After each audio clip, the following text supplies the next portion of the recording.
going on, everybody? How y'all doing? Y'all come on up in here. Come on in here. I just got through doing 24 hours. I'm delirious. I want to hang out before I pass out. Y'all come on up in here. Let's get going. We got two more episodes of this Candace Owens saga of the alien to watch. Candace. Yeah, we're going to keep laughing at you until you leave our planet. I told you to Blexit your ass up out of here. She thought we were playing, y'all. We got to take control of Earth. We're not in the mood for foreign invasions from other planets. We're just not in the mood, especially when you refuse to read. Can't make this up. What's going on, y'all? I am tired. How are you all doing? I hope you guys are staying warm. We expect to have another little snowstorm. I know down here in my area, and it's certainly going to happen over the evening and overnight. Well, y'all, I'm exhausted. I got off at 8:30. I slept a little bit and I just kind of woke up. You know, when you're a mom, you never really sleep. Yeah, no, you don't get any sleep. So if you don't have any kids, enjoy your nap times. Enjoy the aspect of being able to go to bed. Even when your kids are older, you still just kind of worried. Like I still just pop up out of nowhere just to make sure they ate dinner, or lunch. And they're old enough to like fix themselves food and all of that, but I don't know why. It's like I still have to like, did y'all get lunch? Did y'all get dinner? And then they're like on their phones and chilling and stuff. They not chabu. They eat when they get hungry. But y'all, we got two more Candace episodes. And Daily Wire put out a new video. We're here for it. So y'all make sure y'all hit that like button coming in. Hit the like button coming in. Show some love. Make sure we keep these videos in the algorithm. Thank you all so much for tuning in. Thank you all so much for your support. Subscribe to the Lady Luck Club. We are still trying to hit 50,000 supporters. Yes, we are by my birthday, March 31st, 2026. 50,000 supporters. That means we got to be sharing this everywhere. And I appreciate those who do, especially over there on Twitter X. Thank you so much. I feel privileged. Thank you so much. I feel so special. You guys are awesome. Shout out to my mods. Shout out to all members, to everyone here. What's going on? Y'all ready to laugh? Cece up in here, Lisa up in here. Let's laugh, okay? Melinda up in here, Mama Sage up in here. What's going on? How y'all doing? Francisca up in here. Shout out to my moms. I appreciate you. Y'all come on in here and hit that like button. Hit that like button. I appreciate y'all. I appreciate y'all. Y'all, you want to start off with the Daily Wire? Let's start off with a little laughter because, Candace going to give us a headache anyway. So we're going to start off with this, the loneliest horse on earth. Y'all. Bishop Shapiro going all in on this horse thing. He said, oh, you talking about a midget horse and me riding on it and all that and if me. Okay, I got you, girl. I'm going to wear this out. You going to regret the day you ever said something about me coming in on a midget horse. I can't speak the way that Ben Shapiro does, but I can imagine it's something like this. She'll regret the day she ever said anything about me coming in on a midget horse. This is it is what it is. She'll regret it. I'm just gonna make sure that I have all the videos so that anytime she speaks, I'm gonna make sure that she remembers that midget horse. She will remember the midget horse. The midget horse, it will be the only thing she will be able to think about for many, many hours to come. Yeah, how's my impression? Did I nail it? I'm close to it. It will be the only thing that she will be able to talk about. Nothing else. As a matter of fact, I want her visions and her dreams to be filled with midget horses. Yeah, he went her behind out with it too. Shapiro, we're here for it. We're here for it, bro. Yeah. When I'm trying to listen to him, hold on. When I'm trying to listen to him, I start laughing. Like Tucker Carlson is just insufferable. I can't take it. Even if I just want to like laugh at him and make fun of him, I have to listen to him first. And I can't even get past that part. Ben Shapiro, I can. Yeah, we can take on Ben Shapiro all day. Candace, we're gonna torture the hell out of you with it. Oh Lord have mercy. I can't even say it. Y'all, I was close. Was I close? Just watched Jay Witt's video from yesterday. He had me in tears after that person he spoke with. What the heck is going on over there? Y'all, oh Jay Witt, I'm so sorry. I think he sent me an email earlier this week to come up on the panel, but I had to work. Oh no. I'm still getting oh man. I had to work. It was so hard for me to get up on it. Oh Lord. And then Umar out here just doing the most. You can't make this stuff up. Oh my God. Oh man, we gotta do an Umar live stream. He out here talking about the renovations are done. Like I thought it was a joke. No, he's serious. He's seriously talking about the renovations. Oh my God. Oh my God. Shout out to you, Cher. I see your emails, Manny. I got your email. I'm seeing some of them. I'm just trying to go through them. Y'all. Okay. I gotta get caught up on emails too. But we got this here. Daily Wire clowning Candace the way it should be done. You understand? Candace, no one cares how you feel, girl. No one cares if you're mad. No one cares if you don't like it. We're gonna laugh at you. The end. I mean, here's a thought. You don't like it, Blex it off of our planet. I mean, seriously. Maybe Kanye will get you a spaceship and just skyrocket to you to the moon. So you can go figure out what happened on the moon. Can't make this up. Oh man, Milk Bar went in on her, so we're happy about that. That's what I'm happy about. Y'all, let's get some laughter in. Hey, Amir Shakur speaks. How you doing? What's going on? Did you meet alien from outer space or of this world? I don't know. Candace Owens said she's an alien, and we just took that and ran with it because for once we feel like she's telling the truth. She's an alien from another planet. Like, get off of our planet, like Earth. Not, don't be here on Earth. That's what she meant. Candace, you could always debunk me, helpful, but you won't do it because you know that I'm telling the truth. She said she was an alien. I said, okay, cool, we'll go with it. Yeah, she took my quip talking about Charlie and making electricity move and all of that. I said, so now he's a mutant from X-Men. And then she took that whole X-Men bit and stole it. Won't even say, just like Lady Luck Club said, the queen of YouTube. Like, she won't even give me that credit. She ain't even trying to give me a little bit of credit. You can't make this up. What's going on, Sam? How you doing, honey? Did you hear about Bear Clark? Yes. Yes, I did. Very unfortunate. Let's see here. Yeah, I did. Shout out to you, Amir. I think you have a channel, right? Can you put his YouTube channel link in the chat? You guys go make sure you check out Amir Shakur Speaks and show him some love. Edie Lowe had a great video. Yes, I like Edie Lowe. Yo, great minds think alike. You hear me? I do like Edie Lowe because we watched both sides yesterday. Child, when I say he had me crying, it was so fun. It was so funny. Hold on. How you spell Edie Lowe?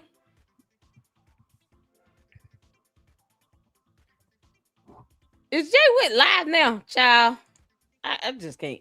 See, I just have to go live, and then I'll catch his on the back end. Oh, Lord, have mercy. Bleed for me?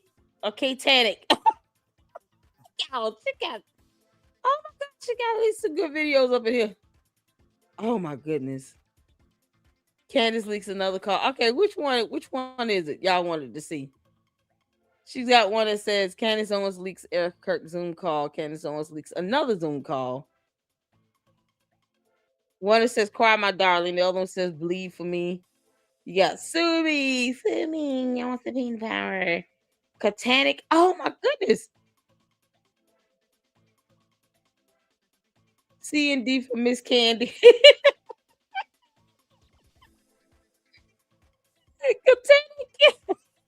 That's hilarious. Which one did y'all want to see?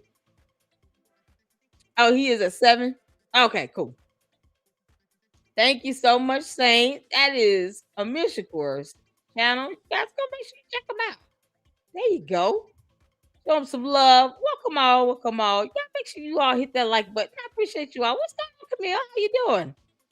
What's popping? Did I miss anybody? CC up in here? Okay, Edie Low. Melinda, which video? Let me know which one. We'll put it to the side, honey. And then we'll check it out after we check out Daily Wire, because Daily Wire be going in.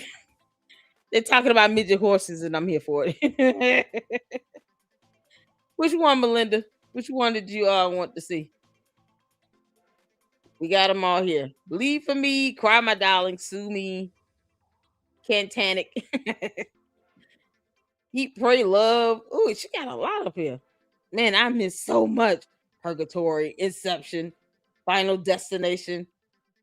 Edie Logan's got those catchy titles. It's awesome. It was in her shorts. Okay, hold on. The YouTube, let me go to the shorts. Liar, liar, pants on fire. Reason number 4,491 why Candace hates Erica. Which one is it? Y'all. I guess any of them would be fun. Oh, you just said pickle. Okay, cool. Liar, liar, pants on fire. Let's do that one. We'll probably do this one and the other one, the 4,491 reasons. I don't lie. I am relieved that. Hold on. That's hey. I don't lie. Edie Lowe's shorts. So make sure you all go check out Edie Lowe YouTube channel as well. Yeah, I am huge on making sure that other content creators get some love shown their way. It's the best I can do to make sure that everybody's not supporting everybody. We all may talk about Candace, but we do it in our own different ways, and I appreciate the creativity that other content creators bring along. So let's get to this, y'all. This is Edie Lowe. This is a fire one. All right, thumbs up. Put a 1 in the chat if you can see it here. I am relieved that Erica Kirk is at the head of Turning Point USA. She should have never become the CEO and chairman overnight. Erica Kirk, man, she really is just the moment. So stunning. It's just unmatched. I can just look at people. Hold on. That's crazy work. I don't lie. Hold on. Because I can't see the whole video. Let me do both. That's crazy work. I don't lie. I am relieved. That's crazy work. Candace, find your own group for Candace to say it. At least she's not in hair and makeup. I appreciate that. Hold on. Okay. Let me go back. I don't lie. I am relieved. I want to see the full video. I can't see it like that in that. I have to see it like this.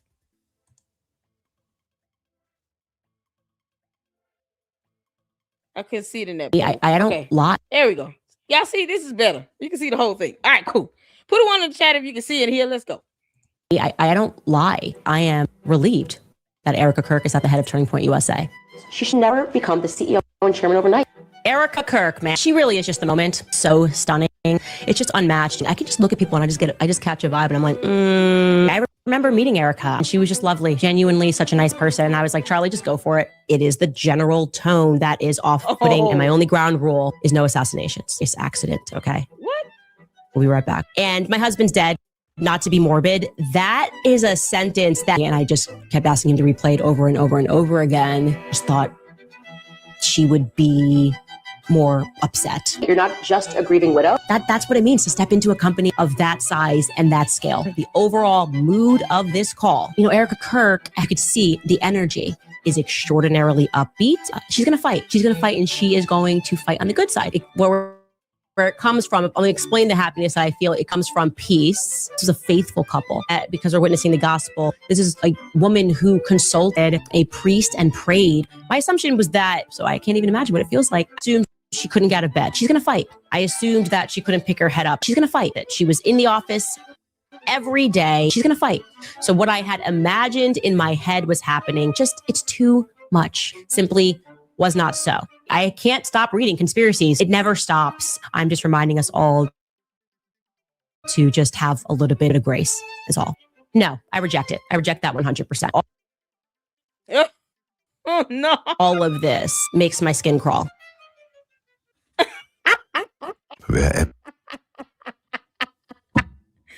Y'all, Edie Lois, boy, you coming up that next to Milk Bar, aren't you? Man, that montage is something else. That just shows how hypocritical she is. That's all that is. Oh, it's so hypocritical. Y'all, and then next we got Daily Wire. I want to make sure that it's not skipping on me. Hold on. Where everything ends. Okay. So you all let me know if it freezes or skips or something like that. It's starting to storm in my area with a little ice and snow and stuff like that. It's going to get a lot more windier, and the temperatures are going to continue to drop. So if we start getting any interruptions, please just let me know. But let's get to it, y'all. Oh, y'all see the midget horse. Rub it in, Bitch Shapiro. Just piss off. We're here for it. Let's get to it. Put one in the chat. You can see it here. This is from Daily Wire. He begins. At the edge of all that has been charted, he continues, unbothered by scale. His map, the stars, his compass, his heart. The world is vast and indifferent, offering no assurances, no safe harbor, no promise of sanctuary. Still he walks. Clip, clop, clip, clop. While others measure their quality in size, he measures it in resolve. And though his legs are small, his heart is unimaginably big. Only now do we see him clearly. The tiny horse. And in the silence of endless horizons, nothing could be louder than the steed's proclamation of his insatiable desire of being. To be.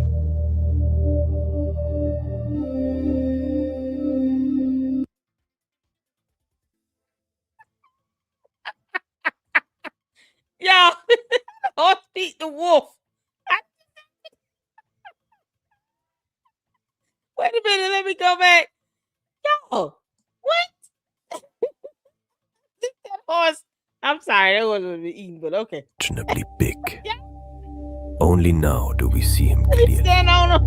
The tiny horse. And in the silence of endless horizons, nothing could be louder than the steed's proclamation of his insatiable desire for being.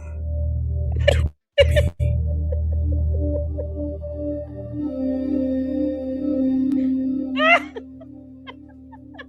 They talking about to kick rocks. Oh, Candace, they telling you to kick rocks, you tiny horse. All right, y'all. Because it was symbolic and they This, felt the heck? it was necessary. It was Okay. Oh, This is her episode she did on, wow, Lord, Thursday? 2 days ago. Okay. It's Saturday, yeah, so Thursday. And we're going to then check out the one she did yesterday, because Monday she said something about not knowing the freezing temperature of water and had no idea that ice could hit Tennessee, I guess, because of reasons. So, so we're going to check out the one she did Thursday and yesterday. So I want you all to get some popcorn, get your Kool-Aid, get your soda, your water, banana, peanuts, whatever you like to eat. Go get settled in your saddle. Okay. Get situated. Go to the bathroom. And wash your hands. And get comfortable, because we're going to be in this for the rest of the evening. Now, Candace, I heard you leaking phone calls again. So I'm just going to go in on you like I did last time. I'm not sparing you anything. You understand? I just want this to be known. To all the Candy Ass cult members, you come into my chat at your own peril. I, being the queen of YouTube, do not care how you feel. I'm just going to go ham in on Candace Owens. And I'm going to laugh at her, and so will the rest of the Luxters here in the LLC. She is a clown, and we cannot take her seriously. We owe her nothing. Candace, I'm still waiting on my $7,000. You owe me some money, heifer. Can't make this up. All right, y'all, put a one in the chat when you're ready. When you can see and hear. Let's go. Oh, right, you guys, welcome back to season 9, episode 2 of Everybody. I'm your host, another well-found. Wait a minute. She said, I'm your host. Everyone grieves differently, like everyone loves Raymond. Candace be stealing stuff from TV shows. That's how ridiculous and unoriginal she is. Why is she stealing this from Everybody Loves Raymond? I'm your host. Candace, the alien. I came from outer space. I have alien juice in my stomach. Can't make this up. And recurrent yeast infections from black mold. Candace, you can kiss my ass, girl. I don't care how you feel. You can't make this up. Oh my God, y'all. Hold on. I was getting a little stall on my end. Please let me know if you can see it in here. I want to make sure. All right, let's get back to it. Financed PR campaign against people for asking meaningful questions, shaming people. And you might be surprised then to learn who actually uttered that expression first over at Turning Point USA before Charlie's memorial. What's going on? In a corporate-wide phone call, which took place, or Zoom call rather, just 5.5 days after Charlie's assassination. And speaking of different ways to grieve, the now former CEO of Daily Wire, Jeremy Boring, is back trying to make a comeback to reclaim his name in the press after he ran the company into the ground with his petty grievances and personal passion projects. And like everyone in the mainstream media, he appears to be auditioning for a role at AIPAC in the very tried and true manner of publicly attacking Tucker Carlson and yours truly, correlating us to Antifa thugs and also this show to pornography. Anyway, welcome back to Candace. What the heck is she saying? And you're still fine. You dumb alien. All that alien juice in that belly, and no one's gonna question that. All right, you guys, first and foremost, a major correction from yesterday. Thank you to people in Iowa for messaging me. We made a mistake and showed you a picture of a man that is actually not named Bob Flood at all. His name is actually Bob Ferguson. He's from Iowa. He has nothing to do. Let me just say this right now. It was not an accident. Candace refuses to vet. She has no idea who people are, how they look. She just puts up photos because someone sent it to her in her tip line. She's too lazy to read. She's illiterate. We all see how she speaks. We can hear her mispronounce words every day. She's definitely a non-reader of books. She refuses to Google. She doesn't vet information. I highly doubt she understands the definition of the word vet. So here we are yet again with her saying that it was a mistake. No. You did this on purpose because you're lazy, Candace. You're lazy. If you don't vet your information, of course you're going to get something wrong. You thunkhead. I don't know why aliens have a hard time just saying, I'm sorry, and leaving it at that. She says she's 36 Earth years. Chabu. Candace, you have the mind of a 2-year-old. And you want to be the smartest person in the room. You know, we're going to just laugh at that idea that you want to be the smartest anything in anybody's room is absolutely hilarious to me. Oh, come on, you dumb alien. With the story, it was genuinely a full-blown mistake. I've actually reached out to him. It was not and a mistake. I just deeply apologize. We wiped it from the episode, but many of you saw it before we actually did. So I just wanted to clarify that picture that we showed yesterday of Bob Flood from Chicago was not Bob Flood from Chicago. It was a man named Bob Ferguson from Iowa who literally had nothing to do with anything. So my apologies to Bob Ferguson. Hopefully we will get in touch. I'm kind of using some back channels to make that happen. Anyway, back to today. They sue her. That's it. I wouldn't even give her mercy. Sue her. Look how fast she is to put up pictures of people. Just like she did with that kid at the campus at UVU because he was wearing a green hoodie. She doesn't think about the consequences and the backlash because a dumbass cult doesn't read either. So when her cult members go after these people, they're not going after him trying to figure out anything. They're going after these people with a preconceived notion based on what she's told them. So they're going out on the attack. Candace, you're an idiot. Stop putting up photos of people and stop putting out names before you vet them. It's not that difficult to vet. You just got to figure out how to do it. I'm not going to tell you how to do that. I'm telling you a whole lot of other things that you just kind of picking up and putting out there on your show. No, I'm not going to teach you how to vet, heifer. You got to learn how to do that on your own. You need to figure it out. Why don't you text message that FBI agent that you claim you text talking about my life is in danger, the French are after me, and all this other nonsense that was not true? Why don't you text that FBI agent back and ask them, how do you vet? At least you have somebody more credible to teach you. You're bad at this, Candace. You are bad at this. That man should sue you. You can only imagine the harassment he was subjected to. You can only imagine. And her dumb cult is so conspiratorial, they're not going to believe that. They're not going to believe, oh, it was just a simple accident. No, they're going to keep, I think it's something on to that. You know, I think he might be connected to something. Now, I think there might be something there. They won't leave it alone to save their lives. And because Candace lets her audience override her platform, she's not going to care at all until she gets that letter. We're intending on suing your behind into oblivion. Now, it's only, you can only imagine what this person has been through simply because she put up their photo. That's all it takes, Candace. You dumb alien. You can't make this up. They say hindsight is 2020, right? That's the expression. Hindsight is 2020. And damn, if we are not realizing that right now. I can say with full confidence after combining what we have learned throughout this investigation to be a fact, and after now speaking with employees who were let go in this recent string of aggressive firings, employees that did nothing or weren't told that they did anything. They certainly were not the people that were leaking to me.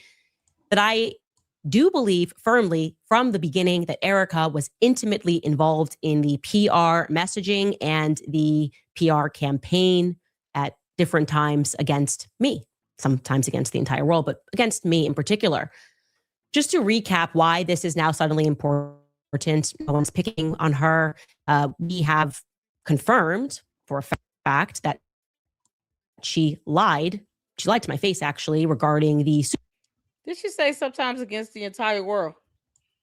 And the PR campaign at different times against me. Sometimes against the entire world, but against me in particular. It's not against the entire world, Candace. You don't represent the entire world, you dumb heifer. I'm sorry. What? Who made her queen of the planet? Get off of our planet. We don't care if you feel offended. Did you this? Sometimes against the entire world. How did she do that, Candace? Exactly how does Erica Kirk levy a PR strategy campaign against the entire world? Are y'all hearing this nonsense? She said against the entire world. Like, you can't make this up. What's going on? No reply. How you doing, honey? Jim up in here. Mira up in here. It's good to see you all. Y'all stay warm, stay safe. Get inside the house, snuggle down. Get your blanket and some popcorn and Kool-Aid. Because it's going to be a long one. We got 2 episodes to do back to back. You can't make this up. Blue Moon up in here. Let's see. She can talk about others and lie, but they cannot Racist. She thinks she is Jesus. Yeah. She said me sometimes against the entire planet. What does that mean? Y'all see the words up there? Let me hold on. Sometimes against the entire world. What does that mean? I don't feel any PR campaign strategy from Erica Kirk against me at all. A woman's not doing anything wrong to me. Candace, you've always been jealous and envious. I told you all 2-3 months ago, I said Candace really does not like Erica Kirk. It's only a matter of time before she just starts digging her nails into Erica Kirk and starts going in after her. And I even said, I don't even know why she's beating around the bush about it. It took 4 months to get to this point, Candace, where you're still a demon and you're showing us how evil you are. But what you are not is Jesus. You're not God. You're not queen of this planet. You run nothing here. For you to sit here and to say that there's some campaign against the entire world, no, it's not. No one feels offense about Erica Kirk except you and your dumb cult members. And that's because y'all choose to. You can't even pinpoint how. That girl has done nothing wrong personally to any of you people. They act as if she pays their mortgage. It's funny how she doesn't. And yet they worship Candace at her feet and the ground she walks on as if Candace pays their mortgage. And they're the ones giving Candace their mortgage money. You know, you just can't make these things up. So meanwhile, they give Candace Owens their mortgage money, but then they treat Erica Kirk like she pays theirs. Erica Kirk isn't doing anything against the entire world. It's just so far-fetched and stupid. But Candace doesn't care how words mean anything. Like, you know, she just says words. It's not like it's in a cohesive statement or anything. She's not proving a point. She's throwing out trigger words out there. Let me just, speak cult right now and tell my cult base that she's making this PR strategy against the world. Like she speaks on everybody's behalf. How many of you all think that Candace Owens speaks for you? 1 in the chat of Candace Owens speaks for you. 2 in the chat of Candace Owens does not speak for you. 3 in the chat if you're saying, Lady Luck Club, why the hell are you asking us this question even though you queen of YouTube? Why the hell are you asking us this question, Lady Luck? We understand you the queen of YouTube, but come on. Don't be asking us this crazy question. You know Candace Owens does not speak for me. And we understand you're the queen of YouTube. I want to thank all of you all for allowing me to be queen of YouTube. Candace Owens does not speak for me. Child boo. 222. 3 in the chat if you said Lady Luck Club. That's a dumb question. Come on, don't do that. I don't see no 3s. I must be doing good. Candace Owens does not speak for us. Get your ass off of our planet, heifer. You can't make this up. Just to recap why this is now suddenly important, no one's picking on her. We have confirmed for a fact that she lied. She lied to my face, actually, regarding the Superman neck. She blamed that on Andrew Colvett, said that he went rogue, that Dr. Lee Trotter also went rogue, violated HIPAA, that they hopped on the phone and did this. Nobody said that the doctors violated HIPAA. You said that, Candace. And guess what? Candace violated HIPAA. She was sent a screenshot of a check-in of the EMR from a hospital staff with Charlie Kirk's personal identifiable information on it. When you looked at that document, you knew that there was no confusion that it was Charlie Kirk. It had his name and date of birth, along with the department that was treating him, and then some other identifiers that's specific to that system. I know what it is. I don't even want to go through it because I don't want to give out more information than necessary. And Candace just posted it up unlawfully, never getting consent from Erica Kirk. This is how she disrespects Erica Kirk, though. Candace, your disrespectful ass refused to even get consent from Erica Kirk to post that up. She would have told you don't do that, by the way. Like anyone else would have told you. We didn't need to see that. So Candace goes out and accuses everybody else of the things that she does. She violated HIPAA. She failed to get consent from Erica Kirk before posting up that information. I don't care if it was just a check-in.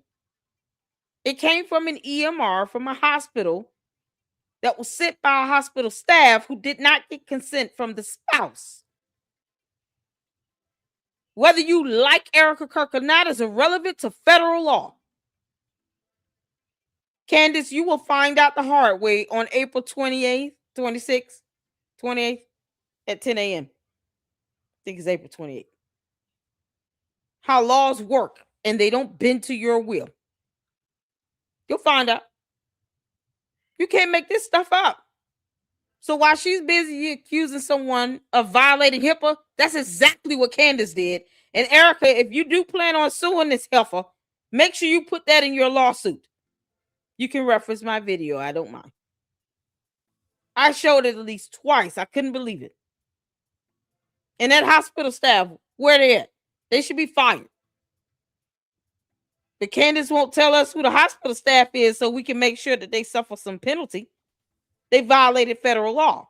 And if they did that with Charlie Kirk, don't you think they'll do it with any other patient?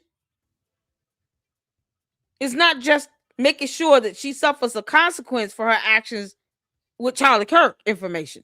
No. This hospital staff does that crap all the time. That's why she felt so easy about sending it over to Candace Owens, knowing that Candace Owens was going to post it up. Where the hospital staff messed up is she doesn't think that anyone knows she did it. That's the problem. I can say it's a female. Candace, don't you think I know more than I say I do? That heifer should have been fired too. You can't make this up. And when you have people working in hospitals just giving out medical information left and right without consent like that, they're violating HIPAA. They're the covered entity. And Candace is aiding in all of that illegal behavior. And she won't even take accountability for that because she's a coward. The hell are you talking about, girl? Ain't nobody violated HIPAA but you. Without her consent or knowledge, then on top of that, Andrew then sends out a tweet. I told you, confirmed to you, the doctor did not violate HIPAA. It was actually a three-way call. And the statement pertaining to Superman neck came from her. Andrew Colbert, in that regard, was doing Erica's bidding. He was taking a figurative bullet for her. She did not misspeak there. There's no way to look around it. She lied. She lied right to my face when she said that. She knew that HIPAA, he didn't violate HIPAA. She lied to a doctor, a surgeon, and she knew that she was on that call. So let's just say that clearly. We've also now confirmed that she was at the Hamptons retreat, the now infamous Hamptons retreat. She was present when Bibi Netanyahu called. And that bothers me because I was out here catching a lot of heat for telling the truth. Now, we have two different versions of that story. Andrew Colbert said that Bibi offered to fund Turning Point to the next level. I have since confirmed what Andrew Colbert said with two people that are not related to Andrew Colbert at all. Erica, despite being at that dinner and confirming that she was there, does not remember that part. She says that there was not an offer that was made and that Bibi was calling about the letter that Charlie wrote him back in May. Andrew confirmed to me that Charlie described that summit as like an intervention was being staged over Israel. So I find that to be interesting. Again, with everything that we now know, my assumption was she didn't wade into things, didn't wade into the water, and didn't say anything about the debate that was happening because she was so overwhelmed and kind of catching her breath as the new CEO and chairman. I think now I have a different perspective on that. I'm not sure why she didn't come out and say if she was capable of doing calls and sitting down and doing meetings, come out and say like, yes, this Hampton Summit did happen. Yes, Bibi did call, and try to work through with Andrew why they have different memories of whether or not he called to fund things to the next level. We have also confirmed that Erica and Andrew were working together on that Fort Huachuca PR response. Oh, shout out to, let's see, Kyla? Is it Kayla? Keela? I don't want to mispronounce your name, honey. Let me know if I'm on target with it. I want to say Kayla McDonald for the $5 super question. All of the Zoom calls that Candace Owens is showing, wouldn't that be deemed stolen workplace items and illegal for her to show? If, and I'm sure they have a policy. They don't they make people sign NDAs over there? I'm sure they have something where, for employees, where you're not to record and release media information without consent.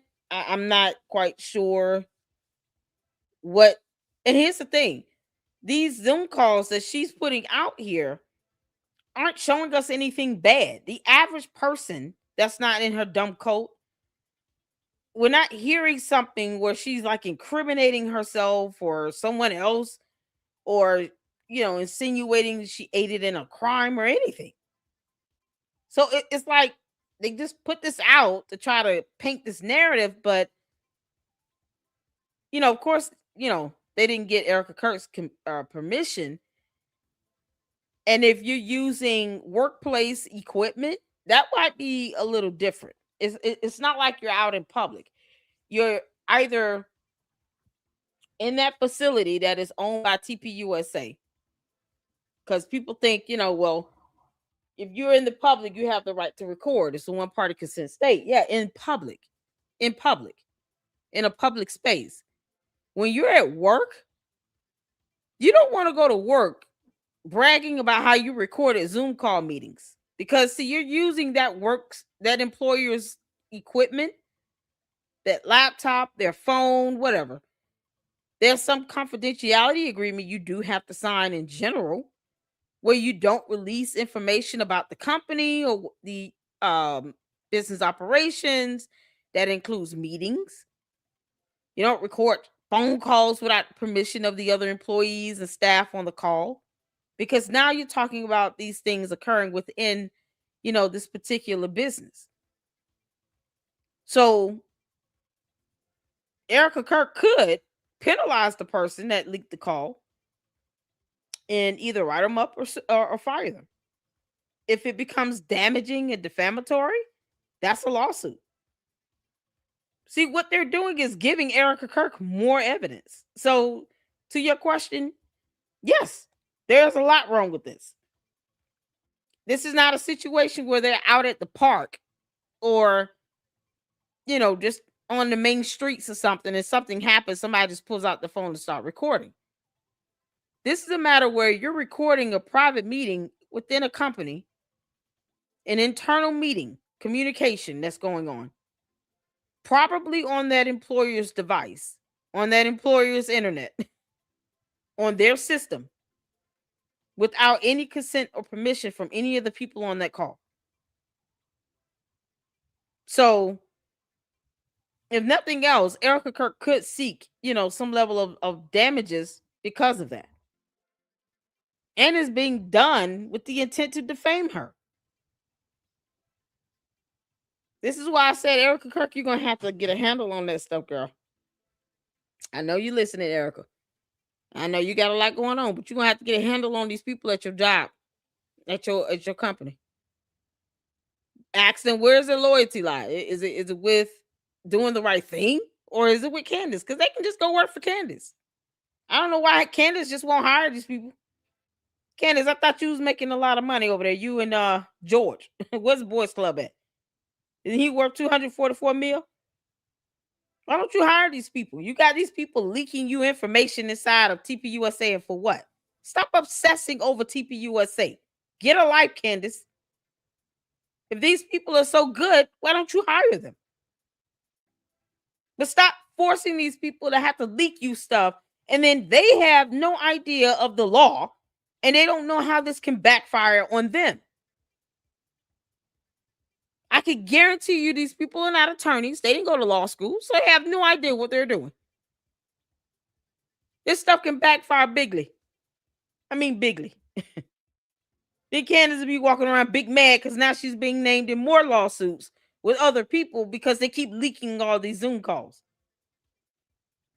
This is going on inside of an organization, inside of this company. The regular public doesn't need to know all this stuff going on. Like, this is crazy.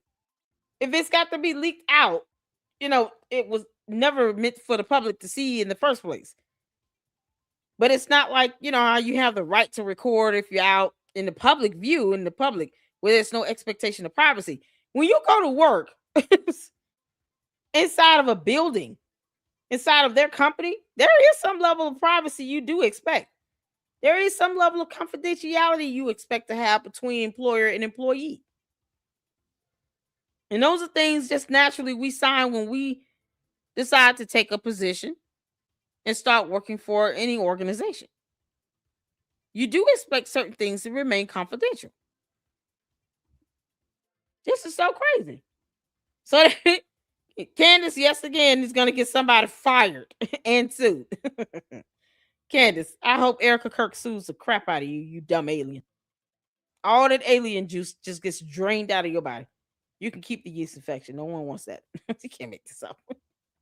I hope that answered your question. I think there's some liability that they would have to this because they're not outside in the park or anything like that. They're inside of the actual.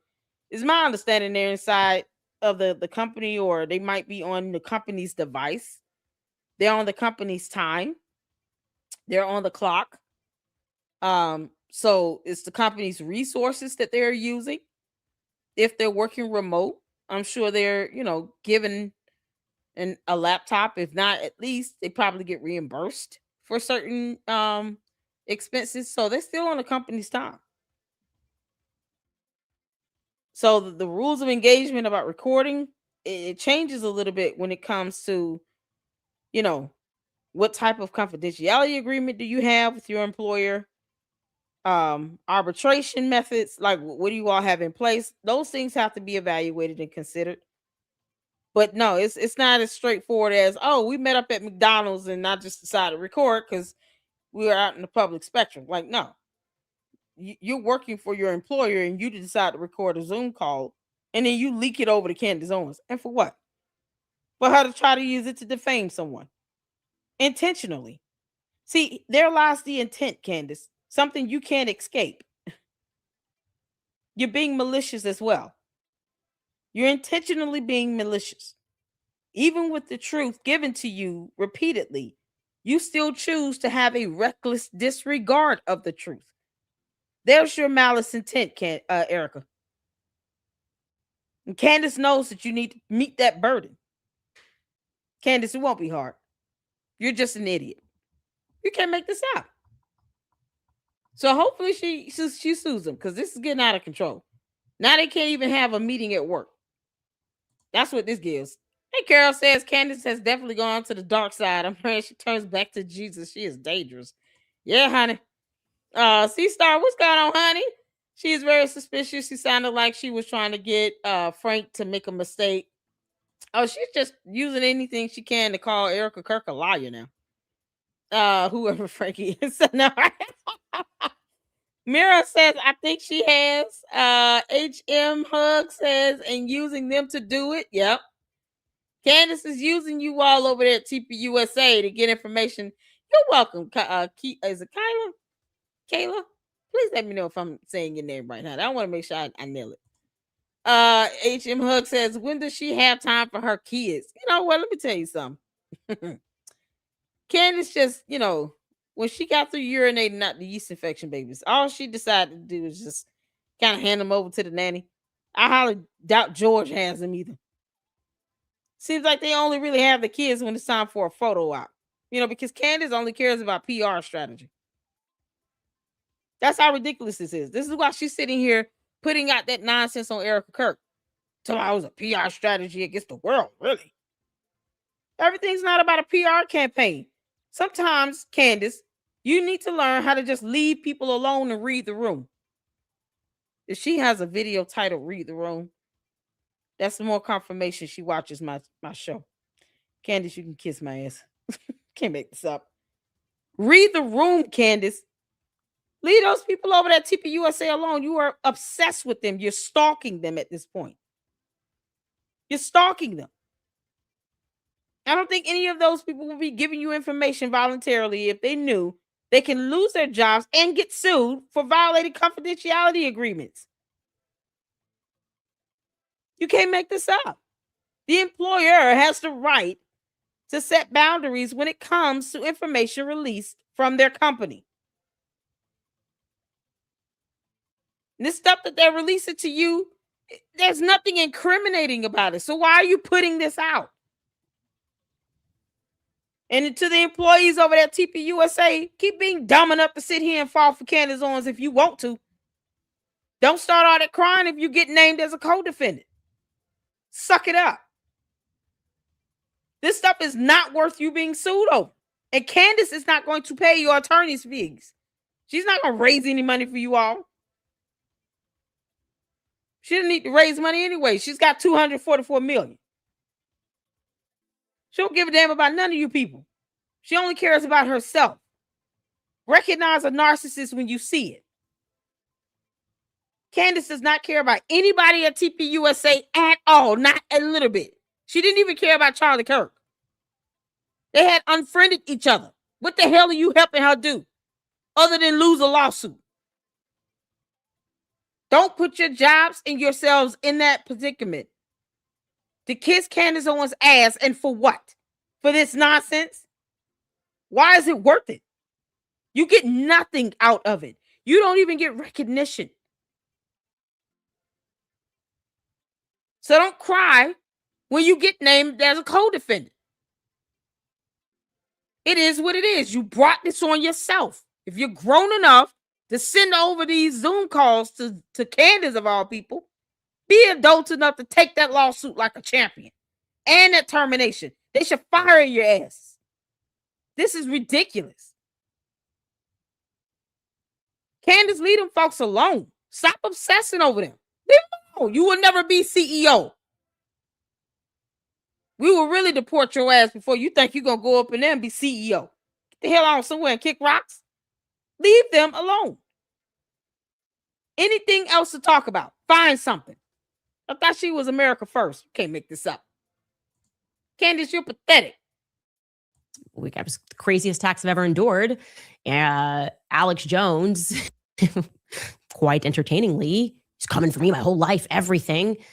But that PR response was confirmed that she was a part of that through this obscure YouTuber, Paramount Tactical, rather than going directly to me after we sat down. That, to me, seems like a pretty a strong violation of a well-meaning conversation that I had with her for 4 hours. And I should also mention that was the same. Shout out to Paramount Tactical.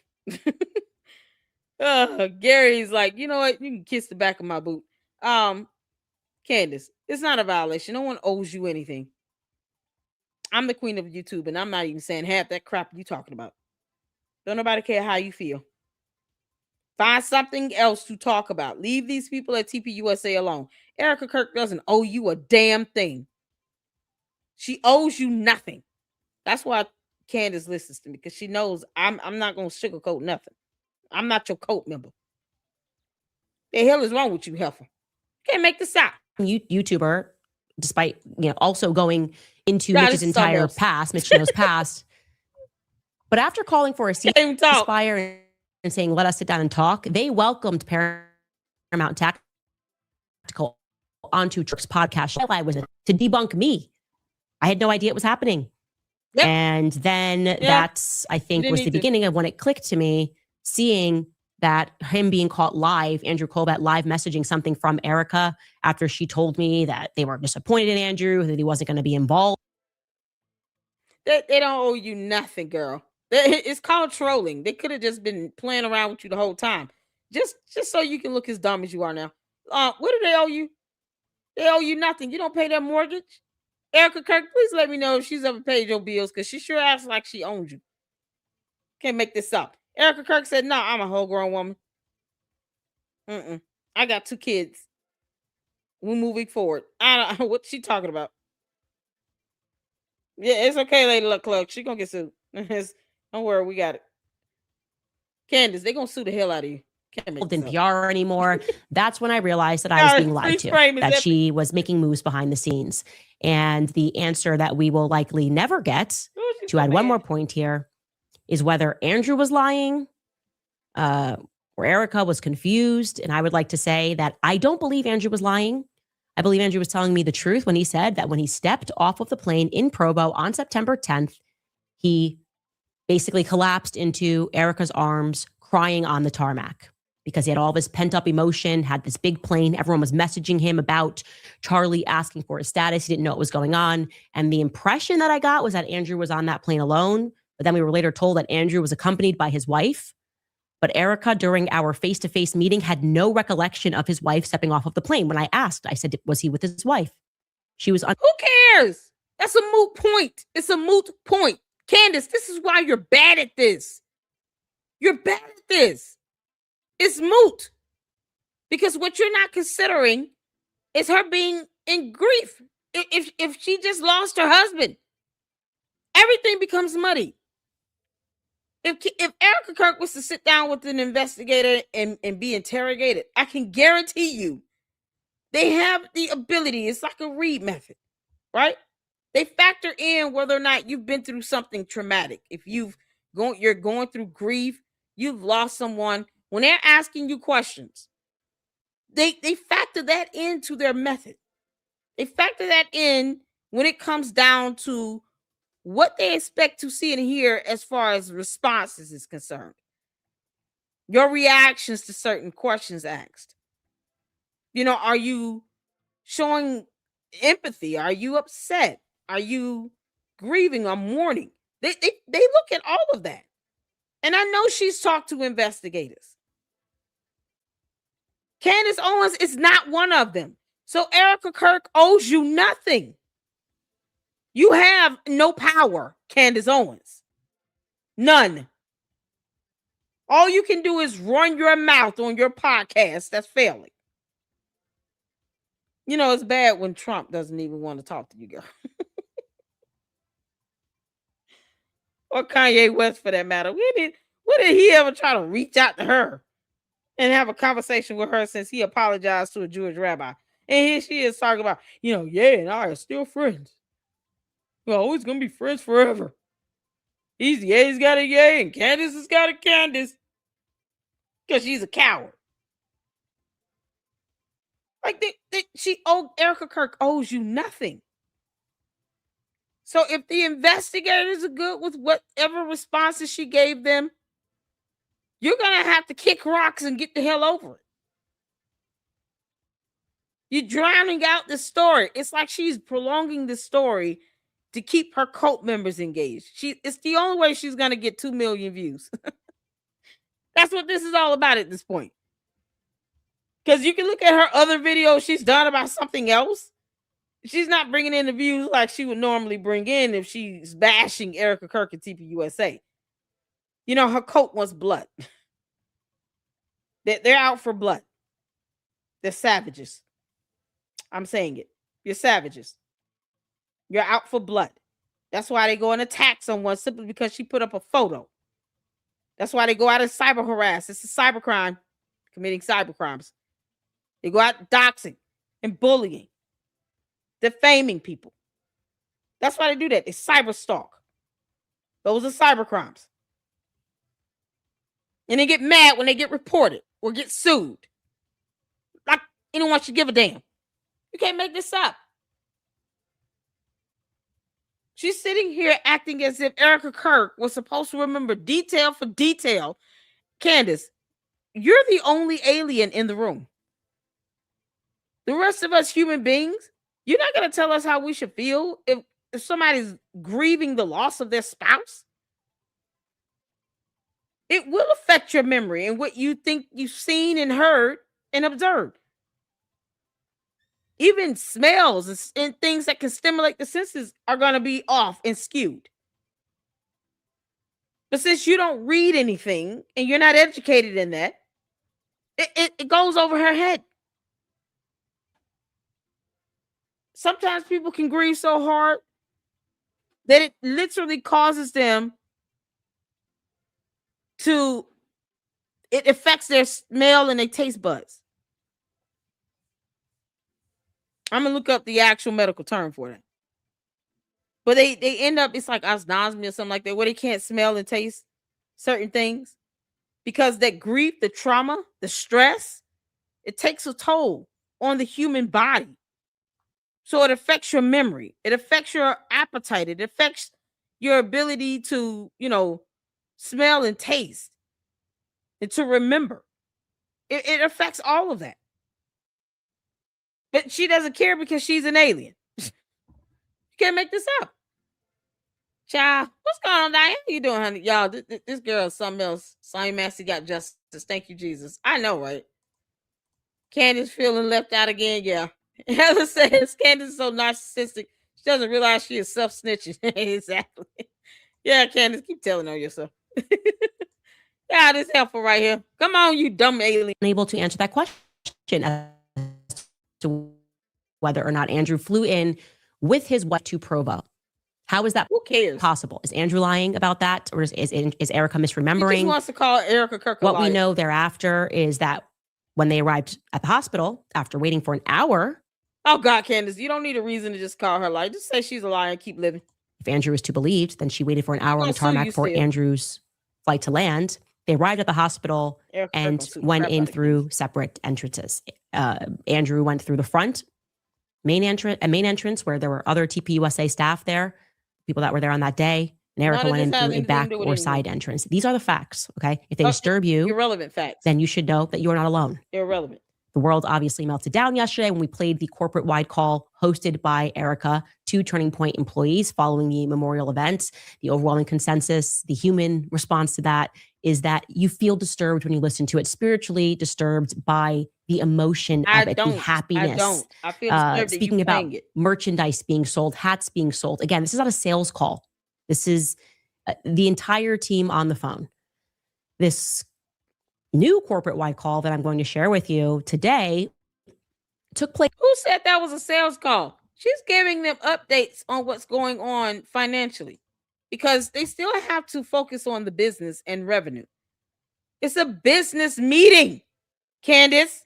Read the room, you idiot. It's a business meeting. They're going to talk about the business and operations of the company. They're at work. Business still has to occur. The hell is wrong with you? You getting mad at them for having a business meeting? Oh no. Oh no. No. You kidding me? This is ridiculous. Y'all. This dumb girl. Oh Lord. This is what happens when morons become cult leaders. And then, reading is not their strong point at all. Assimilating to how humanity acts when it's grieving. No, she doesn't have a soul. Why should anyone expect Candace to understand human emotions? She doesn't have a soul. Y'all look into these dark eyes here. I want y'all to look at this freeze frame. It's epic. This is the demonic alien that crash landed on our planet that refuses to leave. She's forcing herself upon us. Stop forcing yourself on us, Candace. We don't care. I'm just here to laugh at you and clown you out. I enjoy that. Since you want to sit here and try to torture Erica Kirk, a grieving widow has got 2 kids. She got 2 babies to take care of. She got time to be studying you. Yeah, I'm going to go in for you. And I'll do this for free. But you're gonna still have to pay me that $7,000 because your cult members won't shut the hell up about it. Can't make this up. Y'all, this demonic alien has no soul at all. No feelings, no emotions behind those eyes. Just evil. A dark, sinister, evil presence. That's all you see here. Just dark, evil, and sinister. Candace, I didn't know that the devil needed your help to kill, steal, and to destroy. But apparently he does. It would be best if you go to his realm and get out of ours. Can't make this up. Enjoy hell, girl. Even earlier so that you can go back into your time machines. It took place just 5.5 days after Charlie was pronounced dead. 5.5 days later. The date is September 16th. This is when Turning Point USA employees are told that Erica is going to be replacing Charlie as the CEO and chairman. The public is going to be informed a day later on September 17th in a public letter signed off by Doug DeGroot. He's on the board. And I should be clear that when Doug DeGroot, going backward and looking at the announcements, he makes it very biblical, which is a common theme here. Everything is it's about, this is what God has ordained. Here is the letter. Just going to read the top here. It reads in Ecclesiastes, King Solomon wrote that mankind is to be tested by God. Today we are facing such a test, yet we also know that God has prepared us with everything that we need to overcome this ordeal. It was the honor of our lives to serve as board members of Charlie's side. Charlie prepared all of us for a moment like this one. He worked tirelessly to ensure Turning Point USA was built to survive even the greatest tests. And now it is our great pride to announce Erica Kirk as the new CEO and chair of the board for Turning Point USA. Okay. So I want you to remember that. It's like going, I don't even remember that letter at all. So that's why I'm showing it to you. It's King Solomon, and it's, this is what God wants. Okay. Now, this decision, like I said, published on the 17th, was actually voted upon earlier. I know because Andrew Colvett told me before the public. Candace knows nothing about King Solomon. I just want to remind you all of that. She does not read the Bible. That girl can't quote a scripture to save her life. You can't make this stuff up. And yet she walks around talking about Christ as king. As a mockery, by the way. Candace, get the hell off our planet. Can't make this up. I have to refresh stream y'all right quick, you all, because I'm getting a delay. Y'all sit tight 1 second for me, okay?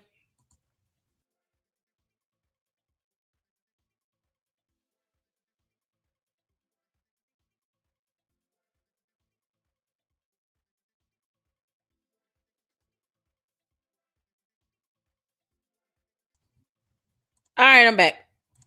Sorry about that. I needed to do this because I'm not even able to, like, it's pausing and delaying and all this stuff on my end.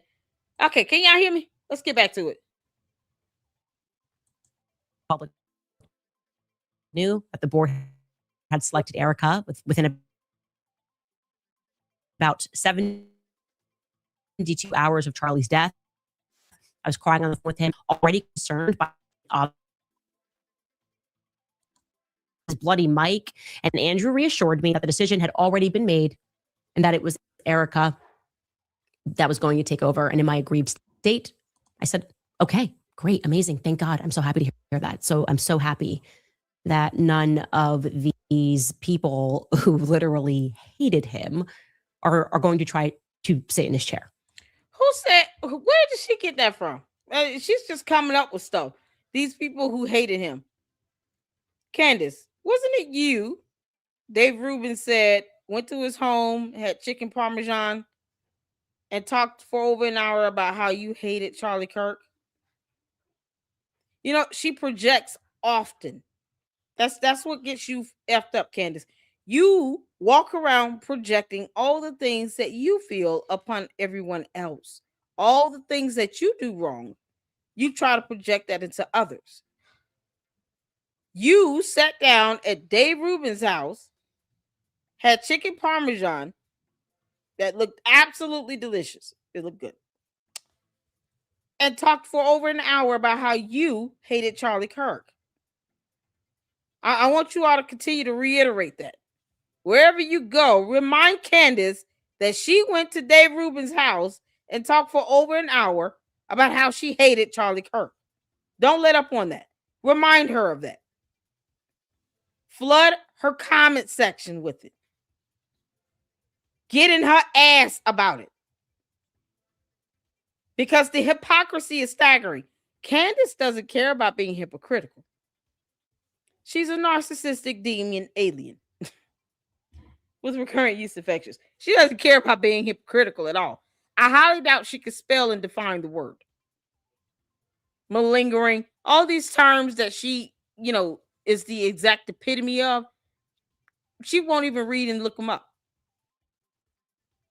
But that's what the hypocrisy does. It's saying I'm going to call the kettle black while I'm black myself,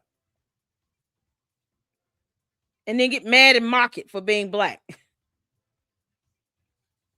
Candace sat around and dogged him out and talked about how she hated him for over an hour. And I wish Dave Rubin would have said this earlier. It took too damn long. But he finally put it out there and he said, just ask her how was the chicken parm. And she didn't deny it. That's what's so crazy. Did y'all notice that? Candace never denied it. She can lie, but she never denied it. Child. He got a new... Why does she talk about George being accused of essay a man? Exactly, Mama Sage. Candace never speaks on that. People have to continue to flood it. I wish the young man would be willing, because I actually reached out to him on X and asked him if he would be willing to come on the LLC and do an interview. And, you know, he was just kind of like, it's been a minute, and he doesn't want to keep rehashing it and nothing happens. And I can understand that frustration. Now, a lot of victims go through that, you know, when they speak out about things and then it's like people don't believe them, or even if people believe them, then what is the end result? But I did invite him to come over to the LLC to do an interview with him, to talk to him about it, to get that information out there, to keep it, you know, recycled on YouTube so that it doesn't die down, because George does need to answer to that. You have someone making this allegation and you won't even deny it. You won't even speak to it. Candace, same thing. You've been alleged of having dogged out Charlie Kirk for over an hour, talking about how you hate him over chicken parm, and yet you don't deny it. Now, if she denied it, please tell me what she did. Like, it's so crazy. She doesn't deny any of that. Philo says, honestly, it's like her podcast set is a shrine to Candace Owens with a cameo nod to Christianity. It's a lot to take in visually, and yet it screams egocentric curation. Yeah, you all notice that big crown thing in the back? I pointed that out before, and I was like, what is that? Like, it was odd to me. It's like, why does she have that back there? But she won't hang up her diploma or her degrees. You would think someone that claims to have a degree in journalism and English would actually hang their degrees on the wall. That way people can see that she actually did read a book once upon a time. She won't even do that. Just like her failing to deny that she talked about hating Charlie Kirk for over an hour, or Dave Rubin. She won't even show proof of her 2 degrees. This is the stuff that people expect her to do. If you're going to sit here and say that you're supposed to be taken seriously and be credible, you won't show your degrees, but you won't deny very straightforward allegations about you, talking about you to hate Charlie Kirk for over an hour, over dinner. And then, yes, this background, I said that, you know, when I pointed out that kind of that cross thing back there, I said, this is so odd. It's just odd. And she talks about paganism. It's like, this. Child, don't get me started on Catholicism and the many paganistic references they have in it. Child, it's so crazy. Or her kids' pictures, exactly. Which y'all let me know which video, and we'll play it after this one. We'll do a little break and play the both sides before we go to the next episode. How about that?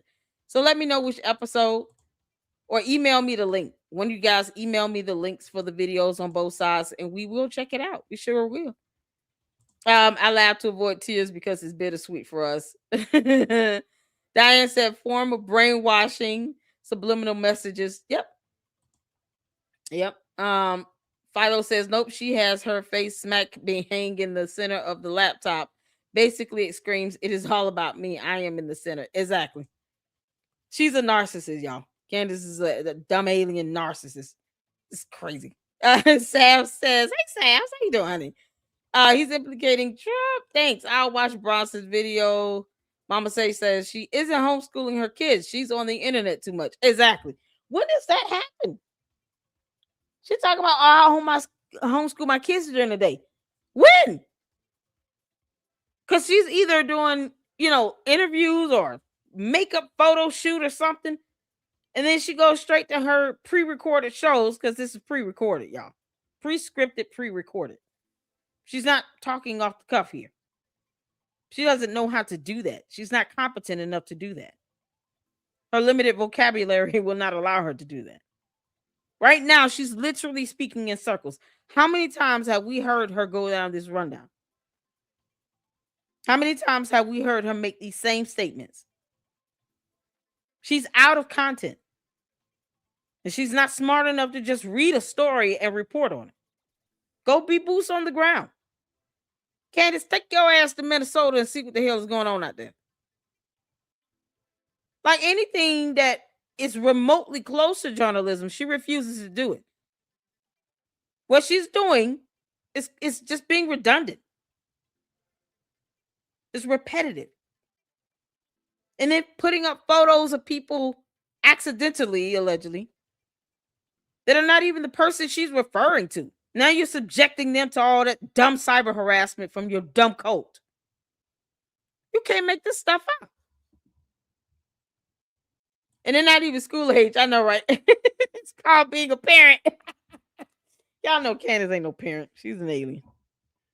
Parenting is not a concept they grasp.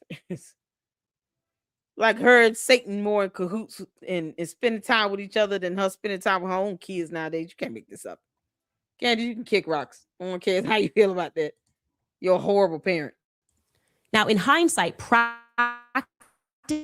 speaking, this means that within a space of about 72 hours, someone approached Erica and thought that the right thing to ask or say was, hey, know you're going through a lot right now, but is it okay if we put your name up for the position of CEO? And can we put that to a board vote today? Are you willing and able to take over as the chairman and the CEO in Charlie's stead? To which Erica had to have replied, yes, she had to give her consent for that to go up for a board vote. Yeah, she just hates the fact that Erica Kirk was his wife, and naturally that will go to her, especially if it's in a living will and testament, to which Candace is not privy to at all to read. Candace, no matter how hard you want to be Erica Kirk, you will never be her. Leave the girl alone. She could care less about you walking this earth until she sues you. That'll be the only time you'll become of significance to her.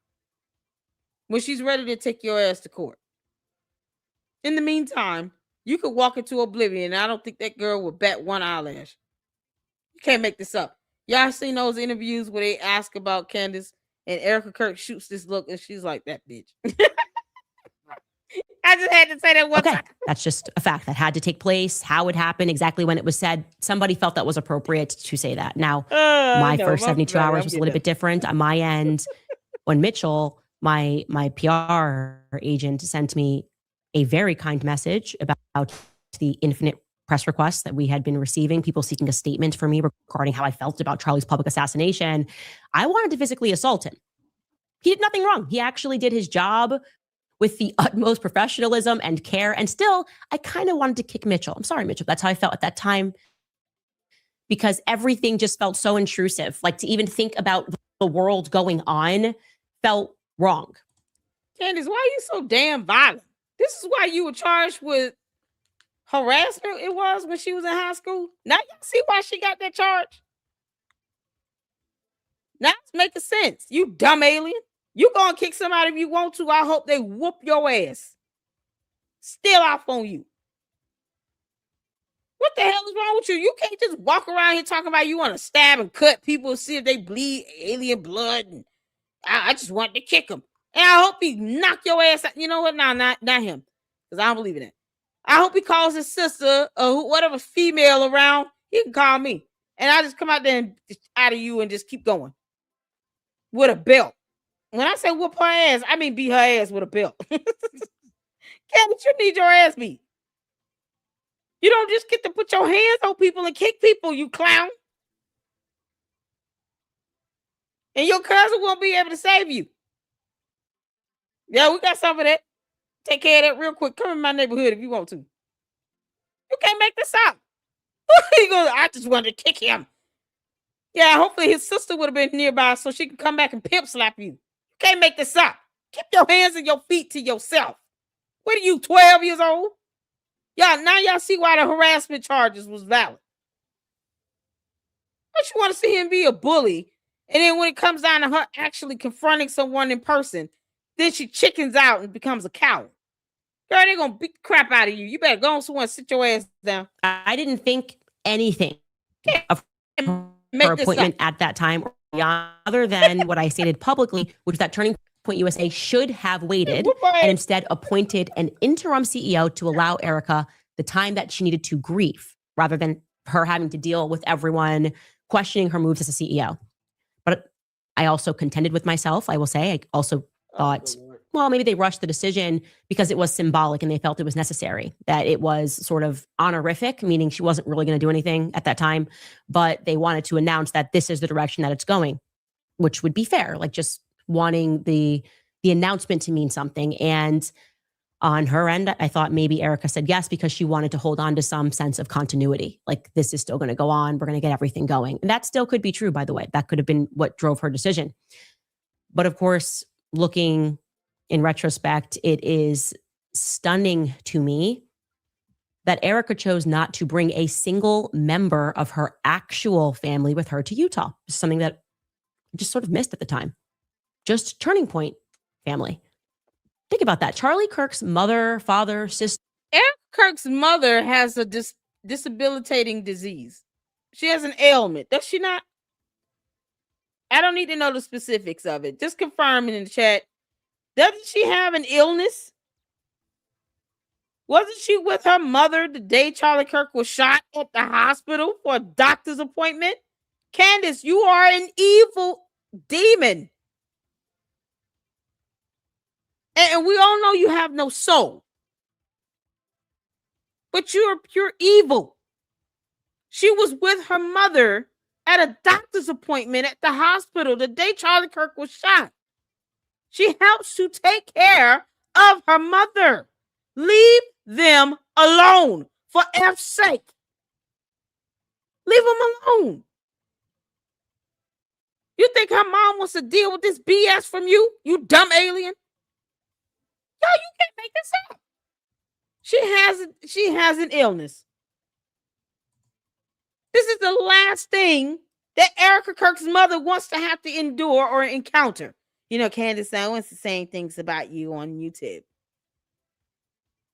Hopefully Erica Kirk's mother looks at that person and says, you know, here, Candace Owens can kiss my ass.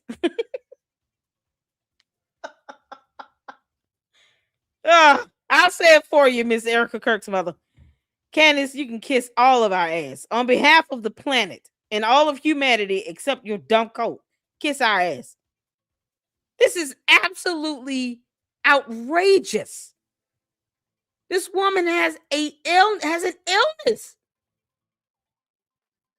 She has an illness.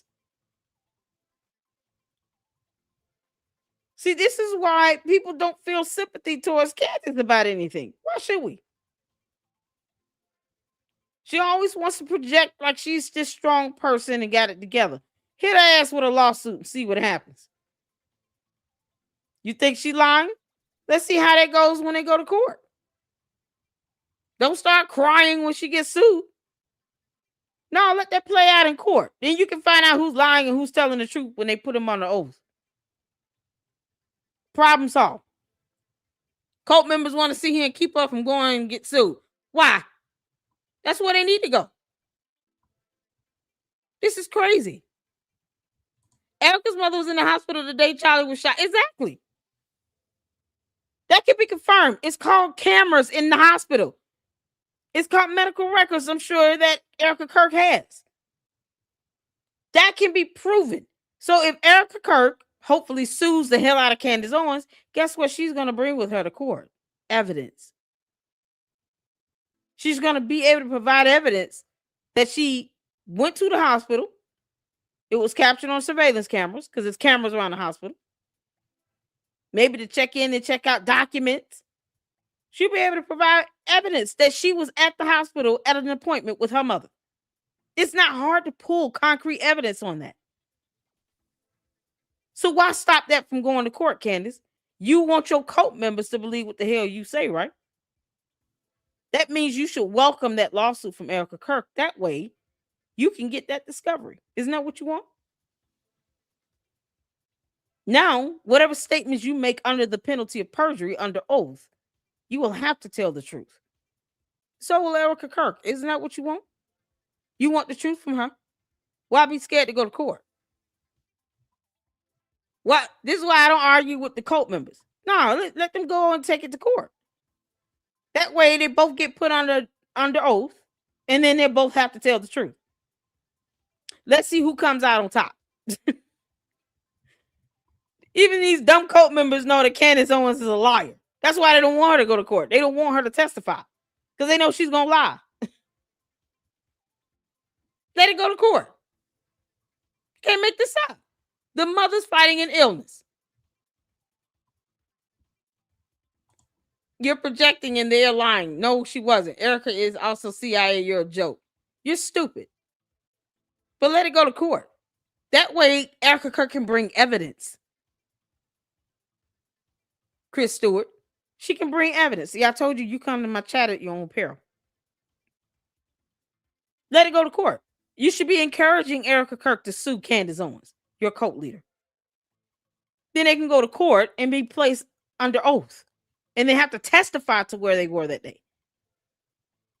So you should be good with Erica Kirk suing Candace Owens. That way they can go to court. They can have a hearing. They can have a jury trial and everything. Be placed under oath. That's a win-win for me. Yep. Erica, you need to go ahead and sue Candace. So that way you can shut all of her dumb cult members up and her as well. All at the same time. Do a deposition. That'll really do it. You can't make this stuff up. Why go back and forth with cult members? For what? Nope. Put them under oath. Let's see what happens. Took out the names, which I didn't mean. I had it earlier. S5, what's going on, honey? Yeah, and it actually makes sense. The killer was still at large, so keeping everyone together was probably for security reasons. Exactly. They couldn't find him right away. Y'all know they arrested the wrong person initially. Right? It was an older man. He ended up being charged with obstruction, but he was not the person that actually pulled the trigger. So they had a manhunt. They used drones. I watched part of that drone footage trying to find Tyler Robertson. So it is standard procedure to try to have something in place to where they don't have the killer apprehended. He's out on the loose. There's a manhunt for him. So the hospital is going to have security measures put down in place that they're going to activate. And I'm sure TPUSA has security measures to make sure that this killer is not out trying to find the rest of the family to finish it off. But see, the candy-ass cult members don't comprehend, concepts like that because they're simpletons. Don't comprehend security measures to ensure that a crazy lunatic who's already shot someone on national television doesn't go after the wife and children, after other family members. What if he had a laundry list of other people he wanted to go after?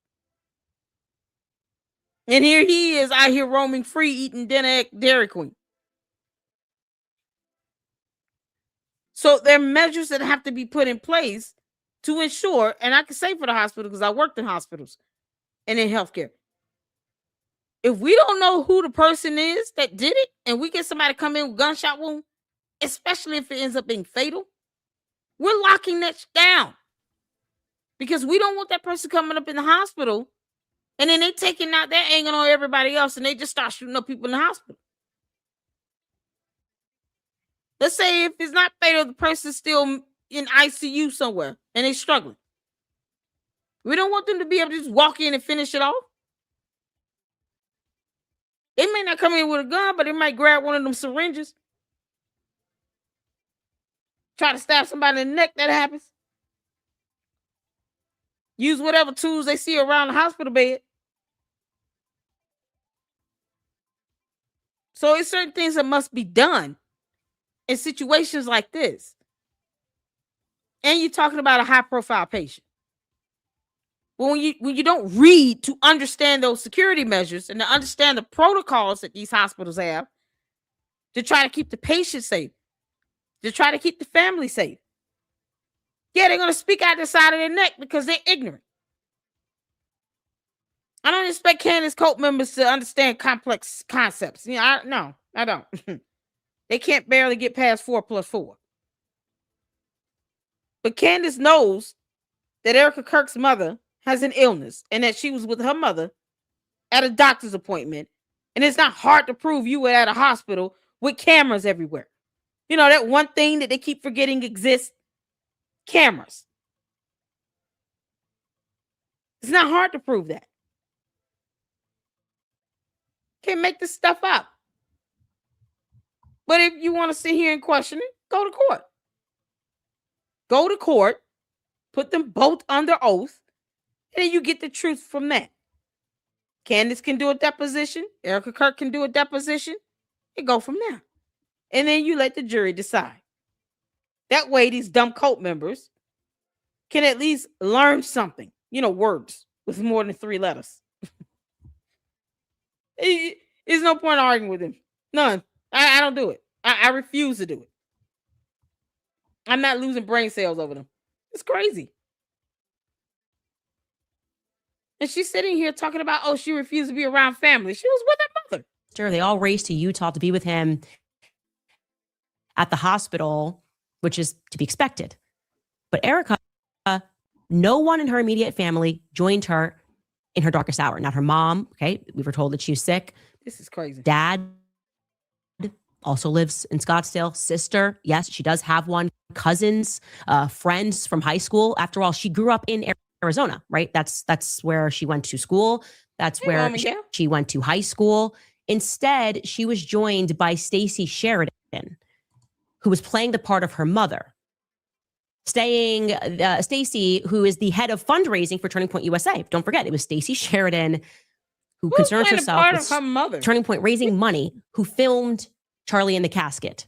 It is Stacey Sheridan who traveled with Erica. She's the one who was holding Erica. Yes, that happens. When you lose someone, you usually have someone that's assigned to you or someone, a close friend, typically, because you got other family grieving. So you'll have a close friend that can be your aid. They tend to your needs. They make sure you have what you need. They make sure you have food and all these things. They're with you at the repast, at the funeral, at the wake. What is she talking about? Has Candace never lost? Has she ever lost a relative? Do aliens die, Candace? How does that go when an alien dies? When you and your kind pass away, what happens?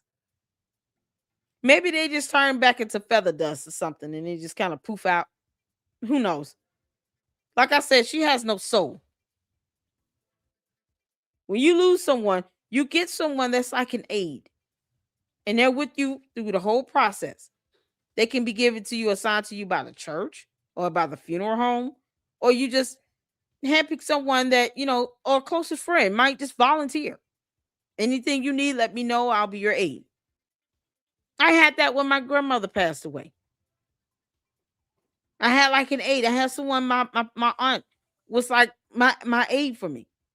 She drove me to the wake, to the funeral, to the at the repast, took me home, made sure I was good, called on me, checked on me. That's how that goes.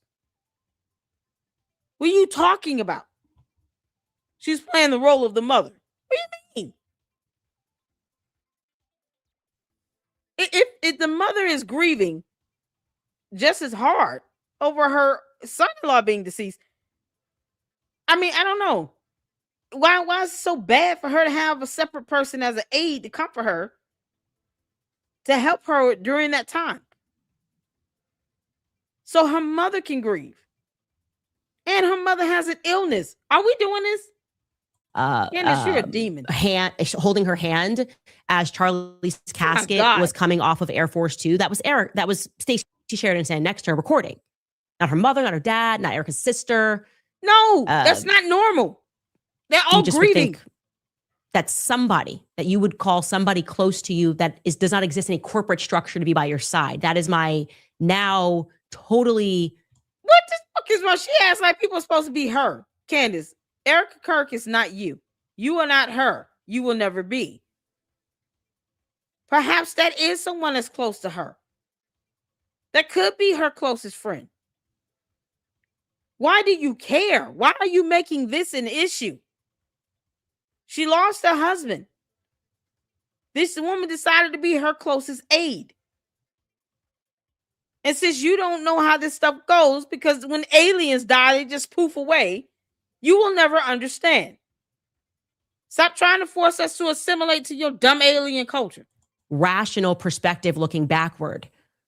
But it was Stacey Sheridan, who I have told her since day one. I personally warned Charlie about her. That is my personal opinion, that there is no rung into hell that Stacey Sheridan will not descend upon for $1. What? My experience with her. But this person was somehow crucial to coming and being beside Erica at all moments. Car rides, everything. If you go back and look, it is Stacey. You would think Stacey Sheridan was Erica's mother. You can even check out this clip, which is that her in a car. Stacey, just everywhere. On the phone, Stacey is there capturing every moment. Candace, you dumb alien. So what? There's nothing incriminating about this. You know, if this stuff were to be played in a court of law, they would be like, who gave us these videos? Why did Candace Owens send us this? She's wasting our time. That's exactly what they would say. I call her cult members candy asses. It was from Laura. One of my fantastic mods. She came up with it. I thought it was funny and I took it and ran with it. It's like, we got to come up with a nickname for the cult members. So candy asses is what we came up with. She came up with it and I said, oh, that's good. We got to go with that. So shout out to Laura. Yeah, where is Laura? Laura, are you here? Shout out to Laura. My fantastic mod up in here. Y'all have the best mods on YouTube. Never let anybody tell you all anything any differently. I appreciate you all to the utmost. Thank you for tuning in. But yeah, that's why I call the cult members candy asses. It is what it is. Me, it could be worse. I needed my sister to fly in to be by my side. Husband, my cousin. Everybody don't react the way Eric you do. Needed You to have alien. gifts and donations. I find that to be very strange, and I've checked with people at the hospital. Care. No family was there. The dog out, Charlie. Now let's get back to September 16th, though, because I like to focus on that date. Because with Stacey in earshot, Erica is going to address the company for the first time. That's not a small task, by the way. Okay, she is, as you will see, at the office. She doesn't have full hair and makeup on, which, of course, I think I welcome that as a good thing. I don't expect her to be at the office, but I'm happy that she's not in full hair and makeup, because this is 5.5 days after her husband was pronounced dead. This is before we've had his funeral, anything. And I'm going to let you decide. And I'm going to tell you that the employees that chose to record this and the employees that are still there and upset with the manner in which people were fired are saying that they feel like it was like a cult. Like they knew something was off. They felt like they were being manipulated, that they were only given Erica as this symbol of, you guys need to work harder, right? As though Charlie's wife was being used to convince employees that it is now a mandate handed to them by God to work harder, to sacrifice themselves, to work longer days, because this is their new family. Like this word, I've always been struck by this, describing the employees like a family, to drive them to work like. Stop. From the episode yesterday, I didn't get anything out of that where you all need to work harder like they some slaves or something. Candace, I know where you're going with this. No one is enslaving them. And if those employees who seem to have a very good boss don't like it there. Why don't they quit and get the hell on? Tell them to get a new job. Candace, why don't you hire them? How about that? Why don't you offer them some employment? A chance to earn a living. Not on fundraising either. Don't go raising GoFundMe's and stuff. No, hire them and put them on your payroll. That's exactly what should happen. Y'all remember Brexit? You know, the dumb company that Candace Owens started and then drove down into the ground by $1.72 million. That TPUSA then took over and renamed. Y'all remember that? Yeah, that is the epitome of Candace Owens' ability to run a business. Where she spent stupid money on security details. Stupid money on something connected to Parlor Inc. An LLC connected to Parlor Inc. that George Farmer is the CEO of. Optimized Consulting LLC, $553,000 in 1 year on that. And this is another social media fundraising platform. That's all they do. That's what it was described as in the tax documents. A social media fundraising. That is the legacy of Candace Owens. Brexit being ran into the ground by a negative $1.72 million and TPUSA bailing them out by acquiring that BS and renaming it. And not one time has Candace Owens ever said, thank you. They could have put her ass under investigation and did an audit. Figure out why this money is going to these weird ass LLCs connecting to her husband. Candace, we can go there if you want. I mean, I've already gone over some of the information. We can continue to make connections if you want. She has other LLCs as well, several of them registered in the state of Delaware. While the registered agents are also listed on these other LLCs that Candace Owens hired under Brexit. You see how this, I can make it connect. I don't have to force it. It will connect because the documentation will connect it. Follow the money. That's how it's done. Candace, you are nowhere near saint when it comes to you mismanaging funds. It's disgusting that she's sitting here forcing someone to believe that Erica Kirk has to behave the way she thinks Erica Kirk should behave. You don't control Erica Kirk. You don't control her emotions or her feelings. You have no power in that woman's household. You don't pay her bills. You don't have to take care of her kids. She owes you nothing. Not one thing. You don't get to control her. You, your dumb cult members, do not get to control Erica Kirk or TPUSA. And if those employees feel like it's just so horrible and they feel like they're just being enslaved now, why don't they just quit already? Why haven't they left? Why are they still working there? That's not the only company in the state of Arizona. Why don't they just go work somewhere else where they'll be happy? It's that simple. If these employees that were allegedly terminated under some sort of, precarious or unusual method, why didn't they file a complaint? Why didn't they file a lawsuit? I highly doubt they will be able to come up with a complaint that will be viable to send over to court. It will probably get dismissed because it would be that stupid. Why didn't they become whistleblowers? What exactly occurred that was unethical, illegal, or immoral? They just didn't like something. It's not enough for court.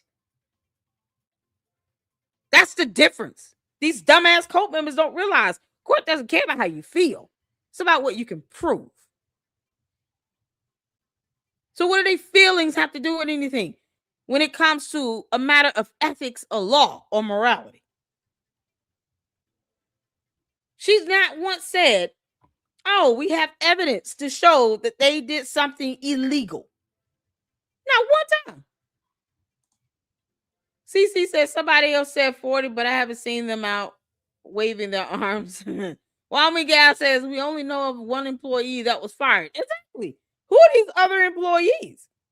And why were they fired? If it was done unethically or immorally or illegally, why aren't they suing? Why didn't they file an EEO complaint? You know, it's a whole federal agency that handles that stuff.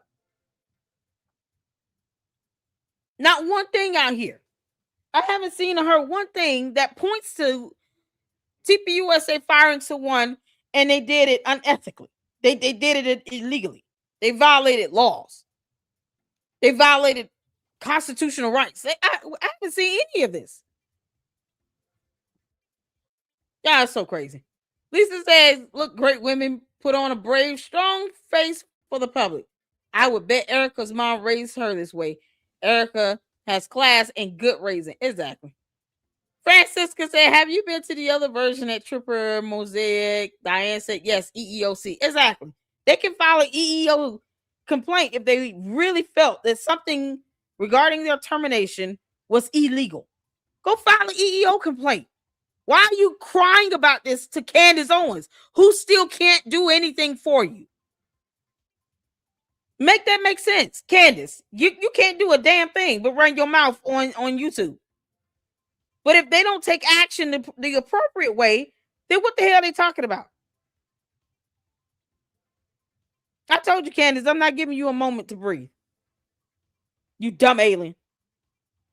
So since she doesn't understand how human affairs works or human emotions or having a soul, yeah, I have no quarrels with calling her an idiot or a moron or stupid or evil or dumb or an alien every chance I get, because this is ridiculous. Either these people have a real complaint and they should go to the Department of EEO, or they can kick rocks. What do they want? This is ridiculous. Forces only to then fire them after a $250 million is raised is wild. Okay. Like I said, at least she is not dressed in hair and makeup. She is at the office. I would say the bad news is that once again, Erica is going to stop herself from using the word happy in the context of Charlie and how he must be feeling in heaven. I'm going to let this play out for 5 minutes straight, and there is no context needed other than this is 5.5 days after her husband was publicly assassinated. And yes, in the background, that is Terrell Farnsworth, the guy who took down the cameras. Yeah, but we are going to see some grief. So I'm going to allow you guys to watch this for 5 minutes. Had private conversations with him. I want you all to hold on to those. And I want you all to remember those so deeply. I want you to journal about them. I want you to be able to tell your kids about them. I want you to put those in your heart as why you're still here with the turning point you received family, because that's what we want. And like I said to our small group after whatever day that was that I did the thing on TV, how many days are still rounded Friday. I told the team, I said, Turning Point USA will continue like my husband always wanted. And it'll be bigger than ever. And we're going to honor him by doing that. We're going to stay humble. We're going to work hard because that's what he would want. And we're going to just make it grow. And we're going to keep our eyes fixed on heaven. And, like even Stacey said, he's going to find ways to speak to us. And he's going to speak to you in different ways. Every person's going to be different, but you'll get little moments where you're like, okay, Charlie, I see you. It might be here on campus. It might be in quiet moments of the night, but he's here and he's more alive than ever. And he is, he's going to guide us. And we just have to remain humble. But again, what I told the team was, I will fight like hell to make sure that all of you have a job here. I don't want anyone to think that job's in jeopardy, because your family, if you want. You tell me what has been said that was wrong so far. Candace, you are deplorable, detestable, you're disgusting. You're a dumb demon from hell. Do you understand? You're the worst of your species on planet Ewok. If you see this woman's face, I can't imagine why you would take delight in playing this video. And the employee that sent it to you can kiss my ass as well. Why are you sending Candace this video, knowing she's going to use it to twist it up? She's sitting here crying about making sure other people have job security. What the F are you mad about? What was so bad about this so far? You know what pisses me off? The fact that Erica Kirk seems like a really good boss. Something that we all wish we had in the workforce. I wish there were more Erica Kirks like this in the workforce out here in these other companies. And you got people out there that are truly working hard as hell. I literally did a full 24 hours. I was on call for 12 hours until 8:30 this morning. From yesterday at 8:30 p.m. after having worked the whole day, starting at 7:30 that morning, yesterday morning. I was up for well over 24 hours straight. And to see a boss and CEO crying to ensure that people don't feel like they don't have job security, telling them if you need time off to grieve, you always have PTO that you can take. We're not going to deny it for that. You got counselors, you got pastors you can talk to. It's like she's playing this as if Erica Kirk is incriminating herself. So where's the crime? Show me where the crime is. Where is the crime? All this proves is Candace is a terrible person and making fun of a grieving widow. Exactly. What is the crime being committed here? So far from what I've heard, Erica Kirk is showing us that she has a heart and a soul, and she cares about her company. She cares about it carrying on because she knows that Charlie Kirk was the face. He was the moneymaker. He was the CEO. He built it. She knows that. She knows she's not him. And she knows if you just have a little bit of common sense, if the founder and CEO passes away, you're automatically going to get questions about the stability of the company. Because if the company is built on this charismatic CEO and leader who's now no longer here, many people were fans of TPUSA because of Charlie Kirk, not because of TPUSA overall. So now with him being gone, of course, there are going to be questions about, are people going to withdraw their sponsors and donations because of him? Because people could stop donating because he's no longer there. He's no longer here with us. And they were only supporting because of him. And that's to be expected. Hence why she's concerned about the health of the company and people not feeling as if they don't have job security. If you truly want people to be employed and to work and not lose their jobs because you understand they have families and you're empathetic to their plight, as a CEO, you might get upset about that. What's the crime being committed? Yeah, let me know what a crime is so we can go ahead and send this over to the court. Can't make this stuff up. This is what they want to sit here and talk about. Canadian chick says, first Candace said Erica showed no emotion. Now she says Erica is too emotional to run TPUSA. Candace is a delulu. Exactly. Candace is a dumb demon. You alien of an Ewok. Leave this girl alone. Leave her alone. You are obsessed over Erica Kirk, Candace. You are obsessed over TPUSA. You are obsessed. You and your sycophant, sadistic cult members are obsessed with TPUSA and Erica Kirk.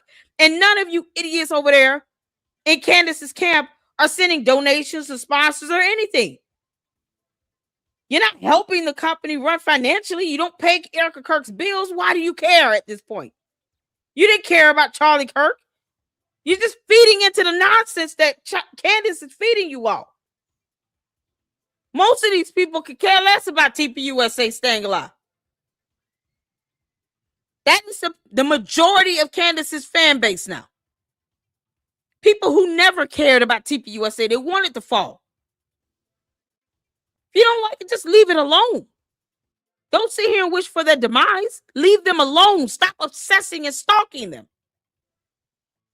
It's stupid. Leave them alone. I've never seen nothing like this in all my life. A whole grown woman that claims to have a husband and 4 kids. And birth by a yeast infection. Is sitting here obsessing over another woman in her company. Doesn't Candace have her own? Here's the funny part. Wasn't she just saying last month, put me on your payroll for your PR? The cult didn't even budge on that. It's like they didn't even hear her say that multiple times. To the candy ass cult members, your cult leader wanted TPUSA to put her on their payroll. And you supposed to hate TPUSA? But y'all cowards didn't say anything about that. Y'all didn't call her out on that at all. Imagine that. Woe is me for thinking that cult members are supposed to have a spine. Can't make this up. George is letting this happen. George, I wish we could just deport your ass right now. Can't make this up. If you choose to leave, that's different. I never will, and I promise you, I will make sure that I never allow a point to where you have to leave because we cannot financially afford you. And that is a promise. I want our family to stay together the best it can. Obviously, circumstances, things there's unforeseen things that might pop up here and there that we can't foresee in the future. But for right now, the way things are, I would like to remain as they are, status quo, and I think that's the best thing to do. Everything else we can worry about later. But I just want to let you know that you guys are all very loved. I'm very proud of you, and Charlie would be. I think Charlie's just. I'm trying not to say that he would be. He's obviously celebrating in heaven, amongst many things, but he's so proud of all of you. And he's so proud of all of you for keeping this mission alive. And he knows that you can do it. That's why you're hired. And he knows that you will be able to carry the torch. And he knows that you're going to do a great job. And you're going to be able to, even though days are going to be tough, honestly, the nights are the hardest. Mornings are pretty raw too. But just what I've noticed these past several days is if I didn't have the family, the Turning Point USA family with me, all of you, I would be a disaster. I mean, I would be in fetal position 24/7. But the fact that we have a continued mission to look forward to and we have our family, it's everything. And some of you, this is your chosen family. And just rely and lean on each other. That's huge. Leaning on each other is huge because all of you were together prior to this and we'll be together after this. And everything, and I told Justin it's going to be something where everything before September 10th, any email you were working on, any project you were working on, it's not that it's irrelevant now. It's just things have changed, obviously. And the mission has gotten deeper and the mission will grow deeper. But I just want all of you to know, we will be wise stewards. We will be vigilant. We will be humble. And I just want you to know that, again, I'm with you. I'm here. I'm not going anywhere. And we're going to make sure that we honor my husband so well that this whole world knows what his vision was and will be. And it's just, I feel so blessed and honored.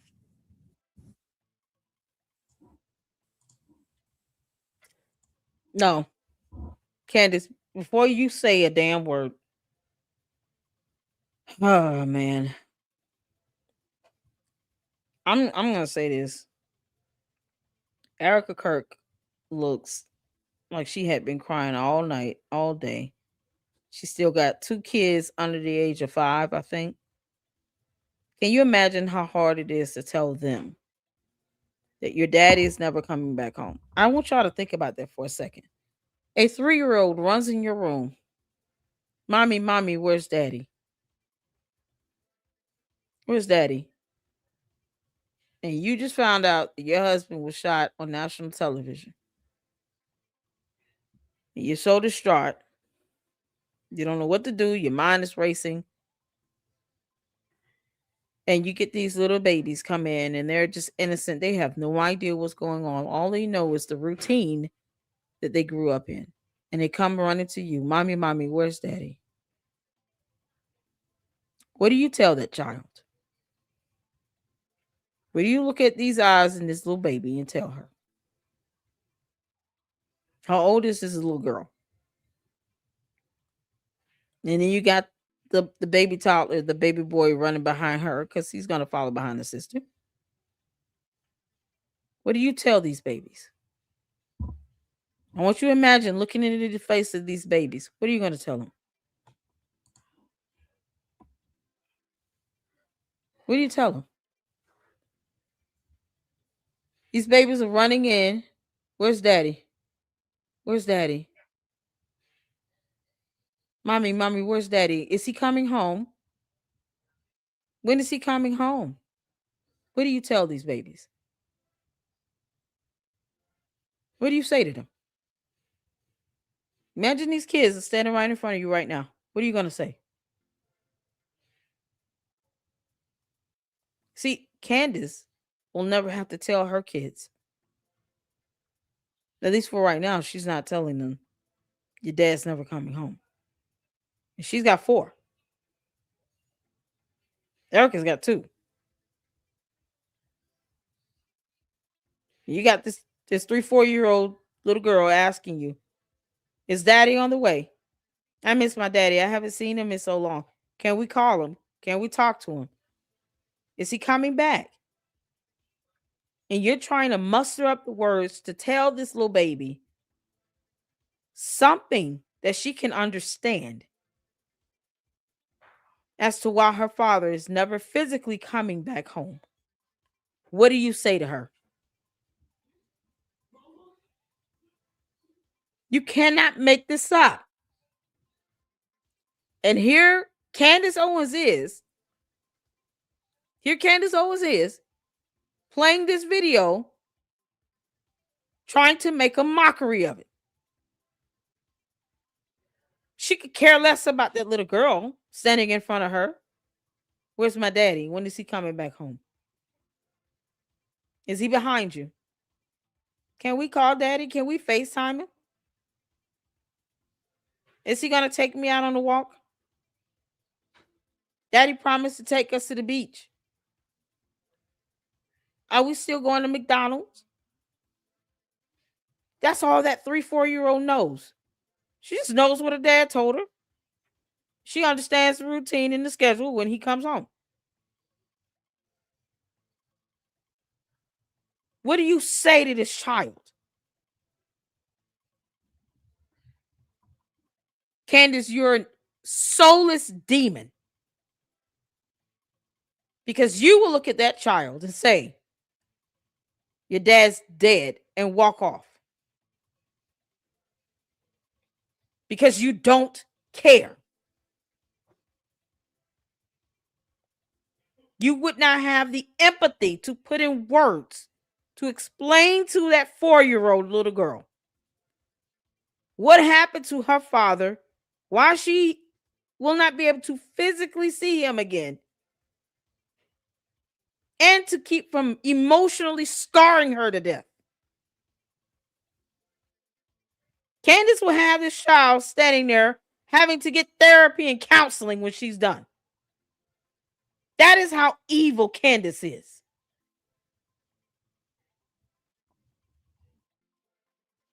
You can't make this up. And she's trying to paint this photo, paint this narrative that Erica Kirk shouldn't be grieving in a certain way because I think it's weird. No one cares Candace Owens. We don't care. We do care about that 4-year-old that's still asking, when is my daddy coming home? How am I going to be able to talk to him if I can't see him?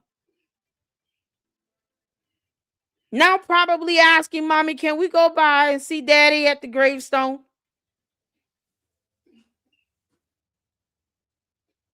This is all this 4-year-old can comprehend. Because, see, being a parent is a delicate balancing act.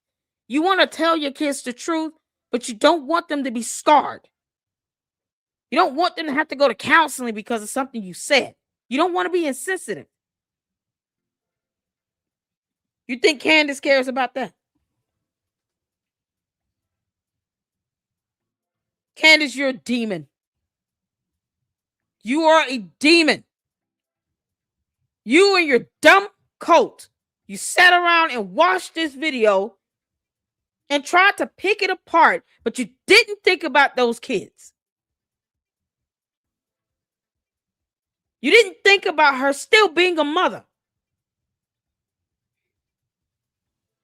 There's nothing incriminating about this at all.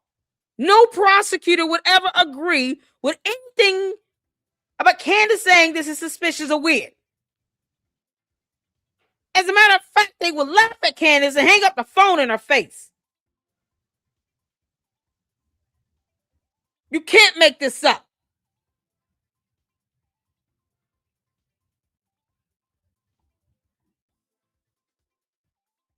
This is so disgusting.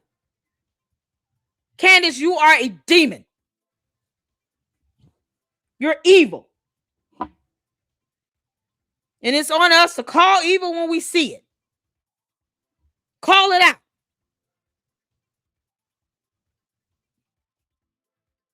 Never seen anything like this in all my life. Who does this? And the employee that recorded it, shame on you. If you don't like working for TPUSA, quit. You have a good boss.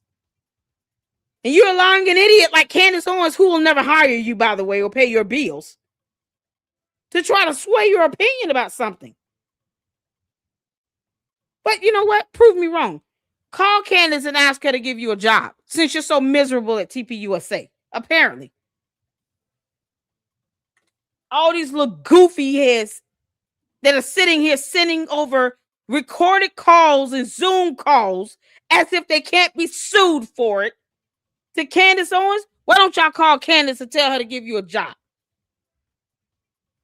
Give you a month's payment in advance so you can pay your bills and stuff. Go ahead. I dare you. Call Candace Owens and ask her to give you a job and ask her to hire you. Let's see how that goes. If you're so miserable there, don't work there. It's that simple.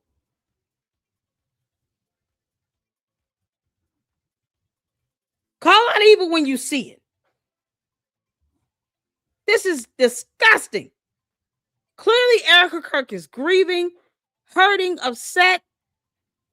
Oh, can you imagine having to have a conversation with these babies?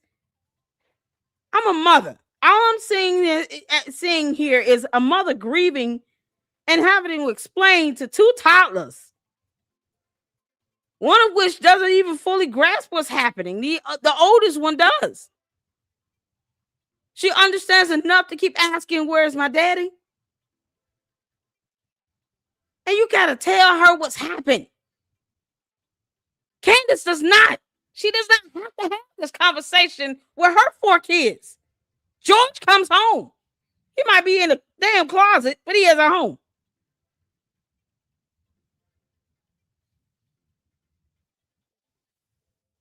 The lack of humanity in this is egregious. Egregious. I had to get that out. Because sometimes we just can't watch these things as an independent journalist, report on this stuff, give commentary, and just completely detach emotions from it. You can't do that 24/7. How do you distinguish between what's ethical and moral if you completely remove emotions out of the equation? I don't have to be emotional about everything, but when it comes to stuff like this, and you got kids involved in this, you have to be. Candace is like a soulless miscreant roaming our earth. Get off of our planet, you dumb alien. Ugh. Let me calm down. I had to get that out. And I'm not apologizing for it. This is absolutely insane. Erica Kirk looks like she's distraught.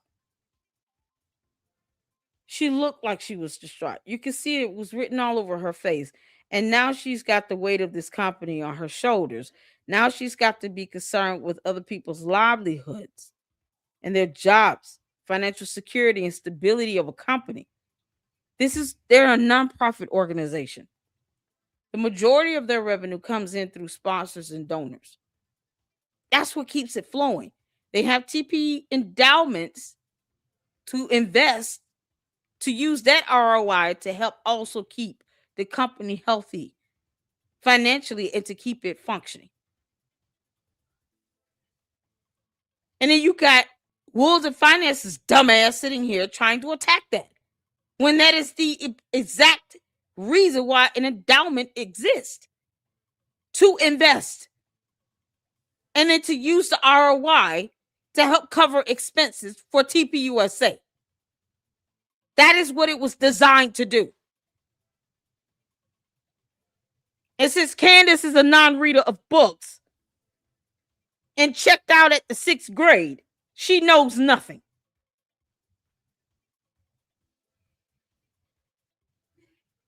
It's madness. All this stuff is happening at once. The same day Erica Kirk took over as CEO, she also took over as president of the board for TP Endowments and the Super PAC, the 501c4.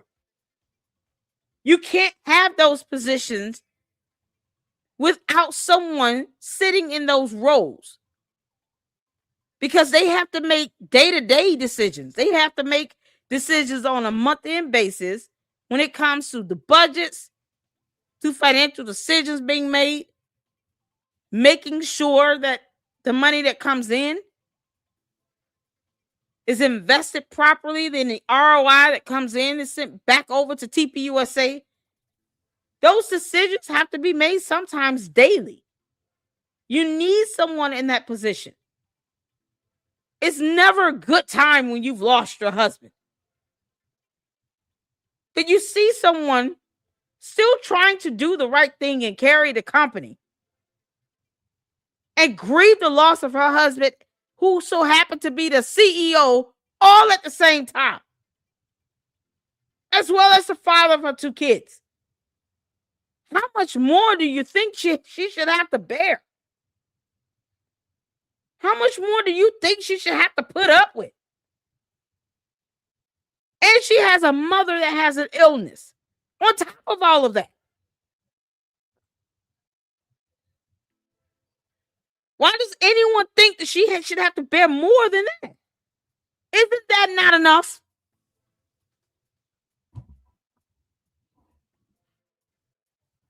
Candace, you're evil and you're vile. You're vile. You're disgusting. You're obsessed. Leave her alone. We get it. You hate Erica Kirk. You hate TPUSA. Leave them alone. Just leave them alone.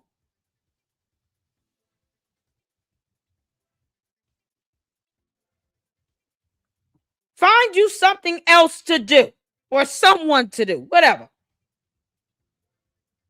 Go get you some business about yourself. It's damn near torturing. And if Erica Kirk went to court, after suing the crap out of you, Candace, and said this woman is torturing me, she would be justified. Because, see, guess what the court would hear? Everything that I just said coming straight out of Erica Kirk's mouth. All her raw emotions and feelings. The judge would have a lot more sympathy and pity for Erica Kirk over Candace Owens any given day of the week. Guaranteed.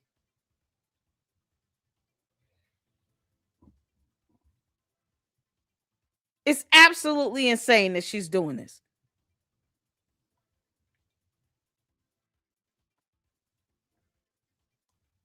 Now we got to see what this dumb demon has got to say about this. Come on, you bride of Chucky. Blessed and honored. That is crazy work as adjectives. I don't know. That's crazy work. That is like I could blessed and honored to be the CEO at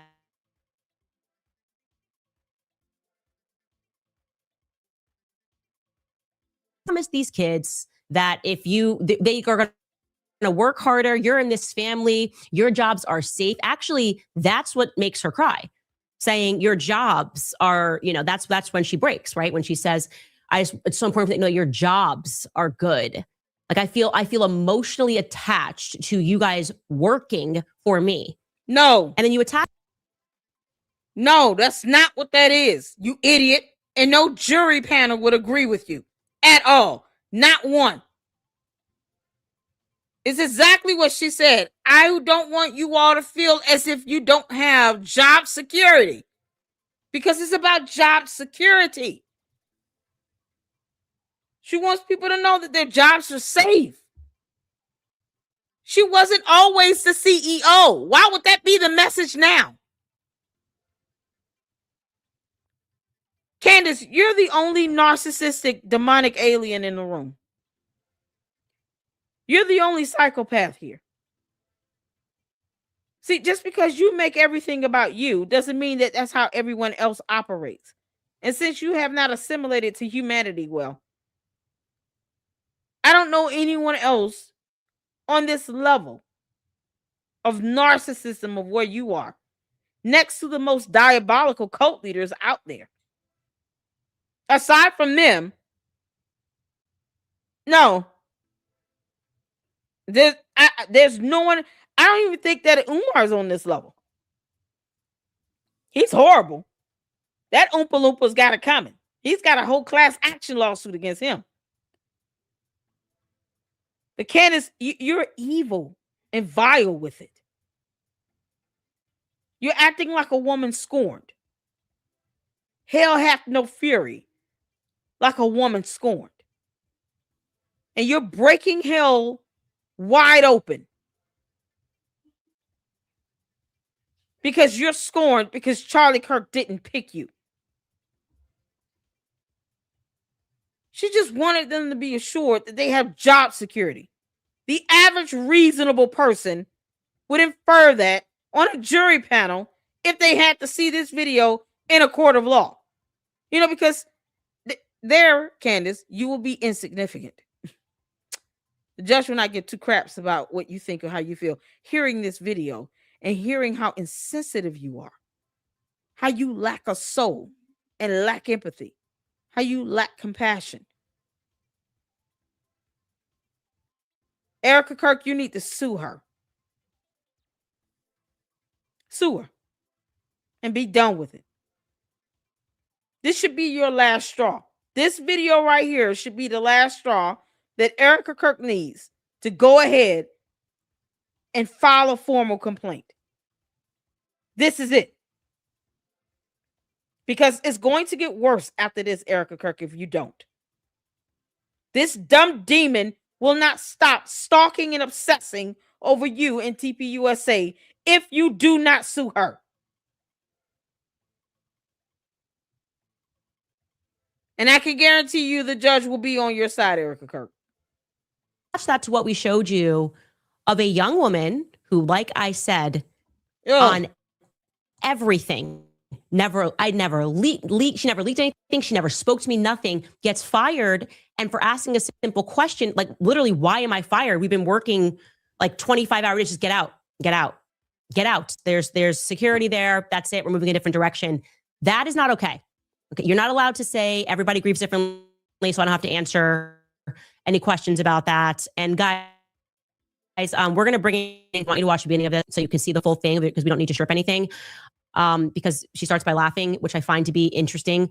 But I do want to let you know that we are having some buffering issues. We still have major blackouts in Nashville. So we're doing our best here. If you have some connectivity issues, just know that that's the reason why. Here's the beginning of that call. Yep, there you go. Oh, look at all the thumbs up. Look how cute that is. Sorry, this is a little bit more informal than probably Charlie would be reacting. How sweet. I didn't know they could do that. I hate Zoom. I never liked Zoom. Sorry, you guys.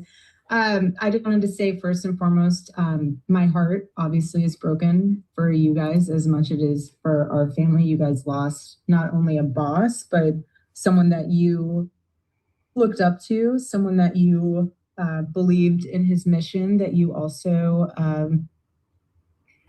that you loved. You loved listening to his show. You loved hearing his wisdom on things. I'm sure some of you have also had very personal moments of where you sat down and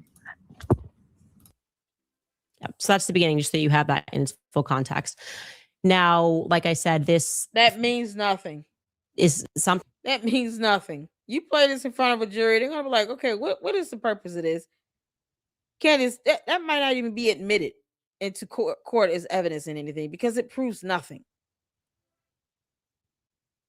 It would be objected to by Erica's attorney because it's so stupid what you're trying to fish out of this.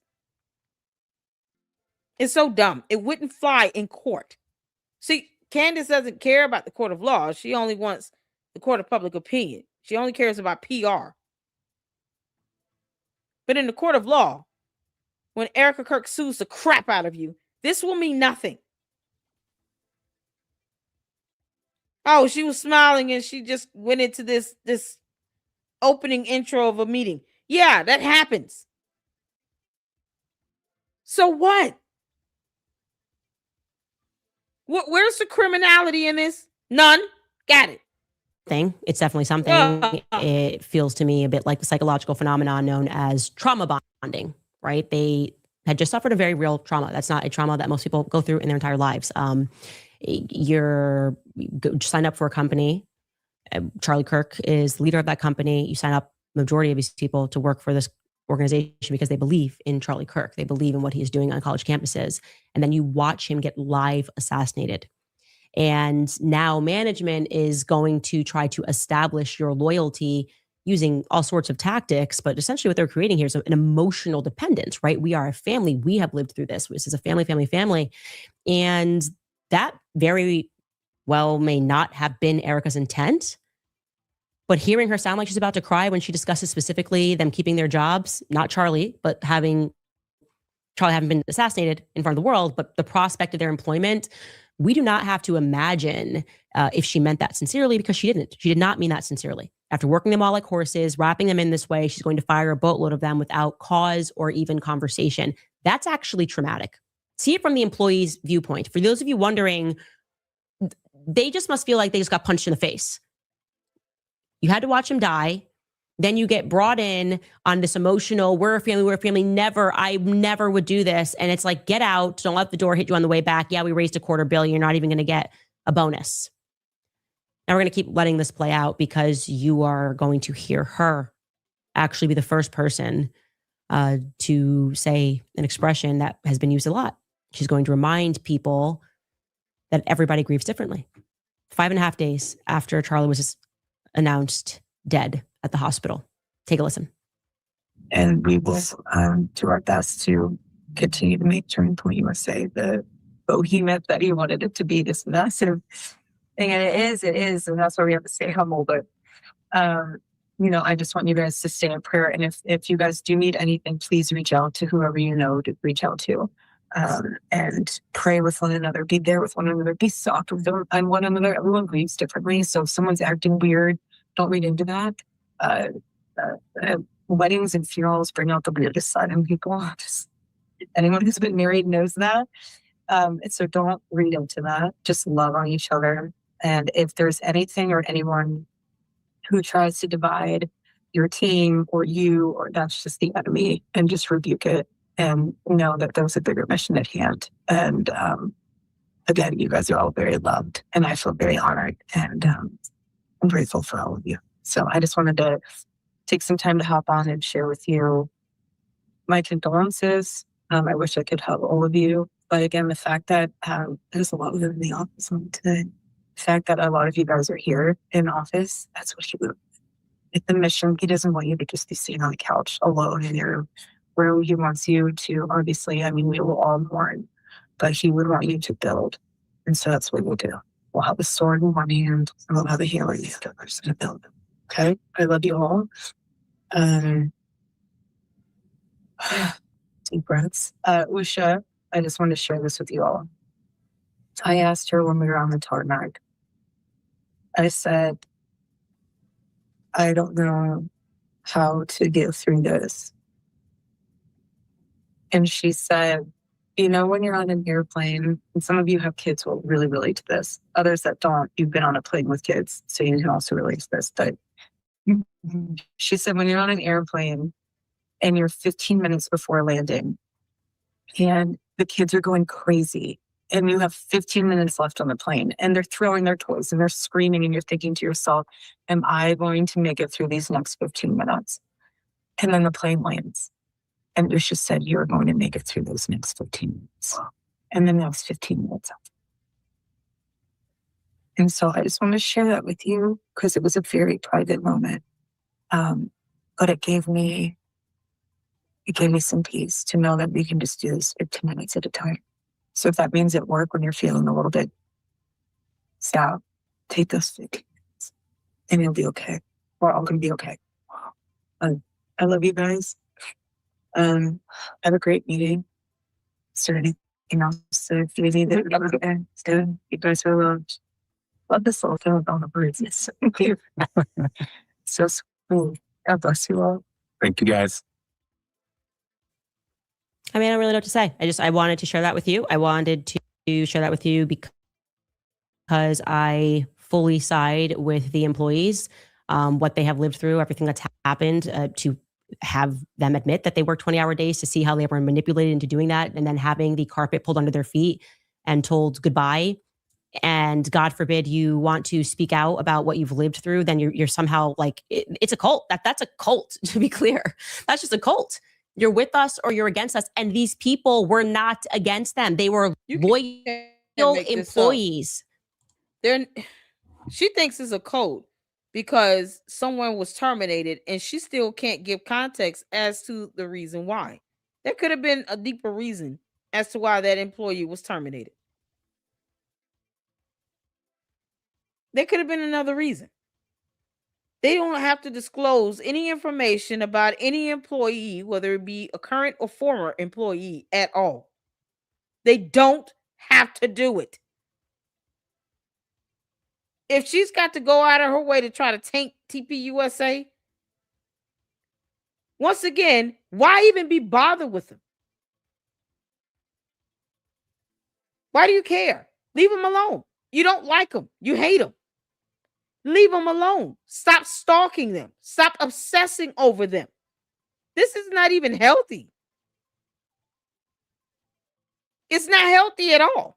And it just shows how much more evil Candace Owens truly is.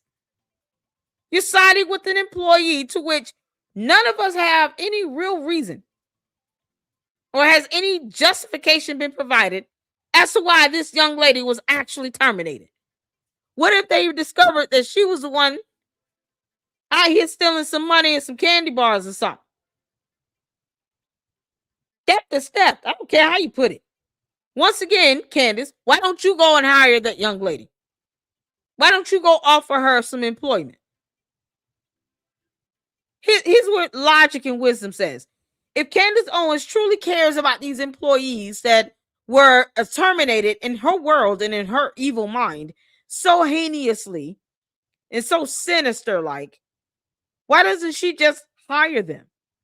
Why doesn't she create jobs for them? She has $244 million damn dollars. Give them a job. Candace, stop being all about problems and no resolutions. Hire them. Give them employment. Y'all flood Candace's videos and say, why don't you hire these people that you're sitting here allegedly trying to defend and side with all day? If that's how you feel about it, why don't you create positions for them under Candace Owens LLC and hire them? Give them jobs to do. Why don't you try to buy out Blexit again, restart that up, and then you can hire them under Blexit. Create paths for them to have employment since you're so concerned. It's not like she's creating GoFundMes or anything for these people. Candace, have you given them money to help them pay their rent until they find a new job? Since you're so concerned. What are the solutions that Candace is offering right now? None. She's just running her mouth. Why don't she give them a job? I don't do whataboutisms. Tell Candace to give them a job. Tell Candace to hire them. She wants to dwell on a problem to which she can't even, any other time, she doesn't mind posting up a photo of someone, not caring if they get cyber harassed or cyber bullied or doxxed, and it ends up being the wrong person. She'll post that photo up, just doxing flat out. But in this situation, she can't give more context as to why this young lady was terminated. So you know she was fired, but you can't tell us really why. Okay, well, fine. Give her a job. Hire her. Create a position for her in your company, Candace. Bring her over to your podcast and let her come work for you. I think that's a very simple solution. Give these people jobs. Give them employment. Pay them. Help them make their bills. Help them take care of their families. Help them out, Candace.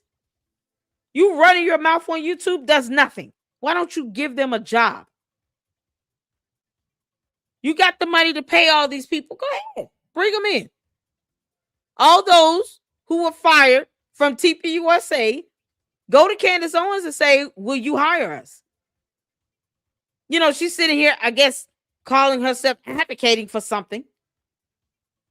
I don't do whataboutisms. Tell Candace Owens, tell your cult leader to hire them. Tell her to create jobs for them. You can't make this up. Mitch got $250,000 for lying like hell. But Candace won't create jobs for people who she's claiming were wrongfully terminated from TPUSA. Why doesn't she just give them a job? There's a solution. Why dwell on the dumbass problem that don't even exist? Just create a solution. You know what? I'm going to hire these people. I'm going to give them jobs. I'm going to make sure they get their bills paid. Why doesn't she do that? What are cult members at with that? Tell her to hire them. She can do the right thing and hire them. Give them a good salary with benefits. Make sure they get medical, dental, vision. Get PTO, bereavement time, because apparently, you know, you think they should have that. Fine. Give that to them, Candace. You have the ability to hire these people. And you won't even do that. The hell you whining about? You can't make this up. Okay. They were loyal employees and they said that they felt like they were being emotionally manipulated, had this work even beyond the 20-hour days they're working during the week. They were then asked to come in on the weekend to pack t-shirts because it's what Charlie would want. And I kept picking up on that beyond these calls. I kept saying, why does it feel like they're using the ghost of Charlie to sort of guilt people into doing things? Like, well, this is what Charlie would want. He'd want your money. This is what Charlie would want. He would want your kid's college fund. This is what Charlie would want. He wants grandma's will. This is what Charlie's dancing. He's dancing in heaven. He is, I don't want to say the word happy. Maybe he's not happy. He just got assassinated. Maybe he's not happy that he's never going to see his children again or put them to bed. But he is dancing unhappily or something. What? Like, like I said, full side with the employees. I do believe with all of the new information that I'm getting, and it is a lot, that she's been orchestrating this entire PR campaign from the back and pretending that Andrew Colvett was problematic. Maybe some credit to Andrew Colvett for being enough of a gentleman to absorb all of that, to allow people to think that it was just him acting rogue when it wasn't. It factually was not. We were lied to. And I don't know what the purpose is of that lie. That's what troubles me. What is the purpose of that lie? And by the way, just going back to that end of the timeline that we have put together, it's actually stunning to consider that when they opted to have the three-way call with the doctor, okay, when they hurried and called the surgeon, because I did an episode and I was like, hey, something's really weird that you guys should know is that, the bullet didn't go through. There was no blood in the back of Charlie. And then Erica and Andrew got on the phone with the surgeon. That was on the day of Charlie's actual funeral mass. Like, that was a priority for them to have something to issue as a statement onto X to try to explain away why a 30-06 didn't go through. Like, that doesn't seem like the proper day for that, but that's when it happened. That's when it factually, that phone call took place. We know because Andrew said just got off the phone with the surgeon. So we don't have to imagine when that was. The day after my episode, there's no blood. What do you mean the 30-06? Why lie about that? Why are we being lied to? And we're supposed to accept that they have enough money, well, they do, to hire crisis PR people and a bunch of accounts on X to tell us that it's ungodly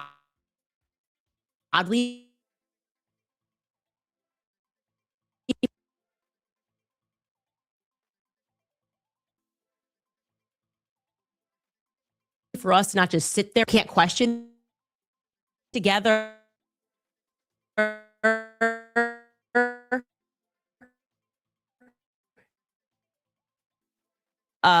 the memorial events are being let go for no reason. The COO who's talking to Uber drivers for the tea. Hey, have you heard anything about Turning Point USA? Well, I heard that this Uber driver said that you may have said something. Bring her into the room. She may have critiqued Erica. Not allowed. What is this, guys? It's severe manipulation, and it's not okay. It's not okay at all. And what is guiding that, though? What is guiding the lies? That's what I'm interested in. I don't like when people lie to my face. I really don't like when people lie to my face. And then I don't like when they send me cease and desist because I told the truth. I would say that's like a personal trigger of mine. Anyway, we're going to take a brief break and get into some more retaliatory because she's gotten a cease and desist. The next one is going to be a flat out lawsuit, you dummy. So they're going to sue you into oblivion. I don't get past her infomercials here. And you really gonna be mad when they get through dropping that lawsuit on your head. I say go for it. That way, if you think she's lying, then she'll have the opportunity to bring evidence to court and under oath, admit that evidence into the case. And Candace, when they put you on the stand, they're gonna ask you every single question they can get out of you. Please lie. I dare you. This is ridiculous. Hold on, let me go back. Because I don't like getting her commercials. I don't care about none of that. Couple of bags before they're gone. I would say that we exist in a time right now where we recognize that we live in a matrix. Like, we actually live in a matrix. No, and that matrix is fully glitching. We don't know where this is going to end. It's sort of like, we know they're lying, they know that they've lost power, but they're still going to create this illusion that they haven't. They're going to keep writing articles, they're going to keep smearing people that are telling the truth, even though it's ineffectual. Like, no, we actually don't care anymore what they're writing, but they're going to tell us who we have to like. They're going to keep pretending that these people are popular and these people.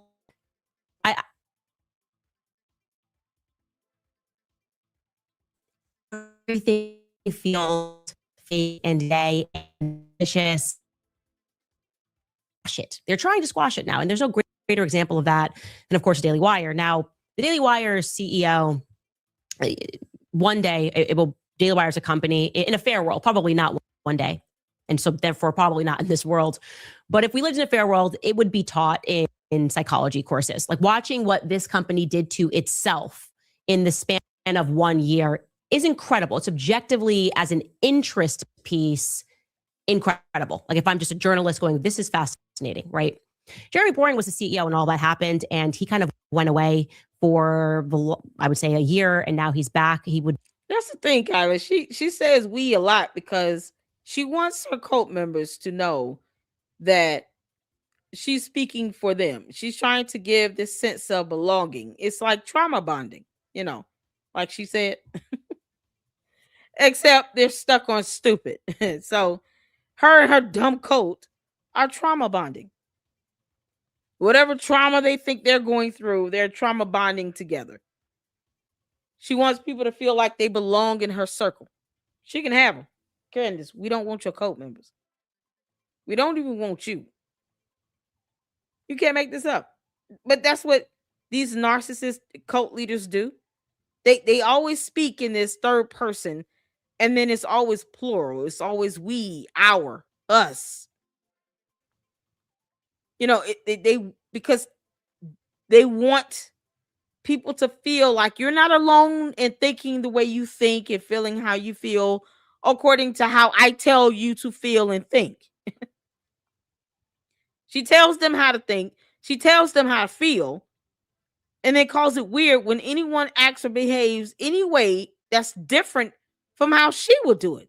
Not her cult members. Don't forget them. No. If you're not behaving the way the cult leader wants you to behave, it's suspicious and weird. And then she says things like, I think I'm speaking on behalf of the world. No, the hell you not. We don't even want you on our planet, you dumb alien. And if we can find a way to deport George right now, we would. This madness is out of control. But that's the language of cult leaders. You'll find that often with other cult leaders. I always refer to Jim Jones because I think Candace is like the black female version of Jim Jones. And he said the same things. It's the same talking points. Let me attack things I don't like, but try to do it in a way to where I feel like this person has wronged us, not just me. Even though it's solely based on how she feels and what she thinks. Check out a couple documentaries on Jim Jones and then go back and listen to parts of this video and you'll be like, Lady Luck Club was on the money. She sounds just like Jim Jones. She's just a dumber black female version of him. That's not a reverend, I guess, because he was supposed to be a minister. But that's what we're dealing with.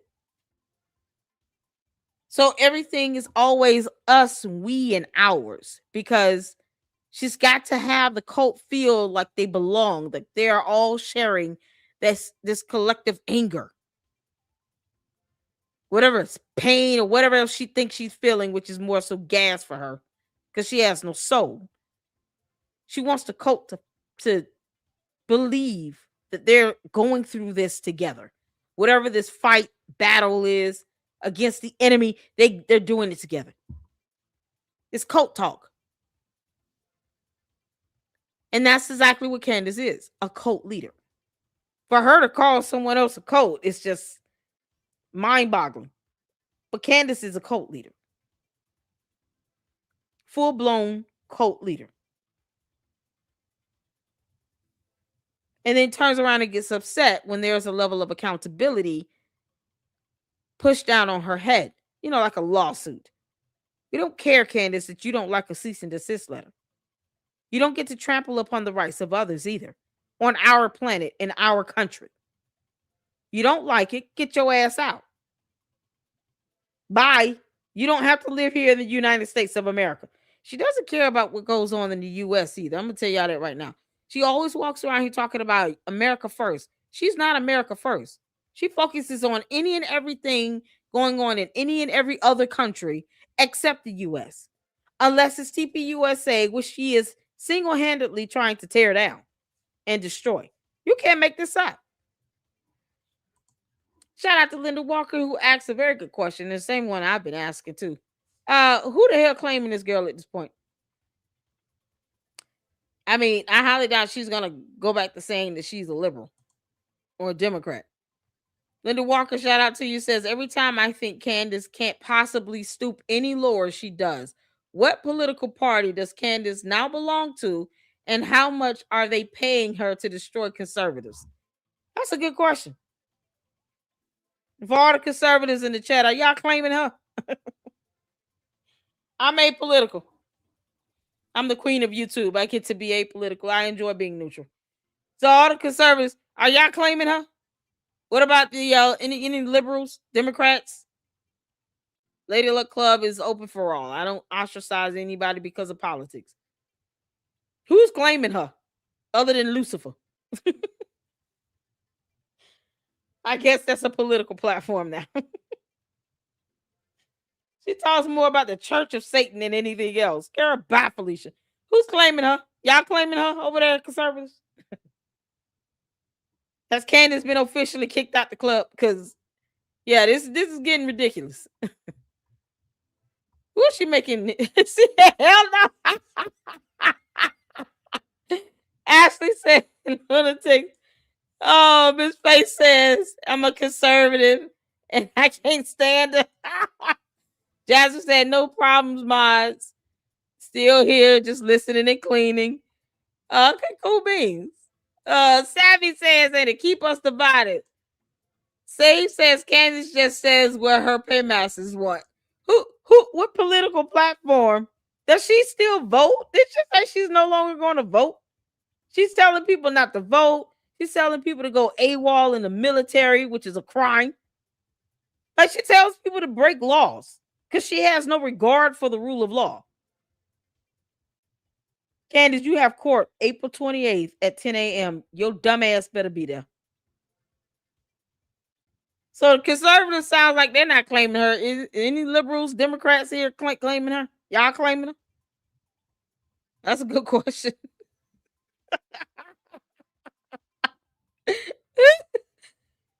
Oh my God, y'all.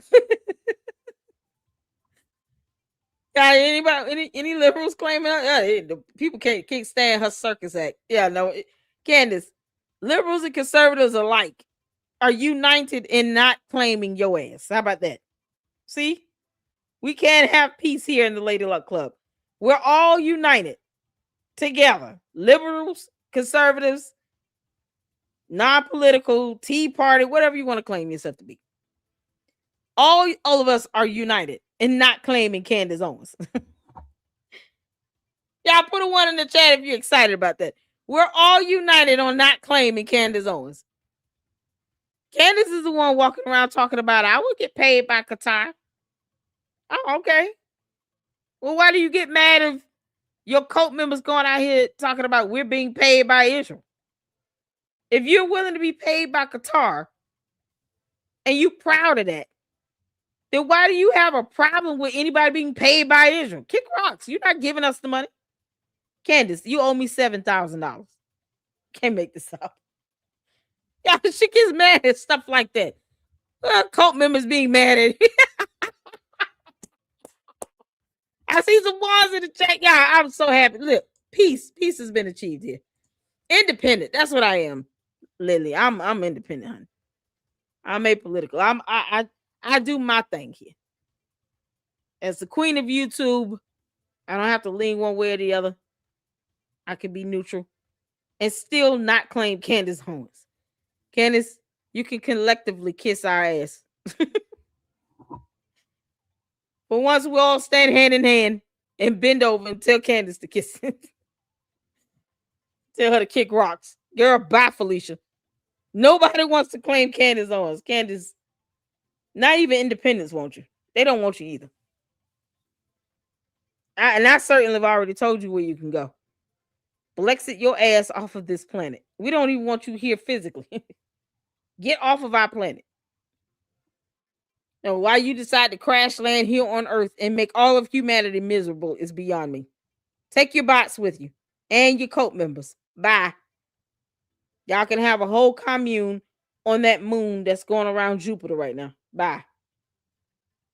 Make sure you have some oxygen masks for your folks. They're going to need them. Can't make this up. Yeah, it's a terrorist. The claimer. Yeah, but look. I don't think they want it either. Candace is a dope. What's going on, Angie? What are you doing, honey? Oh, man. The conspiracy theory party would 100% claim that woman. I know. I have to say it. The conspiracy theorists can have them. Oh, my God. You can't make this up. Hey, Steve, keep using the word articulate, champ. Keep using the word articulate.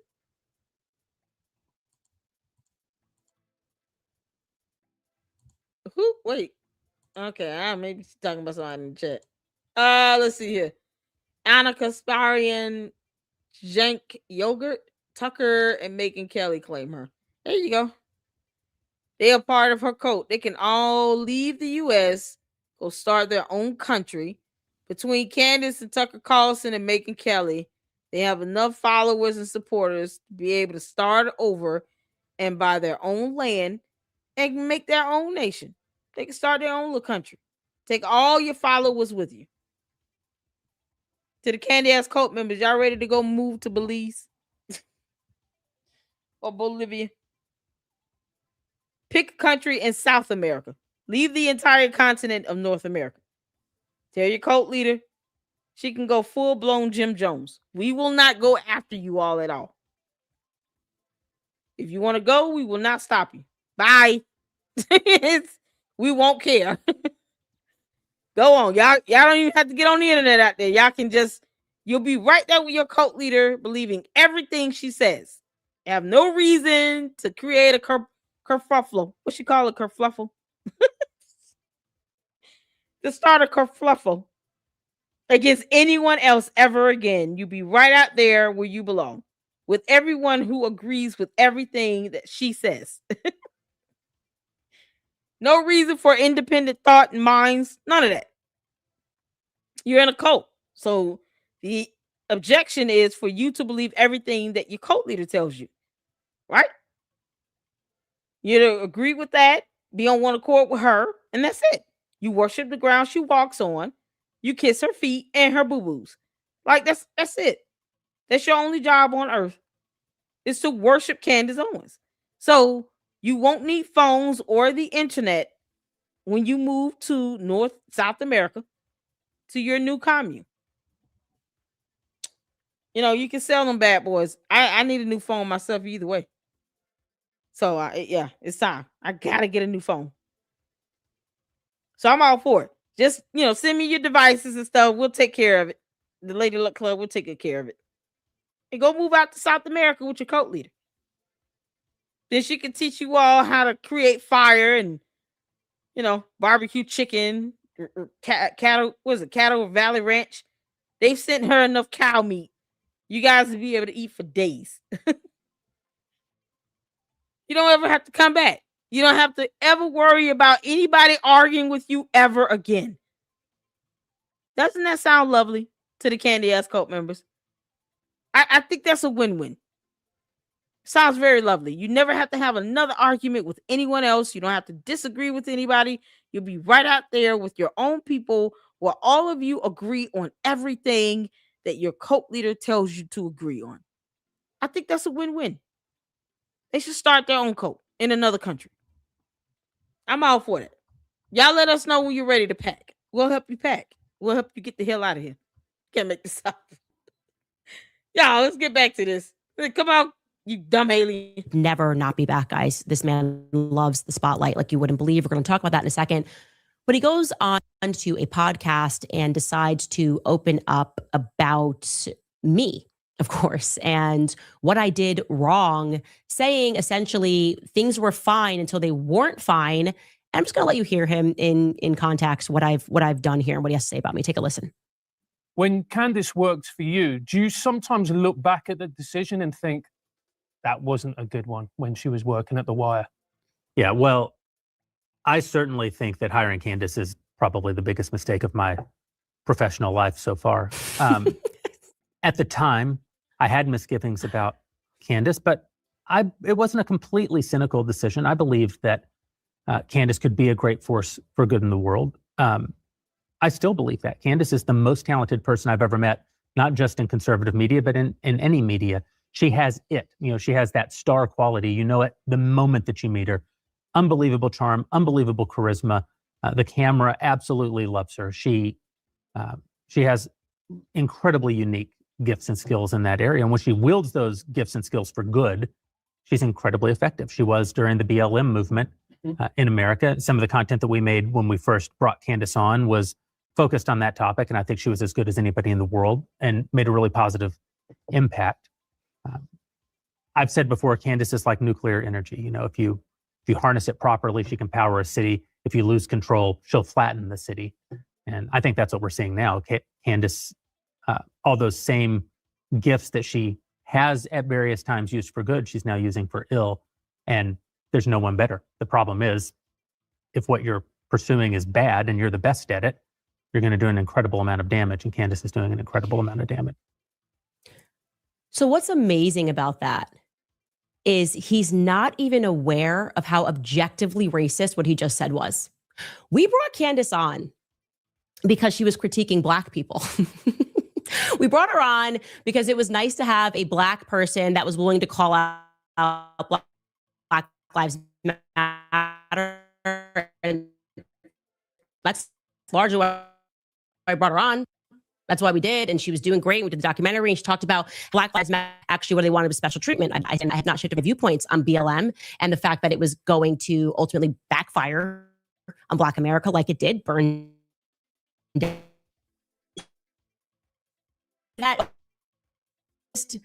That Israel was actually flattening cities. Really bad analogy there, Jeremy. When she noticed that actually the Jewish community was acting like the supremacists suddenly, and noticed that they were acting exceptionally, they wanted to be treated exceptionally, and they were coming after speech. That's when I realized that this energy couldn't be harnessed. That's when we realized we had a problem. Oh, it could do great damage. It could fly in a city like Bibi Netanyahu. Oh, man, when I could teach behaving correctly and we're making demands in a similar fashion and coming after people's lives and livelihood, that's when we had to draw the line. Nuclear energy. It's very bad. It's amazing. And then he's going to correlate my show to pornography. Take a listen. You say people tell you that they listen to Candace. I had a guy tell me recently, he said, what should I say to my wife? She keeps telling me about things that she hears Candace say, and I don't even know how to respond to them. I said, well, I would just respond by telling her fun things that you saw in some porno video that you watched. He said, whoa, what are you talking about? I said, well, the same level of shame should accompany both statements. Like, one should be ashamed to say publicly that they're watching Candace Owens now. And Candace Owens, who is at war with the widow of her purported best friend, Charlie Kirk. This is so far beyond the pale. The fact that people can say with a straight face, oh, well, what do you make of what Candace said? What I make of it is that it is a kind of, it is rhetorical. It does the same thing regular pornography does. It titillates, it stimulates, it's slightly naughty. It's great for getting clicks and it makes tons of money on the internet.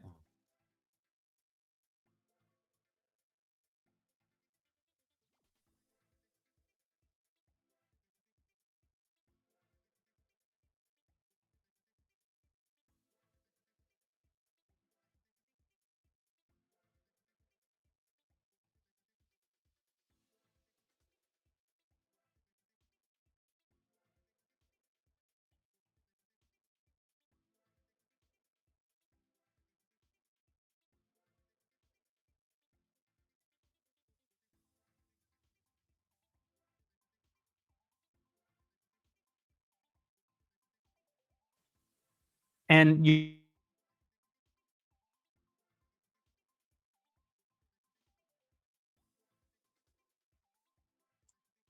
about real pornography. You should talk about podcasts. People are getting. Can you all see?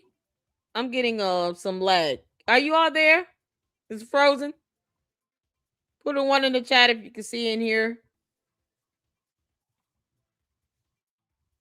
Sorry about that. I've been trying to literally like refresh in the background. Candace is remedial. Oh man.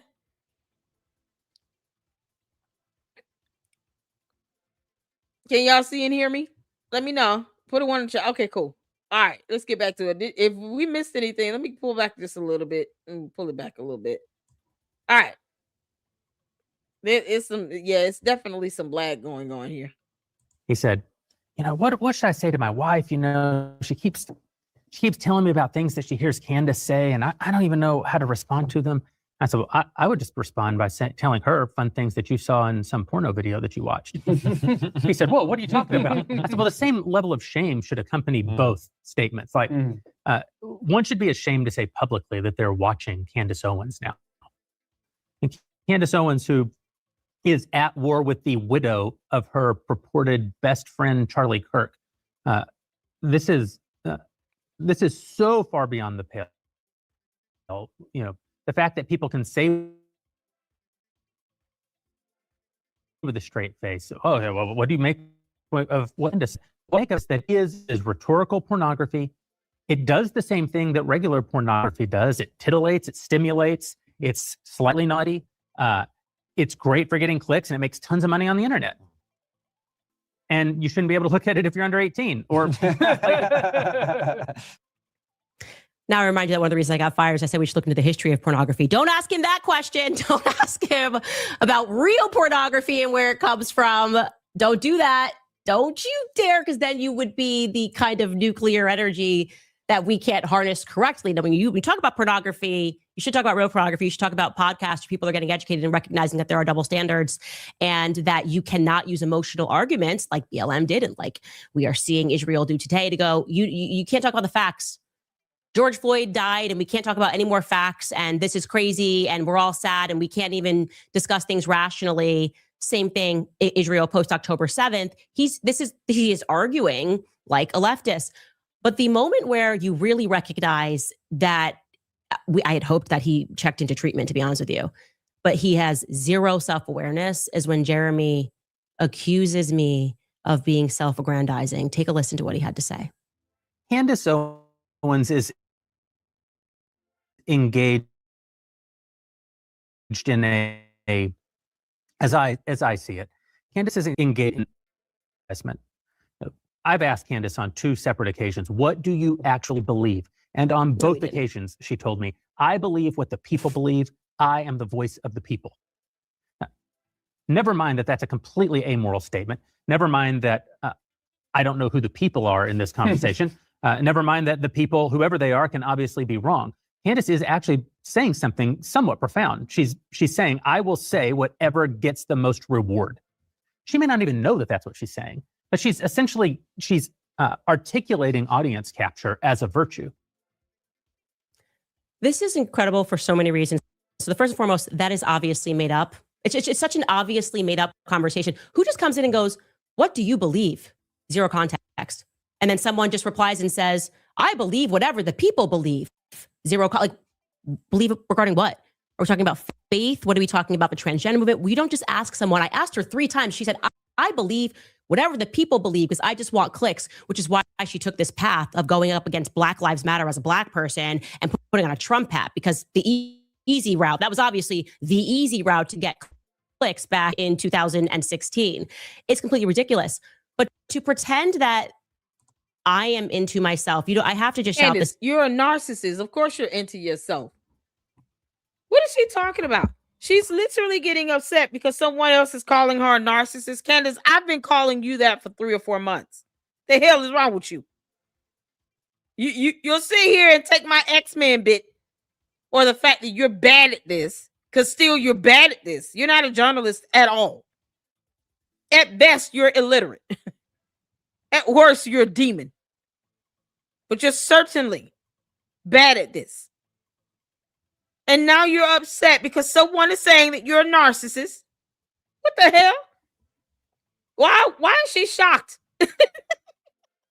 Did she not know this already? Candace, you've been a narcissist from day one. The moment I heard this idiot say, you can't prove that what I said is not true, and I can't prove that it is not true, I was like, wait, what? And still, Dave Rubin didn't call her idiocy out then. He just sat there and let that conversation flow. She was yelling and screaming at this lady. They were supposed to be having a debate. Candace's idea of debating is just over talking, repeating herself, and yelling and screaming and being loud. You're still wrong and stupid, you airhead. What do we expect from an alien with no brain? You don't get intelligence out of that. Chabu, y'all make sure y'all let me know if y'all can hear me. Because I'm seeing some people saying my mic is going in and out. If it is, please let me know. Honestly, I'm believing it is Candace's video, her dumb video. I'm glad he called her out too. He called her remedial. Girl, you can say tard in here. Child. Y'all him. Look, I can say, I'm gonna trim down on the cussing. I'm gonna try. Okay. No guarantees. Now, if something said where I have to go and go into mama mode, like I did earlier, I had to go into mama bear mode because all I could think about these kids going to Erica Kirk talking about why is my daddy not coming home. Child, that's heartbreaking no matter how you put it. Candace, you are a soulless miscreant roaming this earth, our planet, for no reason. You dumb demon. You have no empathy. So her doing this segment, getting mad because someone's calling her a narcissist, is absolutely hilarious to me.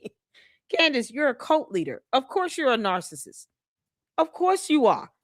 What more else does she expect people? Like, seriously, she expect people to think she's nice? Girl, bye, Felicia. And say remedial target. Shout out to Melinda for becoming a new member. Woo! Thank you so much. I appreciate that. Oh, I appreciate the support. Welcome in. Welcome to the LLC, honey. New member up in here. I love that he called her out. Me too. I love it when anybody call her out. Candace, you should be called out like this 24/7. At this point, and I've always said this, put a 1 in the chat if you recall me saying that if Erica Kirk ever responds, she should respond with an attorney. How many times did I say that? Put a 1 in the chat if you recall me saying that 1,000 times. 1,000 times, 1,000 times, 1,000 times. I said it at least 1,000,000. Yes, every time I say that, the number's going to go up. At least 1,000,000 times I said, if Erica Kirk responds to this buffoon, she needs to respond with an attorney. Respond with an attorney. Don't respond to her on your own accord.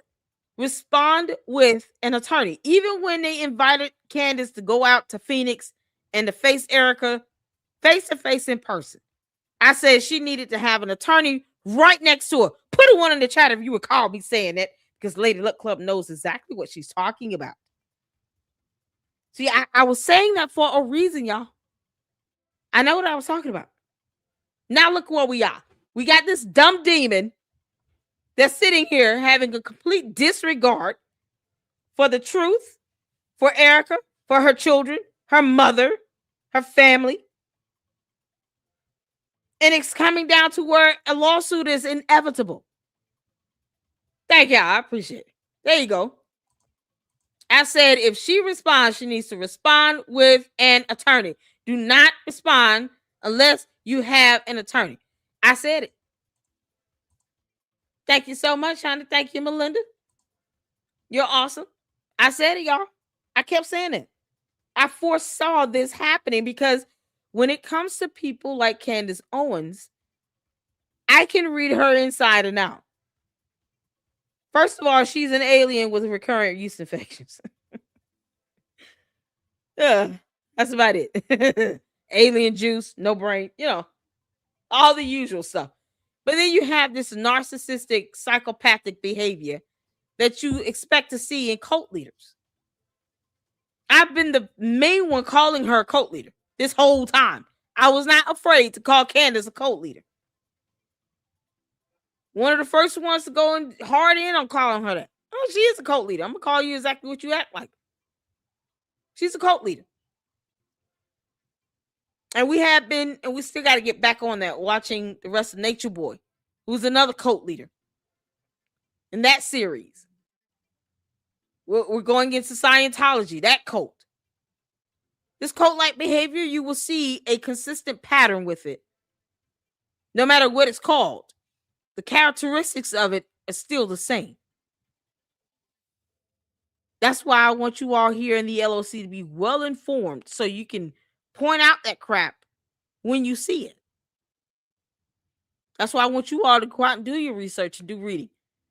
And then we come together and we look at content and videos and report on these things so that you guys can have a full understanding of whom you're getting involved with. Being selective in whom you choose to associate yourself with, because it's so easy to become a cult leader on social media. You only get to show people the parts about you you want them to know. Do we see Candace walking around here with her kids everywhere? You barely see George unless he's playing around in the studio making these dumbass videos with the silhouettes and all that nonsense. Like, you barely see him. You barely hear from him. You barely know anything about Candace's relatives, but she doesn't mind doxing everybody else. That's classic cult mentality. Hypocrisy is not something she cares about or understands or comprehends. So her being hypocritical and doxing everyone else while she thinks I can just keep my family members, under wraps though. And then we'll get mad if someone tried to put up photos of her kids. Find out who the hell she is, who her parents are. Who's her family members? Does anybody know anything about her past? Where did she go to school? Why doesn't she show proof of her degrees? Anything about her past, she keeps under wraps. Anything about anybody else, she'll dox and break laws. She doesn't care about hypocrisy. Classic personalities of a cult leader. Candace, you are a narcissistic, psychopathic liar. You should wear that proud. I don't know why you are mad about it. I've been saying it for months. You know you're an alien. You told us that. Why do you get mad at people reiterating the things you've said? You're a cult leader. What do you expect? So keep calling her out. Call her behind out.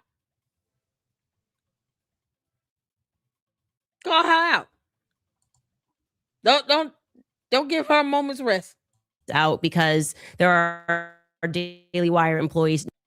You don't understand what we lived through, you guys, and they need to hear this. And they're just somewhere they're passing away, listening to Jeremy Boring talk about somebody who likes attention. Jeremy Boring is the CEO who woke up every day. Like I'm his biggest regret. So many more regrets that I could toss out of him. I'm going to try a few. Like getting up every day, going into the office and getting your hair and your makeup done to play the role of a CEO. Making talent, people who had shows, wait outside while you close the room, had people wash your hair, do your makeup, and style you. Hundreds of thousands of dollars on a clothing rack so you could go sit in the office and take phone calls like a CEO. That probably actually was the honest Jeremy. He's always been an aspiring actor. That's who he wants to be. He wants to be on a stage, and he literally builds stages every time he speaks at the Daily Wire. Jeremy Boring is a person that is so obsessed with himself and thinks about nobody else that he put the company into debt. What happened? What's the true story? What happened to the Daily Wire? Jeremy Boring was wanting to live out his boyhood theater kid dreams, right? He flew out virtually the entire company to Hungary to bring a book that he read in middle school to life on a budget that would make HBO blush, paying to transport bulls across the continent of Europe, and in the process, obviously plummeting a once financially healthy company into the ground. I am told last number I heard was $67 million spent on a high school dream. So much money that he had to empty a savings account, borrow money personally from Ben Shapiro to make ends meet. because he couldn't let go of his high school dream. That's not ranking as his number one regret, because that's the true story of what happened to the Daily Wire. Everything else is noise. Actually, the Bulwark podcast, which is no friend of mine, they hate me. They were pretty frank. If you go back and listen and honest about what happened at the Daily Wire, they spent some time investigating it. Take a listen. Because of the Daily Wire's enormous revenues, they were in their streaming ambitions. Jeremy Boring was able to become, not just like to finance this, but he is the director and the creator of it. This like incredibly ambitious operation. And so like they made these production diaries. And so I watched these videos on YouTube of them filming it. And you look at it and it's like, are they capable of doing this? I mean, we're talking of like 100 extras, like fist fighting in a marsh in Hungary, like the mist is coming in, all like enormous crews. Then they're like, well, we're flying off to Italy. And this was on the Daily Wire's dime they were doing this? Yes. Yeah. Yes. Oh my God. And it's, we're flying to Italy to film with bulls, but they were imported from Spain. So it's all good. Like it's authentic. And you're just like ka-ching, ka-ching, ka-ching. And it still hasn't come out. Well, that might explain some of this departure agreement where you're spending millions on a bizarre project set in Roman era, but filmed in Hungary involving bulls. That's actually what happened, and it caused Jeremy Boring to have a mental break, and we all just had to be subjected to it as people that are working up at Daily Wire. And you would think that after taking a hiatus, she would come back and realizing this failed. Nobody wanted to buy it. Nobody wanted anything to do with it because, like always, he casts himself in every Jeremy Boring's razor, Jeremy Boring's hair products, Jeremy Boring's high school project, Jeremy Boring all the time. Build a stage because I want to fire Candace. You would think, but after taking a year to reflect, he would come back and say, "That's my biggest mistake. That I put me at center of everything, and I took a financially healthy company and I crushed it." And you know what else was a mistake? If I'm Jeremy Boring, I would say it was a mistake not to just end things amicably with Candace, especially when she gave me the option after Ben jumped up on a table and accused her of being a faux sophisticate because she said, "Oh, genocide is always wrong." Yeah.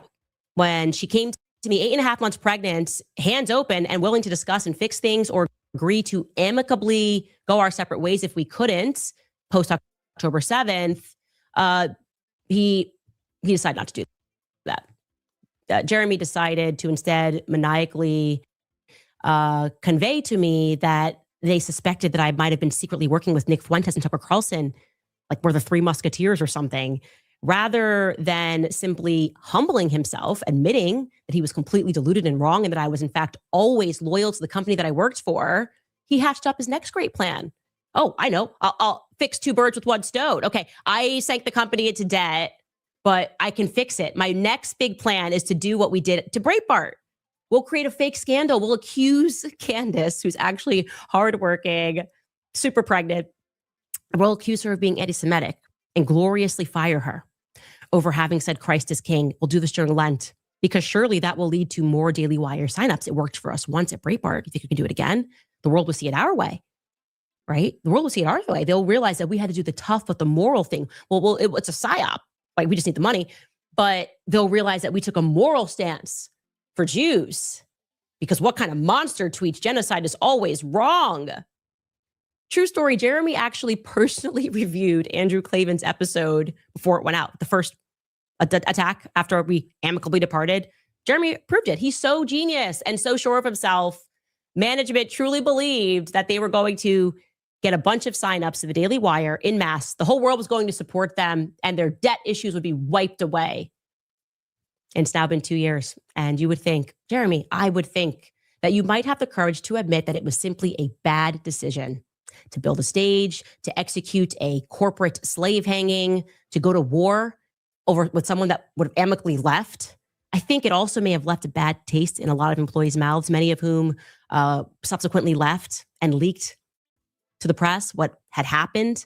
Because unlike you, I actually knew those employees' names. You never bothered to learn their names. You walked by them. They were beneath you. They weren't exactly buying what their narcissistic CEO who puts his name on everything was selling when it came to me. And what you did to me came across as cruel and unnecessary, a little extrajudicial. Most people this could have been an email. Now, if I was in your shoes, I might even rank having sent an intern on a secret mission to stalk the woman that you just fired to Dallas, to Turning Point USA, to put her on a plane, an intern. I might rank that as having been a mistake, a psychotic mistake, no less, followed by a somehow even worse decision as a CEO to then author a maniacal, almost 5-page long email to the entire company admitting to the act, justifying the decision to secretly follow someone that you had gloriously fired, saying, and I quote, "It's my right. It's my right to know what she's saying." That's not why you were sending her. You were sending her to ask me a question. If you wanted to know what I was saying, Turning Point USA live streams their events. Okay. We know what you were doing. Now, were I in your shoes, Jeremy, I might even rank you bizarrely telling Brett Cooper, then a very young employee of yours, just a few weeks before she was slated to get married, sitting her down and telling her that she shouldn't do that because you had big plans and you were going to turn her into a star because you're the magic. I would probably rank that at the tippity top of bad corporate decisions, among others. You maybe forgot yourself in that moment, as you always do. Maybe got a little swept up in you. But conservatives, those pretending to be conservative companies, certainly are not supposed to chase Hollywood fame above family. And I think personally that she made the right decision to leave. And then you made, again, the wrong decision, like the angry, repressed homosexual that you are, to not just allow a young woman, again, 21 years old, to just leave, but to, again, stalk. Because that's what you do. You stalk. You pretend it's a business, but you're glorified stalkers. In this time, in the most sadistic manner. Wait, what? Okay, hold on. Who's the repressed homosexual? Who's she talking about? Candace, we can say the same thing about George. Put a 1 in the chat if we can all say the same thing about George. We're going to tell that little repressed homosexual to come out the closet and stop procreating, making all these kids so they end up confused as to what the hell he really is. Yeah, we can all do that, Candace. Candace, I don't know. Come closer to your headphones. George Farmer is a repressed little homosexual. We can all do that. She don't want me to do that. I can turn this into a whole ASMR session. George Farmer is a repressed homosexual who has been accused of SA by a grown man. Put 1 in the chat if you've heard that before.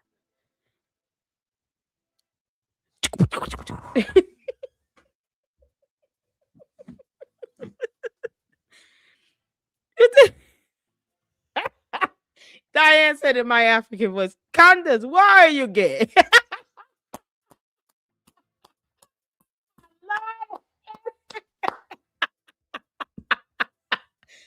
Candace, why are you gay?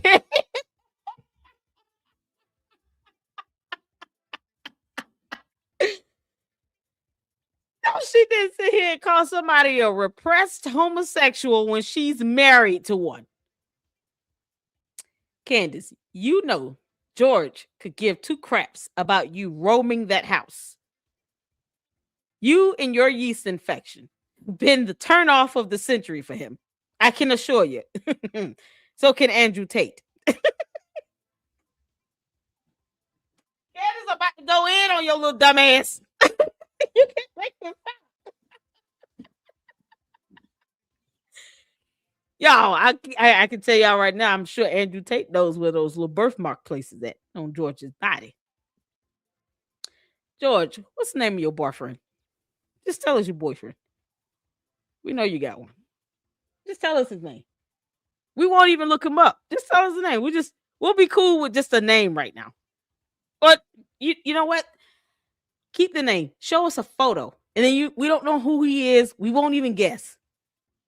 I'll make sure my people don't run any background checks on this photo or anything. We just want to see the boyfriend. Because I can guarantee you, he looks nothing like Candace Owens. George said, I like blonde hair, blue eyes. Not really stunning Candace. Candace, he's not stunning you at all. Okay? At all. The only time they have their bodies touching is when they're procreating. And that's if they're doing that properly. Y'all remember that movie E.T.? Where the little boy put his finger up, the E.T. finger, and then it lit up like a light bulb at the tip. That's how Candace and George procreates.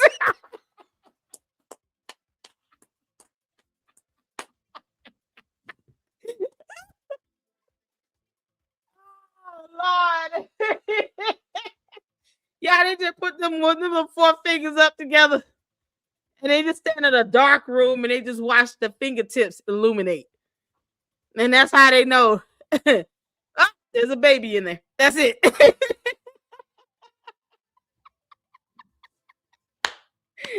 See, Star said, I picture a dark brick castle in Nashville with lots of ivy. Looks like the late Middle Ages or something. You can't make this up. Candace. Girl. When you procreate by just touching your husband's forefinger, because he doesn't want to touch you anywhere else, you don't get to sit here and talk about somebody being a repressed homosexual. If you don't kick rocks, you dumb cult leader from outer space. George Farmer is the epitome of repressed homosexual. What is she talking about? Exactly what George is. She's sitting here having a temper tantrum. You can't make this up. Y'all, this is something else. Angie said she sued luxury apartment she lives in for making her have use of fiction. She refused to pay her lease for her over a year. Yeah, no, Candace went, it was 7 months total, but it went from 1 year to another year. And she didn't pay her rent. She tried to get over on the system. I thought you believed in pulling yourself up by your own bootstraps, Candace. What the hell happened with that, you hypocrite? Like, this is ridiculous. And you, y'all. Oh my God. That's odd in Nashville. Yeah, that's what we envision. Imagine the late like 1700s. Not 1600s. That sounds about right. Except they're in Nashville. Then this black castle with sharp, pointy tips at the top, ivy growing up and down the sides of the building. You know, FDMG except Gothic.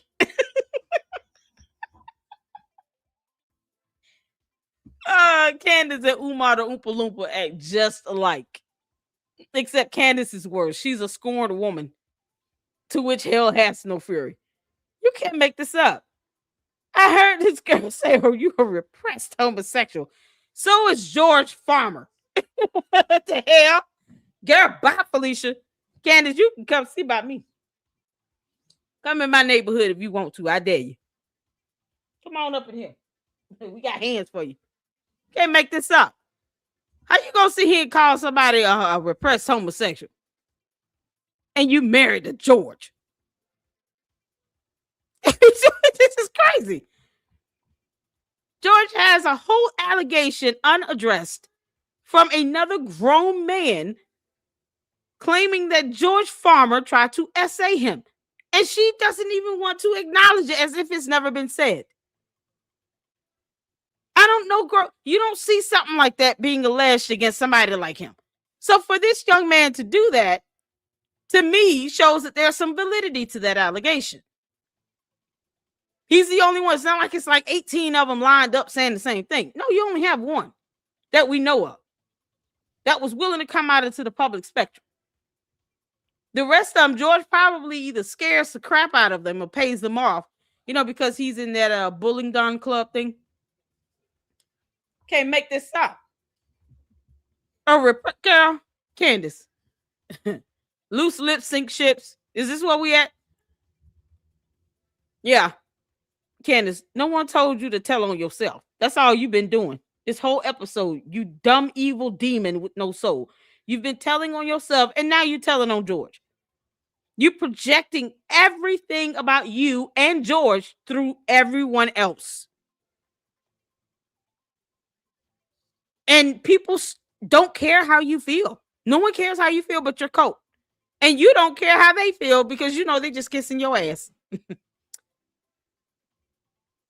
So when it comes down to it, no one cares how you feel. This is crazy. Who exactly is she talking about here? Which dude is she talking about here? Is this the guy she's talking about? This guy here? Who's she calling? What's his name? Jeremy? She's calling him a repressed homosexual. This guy here. That's the guy she's calling a repressed homosexual.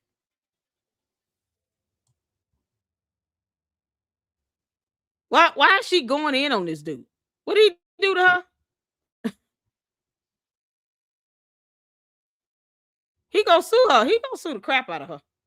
he gonna sue the crap out of her. Period. Erica Kirk, TPUSA, Andrew COVID, they all boy, they gonna go in on her. Candace, they gonna sue the crap out of you. Which you wanted to impart upon me for me doing the right thing and standing up for someone who didn't deserve what you were putting her through. You did put me through it, and you were trying to put her through it. And I told my husband that I would gladly pay that money. I said, if the judge came back in your favor, I wouldn't lie. I would admit that I consciously stood up for somebody who didn't deserve to be smeared. I'm proud of that. In fact, I would have hung it up on a wall and showed my kids that money isn't everything. Doing the right thing is. So maybe all of that could rank somewhere as you're ranking worst decisions that you've ever made. Go back. Because Candace, I make you pay for the words that come out of your mouth. You wouldn't have that.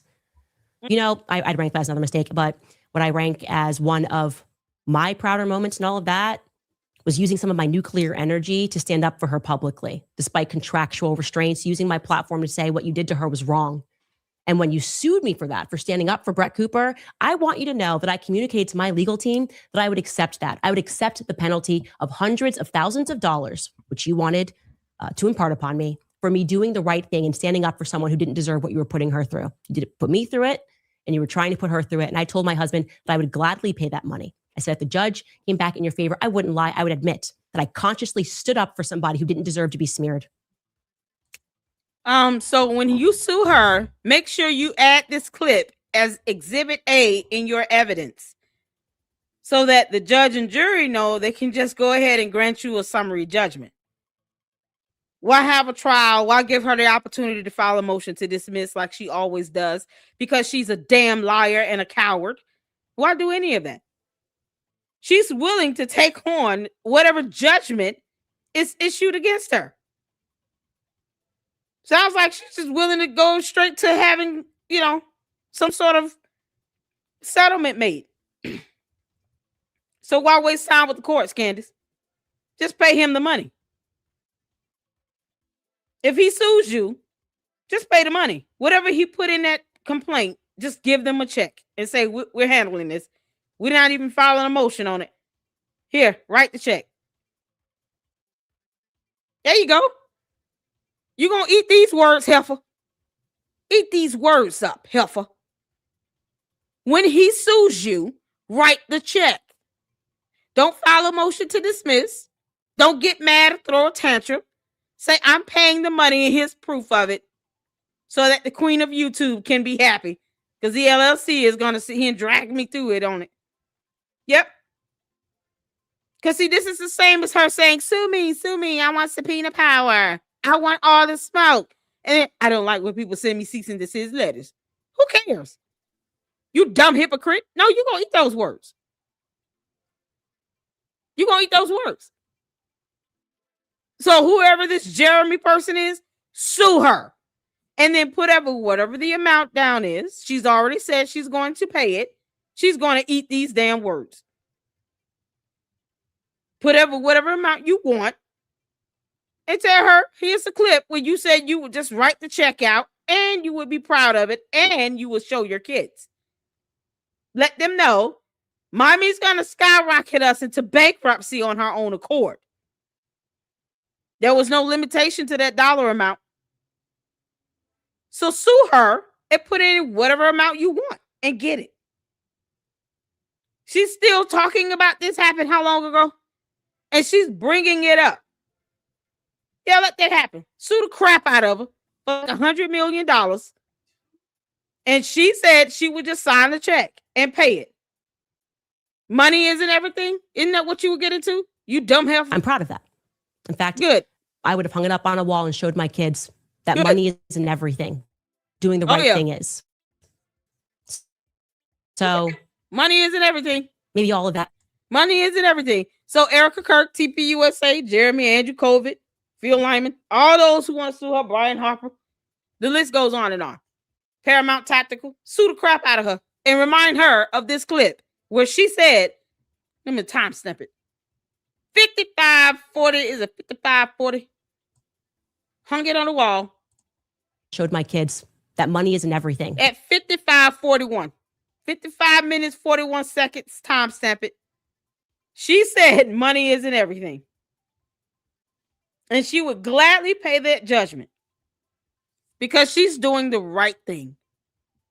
So sue her ass and make her eat them words.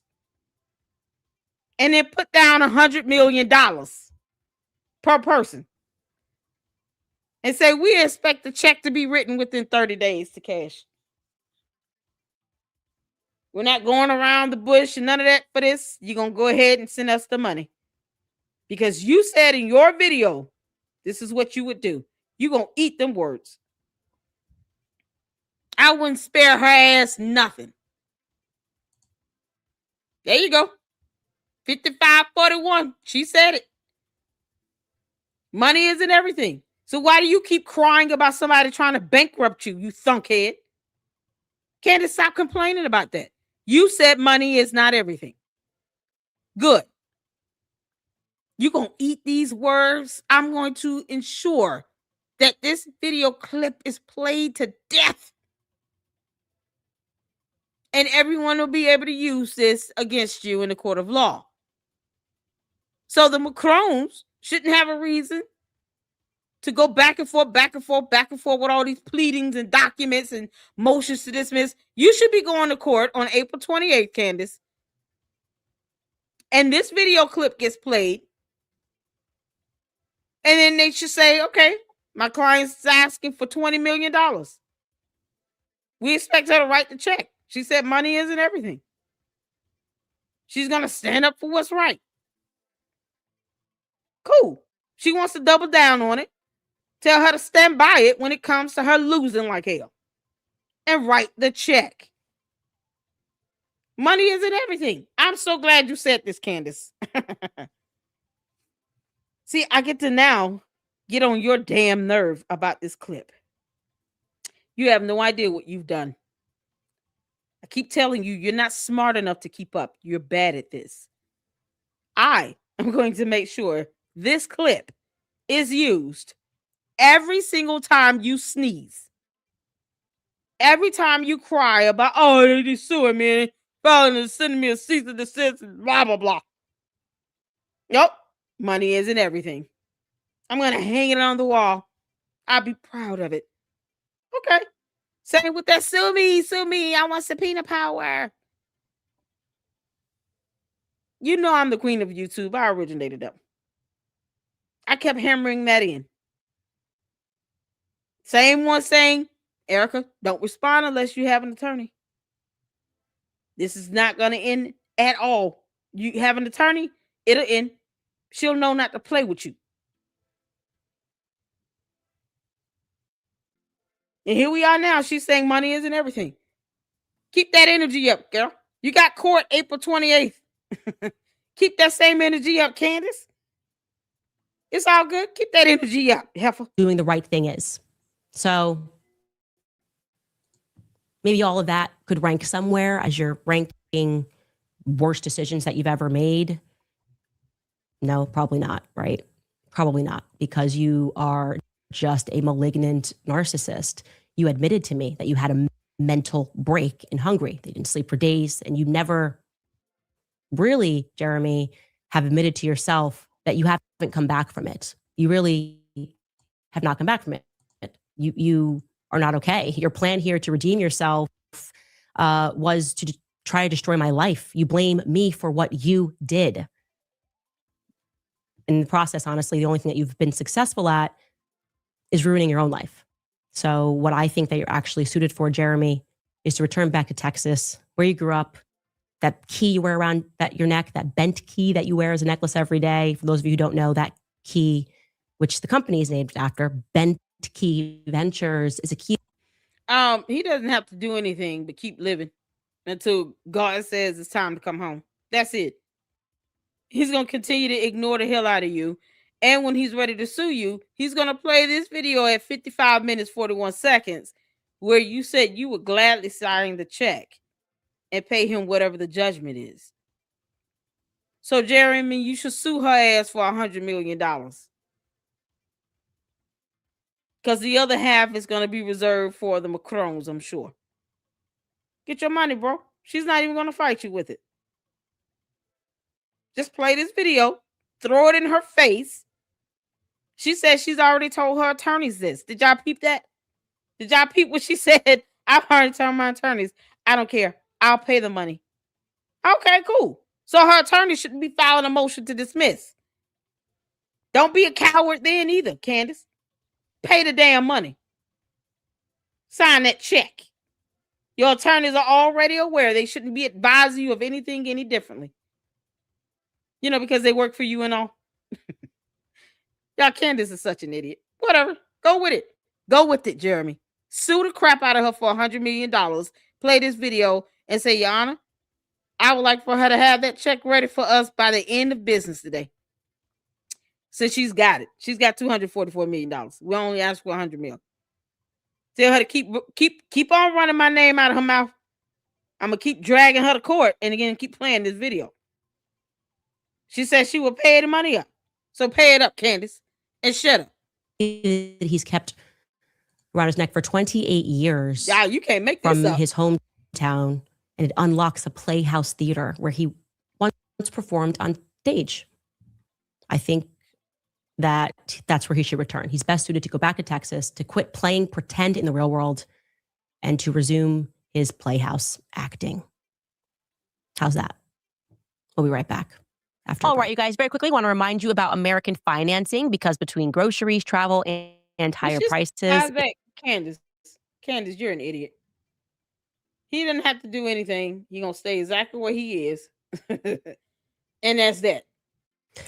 Oh, it is what it is. So, how's that? Like she putting on a performance. Candace, you're the only one that cares about a PR strategy.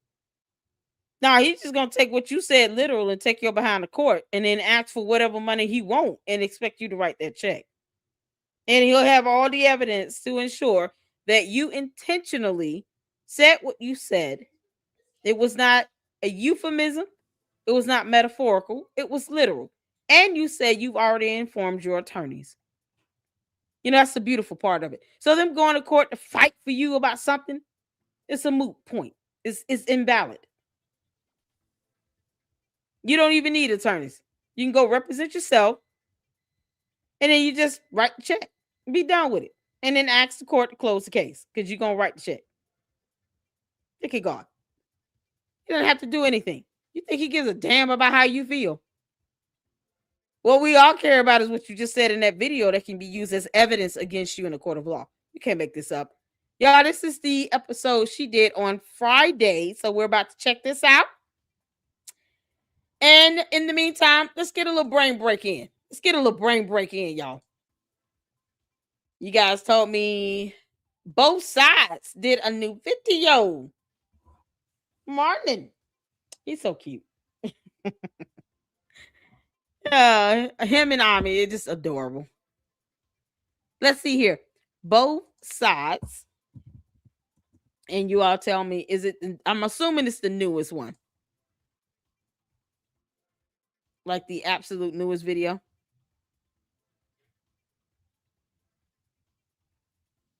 Let's see. Let me share this app. Is it this one here? Candace Owens brings Bassam Yourself on air. Y'all let me know which one is it. We gotta get a little brain break, get a little entertainment in. It was both sides, right? You all wanted to check out both sides.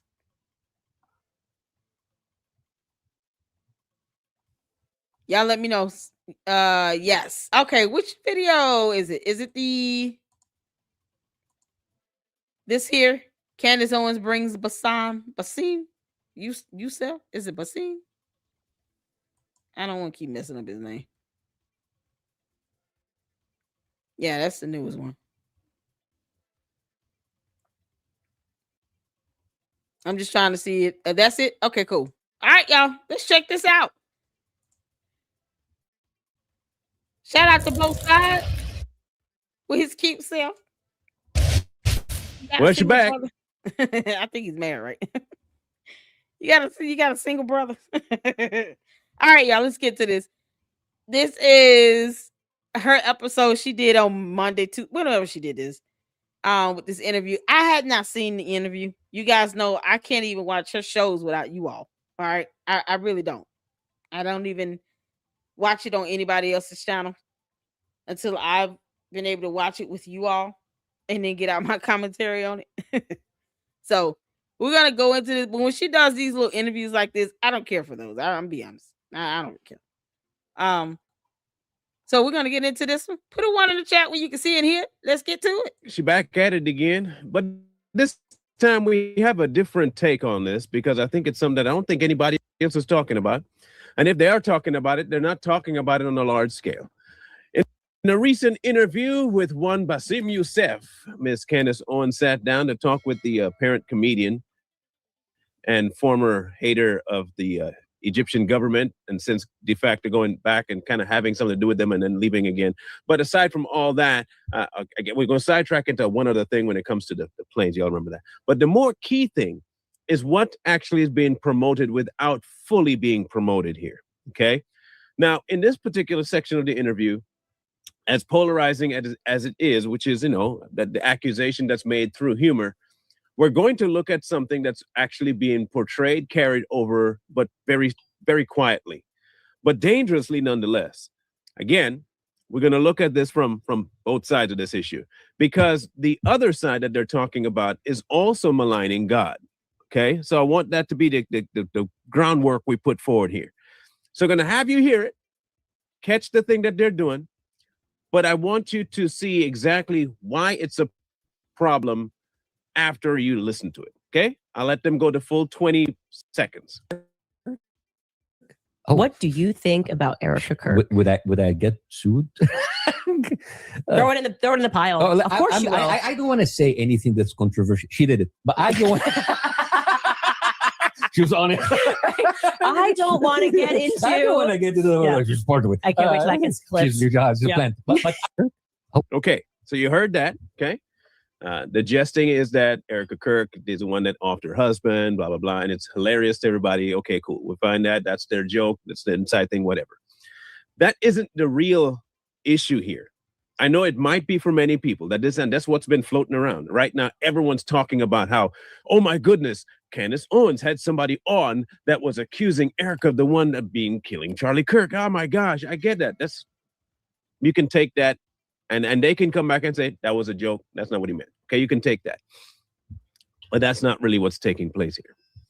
What's really taking place is the who she's interviewing that's bigger here. And again, remember I said that the opposite side, TPUSA, is also guilty of doing something to malign God. When you try to make somebody into something that they're not, like allowing the saying of, I pray to Charlie Kirk to fly, it is on the same level. But since we're not talking about TPUSA, we're going to address this one, because this one, while that one is not overtly promoting a different religion, this portion of it is.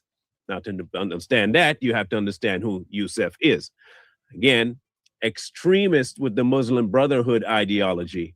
He's the same kind of guy that was defecting from certain locations because he had this extreme ideology. Okay. Hiding it, of course, under the guise of humor. Now, he's not an unintelligent individual because he did graduate with quite an impressive degree. So it's not like he's a dummy, like at all, in any way, shape, form, or fashion. But back in 2013, he was arrested and prosecuted in Egypt for maligning the then president of Egypt. Now, subsequently, he left and eventually went back, did something with the government, and then left again to defect to the United States. Now, in all that time, what he actually started to do was promote the Muslim Brotherhood, kind of akin to somebody that's interviewing him right now, Candace Owens. Now, she's not the only one doing it. So is Tucker Carlson. Now, why would they be trying to soften the blow of what radical Islam is doing? Could it be that they're doing something far more crazy than just attacking TPUSA and trying to point out flaws in their money and what their involvement was in Charlie? And why is it that they're constantly pushing to vilify Israel? Yes, they have mad issues in Israel. I'm not talking about political things right now. I am talking about the reasons for somebody going after somebody. There is a difference between calling out Israel for all the crap they do because it's crap that they're doing versus trying to make you look at some other place that has other mad issues while calling out somebody else. You know, whole beam and spec thing. Now, it's not just that she's promoting radical Islam by making it seem like it's not radical. She's also at the same time downplaying this whole idea of Christianity. Oddly enough, the other side is doing the exact same thing by trying to lure people into locations like making people pray to Charlie Kirk. Whether they intentionally do it or not, they're allowing it. So by proxy, you're to blame too. The opposite thing could be, they both can be true at the same time. One's just doing more active recruitment versus the other one doing it more passively. Candace is going all out with it. She has no breaks for this at all. In fact, she will tell you outright that this is what she wants, but you won't listen. She'll constantly degrade and downgrade the whole idea of a Christian value and try to upgrade a whole new holistic approach to Christianity or God. Why? Because she can. It's easy. Now you bring somebody on like Mr. Bassem here, right? Who has a history of absolutely supporting things like genocide. And you talk to him, but while at the same time you're talking to him who is pro-genocide for a certain type of people, because he's anti-genocide of the people that he supports, you would love to talk to him. Again, the other side's not as without blame. Okay, but again, we're not talking about the other side today. We will. Don't worry, that's coming. But this is about Candace right now. This is about who she chooses to put around her. Now remember, go back to the group. Him, this guy here, Bassem, Andrew Tate, okay? And she hangs around a lot of the same people that have this ideology down pat. Okay, she's friends with Ye. Ye said, well, I apologize, and still going to end up doing the exact same thing. This is his modus operandi. He will just say something really outlandish, then say, sorry. And then when people say, gotcha, I'm not really sorry, and I didn't really apologize. This is an attempt to bring people to a whole new way of thinking about an ideology that wants our end. Now, in case people forgot, I will give you a quick reminder of something. Their goal is to have it in every house, whether we like it or not. Have it as the number one rule of government, whether we like it or not. That's what they've said out loud, out their own mouth, and that's exactly what the ideology promotes. A removal of every other thinking process in lieu of having theirs. Now, right now, it seems as though, this is what it seems, Candace is the bridging factor. She's the one that's going to try and bring people over to that way of thinking by using conspiracy. You see, people will love to find a good conspiracy that they can get behind. Charlie Kirk's death was the most efficient way of doing that, which is why I say I cannot put it past that it might be that Candace had a hand in something that happened to Charlie. Was she behind it? I don't think so.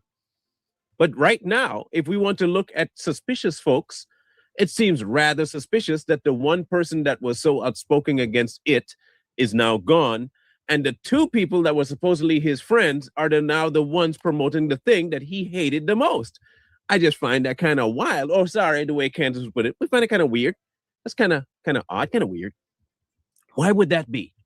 Well, maybe because from the very get-go, that's what the goal was. Now, remember back in 2019, there was a treaty signed between the Catholic Church, the Pope at the time, Francis, and the Brotherhood of Muslim Faith, right? Now, people told us that didn't happen. The documentation is literally on the Catholic's website. If you want to go double check that for yourself, feel free to go do it. But they signed a world treaty where everybody would be treated like this and like that, and this peace and this one brotherhood across the world. And we talked to you about how this is the intro to the whole idea of a one world religion. And the only one entity that actually wants everybody to think the same is indeed extreme Islam. As much as the Catholic faith wants to, it's not the same thing as Islam. Islam wants that. They've been saying that out loud. The radical side, anyway. Oddly enough, Candace has been pushing that like spades. So has Tucker Carlson. Now, people will look at this thing and they'll stick it to Charlie Kirk, saying, yes, you see, she's blaming Erica Kirk. She's saying that Erica, and she's laughing at it. How sick, how sick, how sick. Okay, that might be. But you're missing a much bigger picture here. Those are just parts and cogs in the larger machine that's trying to be put out here. And again, the other side, just as bad. What are both doing? They're both detracting from what actually is of God. So let's just make sure we have that down. Talking to dead people and talking about how dead people talk to you and telling me that, oh, I can pray to that dead, you already off the bandwagon right off the rip. Then trying to convince me that the entity that wants me gone off the earth is also of God, then you off the wagon too, so you're both off the wagon. And I think if we were logical human beings, we can say both of them sound a little bit way off the wagon, so we shouldn't listen to either one of them when it comes to that. In this case, however, like I said, there's an active promotion of something. And the active promotion is the problem. Not only is she interviewing folks and siding with folks that have this idea, it's coming under the guise of something you can actually care about in real time, the death of Charlie Kirk. Now, could she have pushed this before that? Not as good. Could she have sold people on this? Not as good. Could she have blamed anybody? No, not as good. This is the perfect storm hit when Charlie Kirk died. The perfect concoction has now been ignited. She can now say unequivocally first of all, I'm gonna say this. I think Candace had something to do with it, and George. Think about who's been benefiting the most. Oftentimes, when you're trying to prove intent, they're looking at what was the financial gain. When you go out and just, if it's not like self-defense, okay, somebody lose their life because they came into your neighborhood and thought you didn't have hands, and then you go and you realize you can beat their ass, and then you end up knocking them out and hurting them real bad. But you didn't have a choice. It came out of nowhere. Wasn't planned. It was you having to just defend yourself. You're talking about something like this that's so calculated to where she has been toiling over this for 4 months. Going to 5 months. I want y'all to think about this. No one, unless you're an investigator, a prosecutor, you're an attorney, you're handling the case itself, talks about the death of someone 5 months straight, invoking conspiracy theories while trying to deny the obvious about the real shooter, to the point where you're creating scenarios. You're drafting in a Mitch Snow, pulling in other people to corroborate your BS nonsense. And when you're challenged with having to provide evidence and proof, you cannot do that because it doesn't exist. 5 months straight of this. Even just for an ardent independent journalist, I want to talk about this as news evidence is released, as something develops. Like when Tyler Robinson had to go to court, right? Ideally, you expect the media to cover his court hearing, to kind of give a synopsis of that. And then they move on to talk about something else until something else new occurs again. That's how the news cycles work. You don't find true independent journalists that continue to talk about the same story for 5 months, creating scenarios and conspiracies and not providing any factual basis or evidence, not linking any of these things together. She has gone after TPUSA Faith, TP Endowment, the Super PAC, TPUSA, their finances, Erica Kirk, her mother, anyone that went to UVU, Phil Lyman, his mother, his cousin. I mean, just down the line, the security, Brian Harpole, everyone else. These people were doxxed. They had their credit cards stolen. Their lives were upheaved because of this. And in any other murder case, if you are a true independent journalist, you've never seen no crap like that happen. To the extent where people are being cyber harassed, bullied, doxxed, and defamed. 5 months straight, she hasn't talked about anything else. That's not a journalist. That's an obsession. That is someone trying to keep something suppressed and secret. That is creating diversions and distractions intentionally. That's what that is. So when the circumstances line up to where you've had the most to gain out of this financially, let's not forget she's a scorned woman. He didn't pick her. And she never got that great reunion she wanted. She wanted to be reunited with TPUSA. Her cult can't seem to question her about that, though. For some odd reason, they dare not question her. Why would you want to go work for TPUSA? Why would you mention being on their payroll? But she kept it a secret that she had a contract with them. Who makes moves like this unless they have something to hide? See, it's the lying by omission for me, Candace, that does it. I told you I see through you. You think that you're the only one that somebody can give information to? No, girl. No, you dummy. You have no idea who knows what and who knows who. No idea, Candace. And that is what you should be afraid of. You have no idea who knows what and who knows who. All we've been doing is challenging her to present evidence, and she won't do it. Coming up with theories about Egyptian planes stalking somebody. All this dumb shit she's coming up with. Dumb nonsense. No one cares about that. No evidence to corroborate it. And then takes it upon herself to try to throw herself into the equation. Let me distract even more by saying that someone's trying to murder me now. Now they're coming for me. She's forcing herself into this scenario. Why? Even a semi-smart criminal won't do that.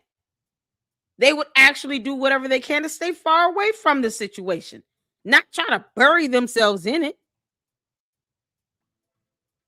When you're dealing with a narcissist, you got to remember they don't think like everybody else does. They don't behave the way everyone else does. Their decision-making is not going to be the same. They don't understand concepts like hypocrisy. Basic evidence. They don't understand concepts like telling truths. Corroborating evidence. They don't get that. They don't care about that.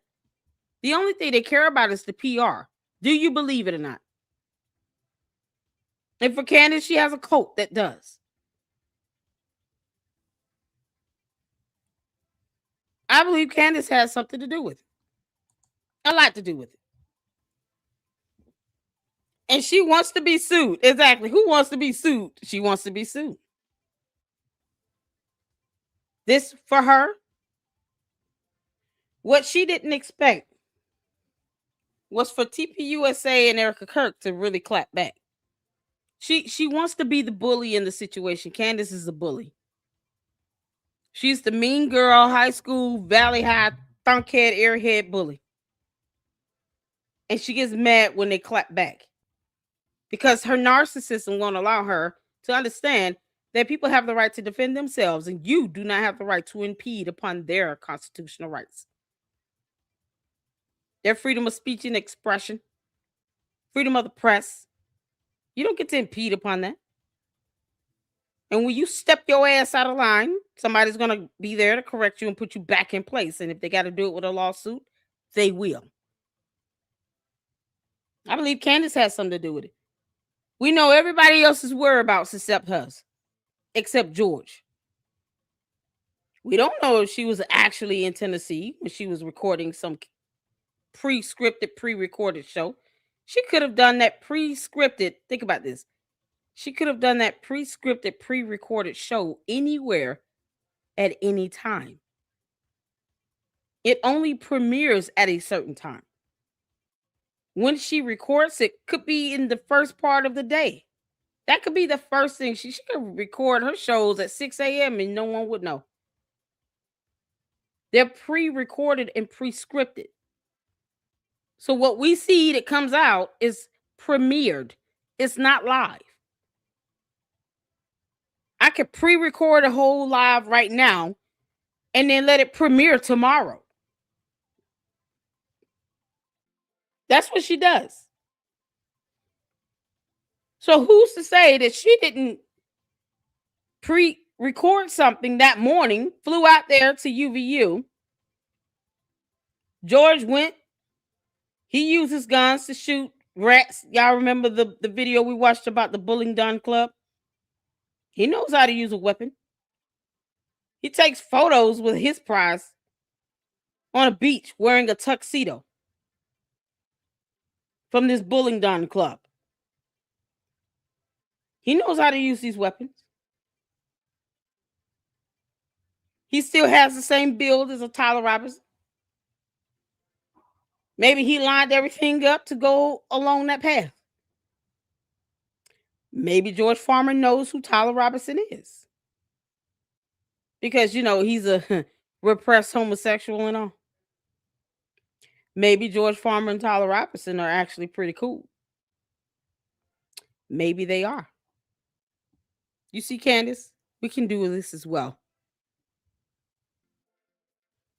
She believes that Jasmine said, and she believes Tyler is the fall guy, so she's investigating separately. Is that a crime? Mm-mm. It's not a crime to investigate. The problem comes in when your investigation, first of all, she's not an investigator, okay? And the reason why I like to make that distinction, because as an independent journalist, I don't ever want to give the notion that I'm investigating. Investigating gives you certain privileges that you don't normally have as just a standard individual. And because she conducts herself as if she's a federal investigator, that would be impersonation. That is the crime. The crime is in impersonating one. The crime is in the doxing that comes along with it. Her having information pulled that could be personal identifiable information she's not privy to. But she's doing it under the guise of this so-called, oh, I'm just investigating. I pulled up the definition of impersonation. Even the mere assertion that you have that type of power falls under impersonation, which is a federal crime. That's a felony. So saying that I'm an independent journalist actually protects me more than me trying to walk around here calling myself an investigator. So I wouldn't want to do that. But that's on her. She's not very smart. So Candace could have went out there to UVU. She could have caught a flight. Her and her husband got the type of money where they can just hop on a flight. They got a nanny to watch the kids. They fly out to UVU, meet up with Tyler Robinson. Tyler Robinson, the fall guy. George Farmer is the figurehead. Candace pays the money. And then get back home like nothing happened. The day he was shot, she didn't do a show. Who said that she didn't already have something pre-recorded and pre-scripted? That can be done at any time. George Farmer has about the same build as Tyler Robinson. And they got the money to do it. They got the money to pay someone. They got the money to get inside information. Candace claims she's got insiders at TPUSA. She's got insiders with the FBI. She can just text message somebody about a death threat and not file a formal complaint online. That's what she said. So who's to say that Candace and George Farmer are not involved? Let's go with this theory she keeps putting out there about him being the fall guy. Who pulled the trigger on the gun? She doesn't believe that he took the shot. Who did? I mean, you got camera evidence showing that he did. He jumped off the building and all of that. There are multiple cameras around on the rooftops of those buildings, getting various angles. Everything is not going to be released to the public because laws in place predicate and dictate that. You don't want all your evidence to be put out there to the public, only for it to be scrutinized and to create a biasness, and then you taint the jury. They have to look at that evidence. But if Candace and George Farmer are working with Tyler Robinson, why does she want him to get off so bad again?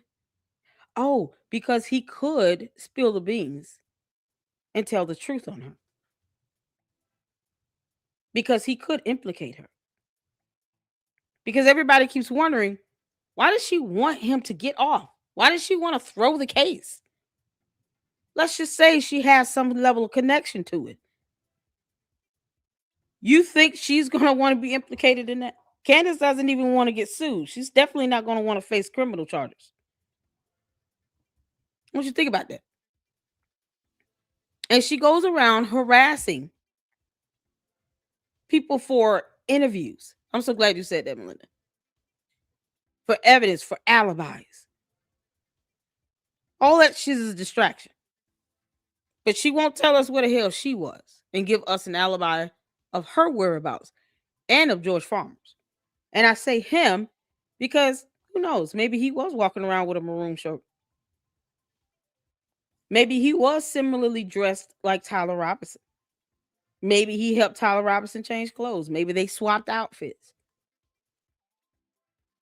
Maybe George Farmer came in there wearing the outfit that Tyler Robinson actually left him with the Dairy Queen in. And George Farmer was able to sneak and get away with the clothes that Tyler Robinson was wearing. Who knows? You know, I'm just theorizing here. Because what other reason can anyone come up with to explain why Candace wants Tyler Robinson to get off and get away with it?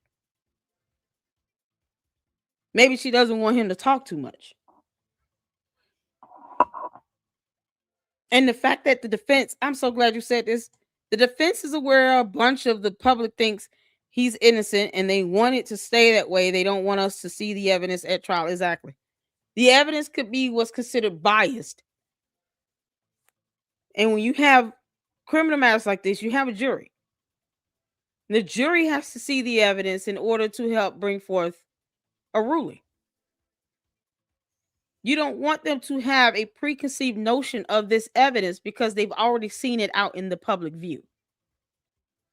Because if any member of the public can watch it, you would have to naturally assume members of the jury can see it as well.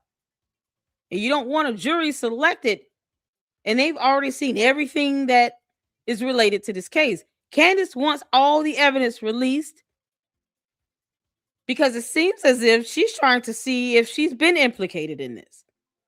if she does end up being connected to this somehow. Because now that is a sign of a guilty person. That's an MO. People who are involved, they'll be the ones calling into the police station asking, what's the updates on this? They'll be the ones following and tracking the news to see if they've gotten any new developments, any new leads, any new evidence. What's y'all evidence? What do you all have? Because they're trying to stay 2 steps ahead when they're not smart enough to really do that. So let's just say Candace's angle is to get Tyler Robinson off. That way, anything related to her, George Farmer, doesn't come up. I'm just saying. She has benefited the most out of his death. I thought I heard it all when I heard her say, at least on 2 separate occasions, they ought to put me on their payroll. For what? Why? Do you think that will make you look better, Candace? Do you think that that will make you look less conspicuous if they put you on their payroll? What do you think you're going to get out of that? If you hate TPUSA, you had a contract you didn't even tell your cult about, you didn't even speak about, and somehow you're saying to them you want to be put on their payroll when the majority of your fan base sees them as the enemy? And none of these goons asked her about this, by the way. They didn't challenge her on that at all. Why are you saying you want to be put on a payroll? Why wouldn't a guilty person want to just be put on the payroll and blend in? Besides the fact that she already had a contract. Why not? Make it less believable for her to say that she had a hand in it. Now, will I say she pulled the trigger on the gun? No. I think Tyler Robinson did it, but I think her and George Farmer may have something to do with it a lot more than they trying to purport. And for her to, every time evidence is released, anytime anything is released, like the text messages and all of that. We have one more Tyler Robinson video to check out from, what's his name? I want y'all to think about this. Think about all the things that's being said and done. We got one more video to watch from Turkey Tom. See, when I watch these Turkey Tom videos about Tyler Robinson, the way I'm looking at it is I am looking for some connection back to Candace Owens and George Farmer. Because why does she attack the actual concrete evidence related to the case? Why does she want to know so bad? Most people have a respect for the law in knowing there's a reason why they don't release it to the public like that. Why is she so desperate to know? To the point where she says, I don't care about that investigation. How do you not care about the investigation of a man that has been accused and has admitted to murdering Charlie Kirk you supposed to be in love with? Wouldn't naturally you be angry and upset at the man that took the life of someone you deep down in love with and you wanted to be with, and now you're scorned because he didn't pick you? If you had love for him, right? I think that vengeance took over her. And Candace has been making mad money since then, but lied about having a contract, kept it a secret about having a contract with him. Never disclosed that they at least sent her 2 cease and desist letters.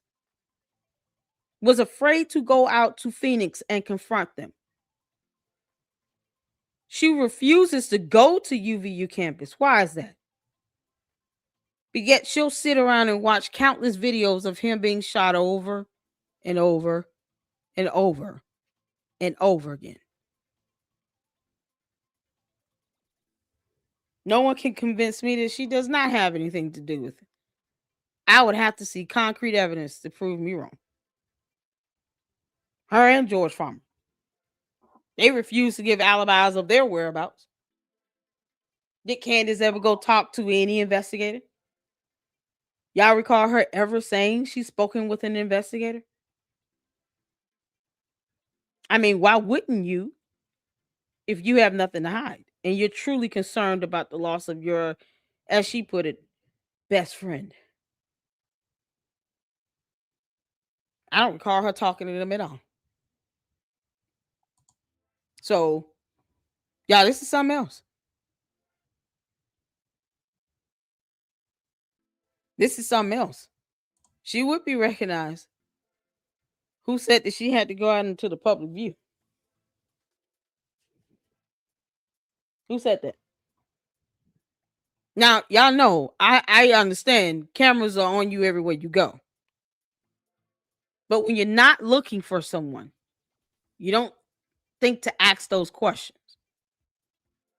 When you're not looking at that person to be a potential suspect, no, you don't think to ask questions about, okay, well, if they did fly out there, they would have been captured in a camera in the airport, right? Let's just say she's wearing a hat in disguise pretty good. Let's just say she flew in and went straight to a hotel, and maybe George went out there to the UVU campus. I'm gonna be honest. I didn't always know how he looked until last year. Period. He's not one of those type of people that's just out there on social media like that. But it seems like he's becoming a lot more present, doing a lot of these speaking engagements and all these things. And let's not forget, he was one of the chairmen for TPUK. Wouldn't he know some of the ins and outs? Their security measures, security details. Wouldn't George Farmer know that? You're the chairman? TPUK? You're the chairman. And how long did he work for them? How long was he there as the chairman? I'm just saying. I want y'all to think about this. How long did George Farmer work as the chairman of TPUK?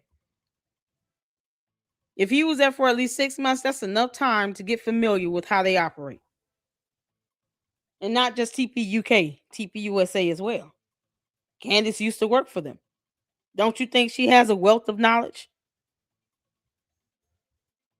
She said, oh, I didn't want to use their security detail for TPUSA, blah, blah, blah. I had my own.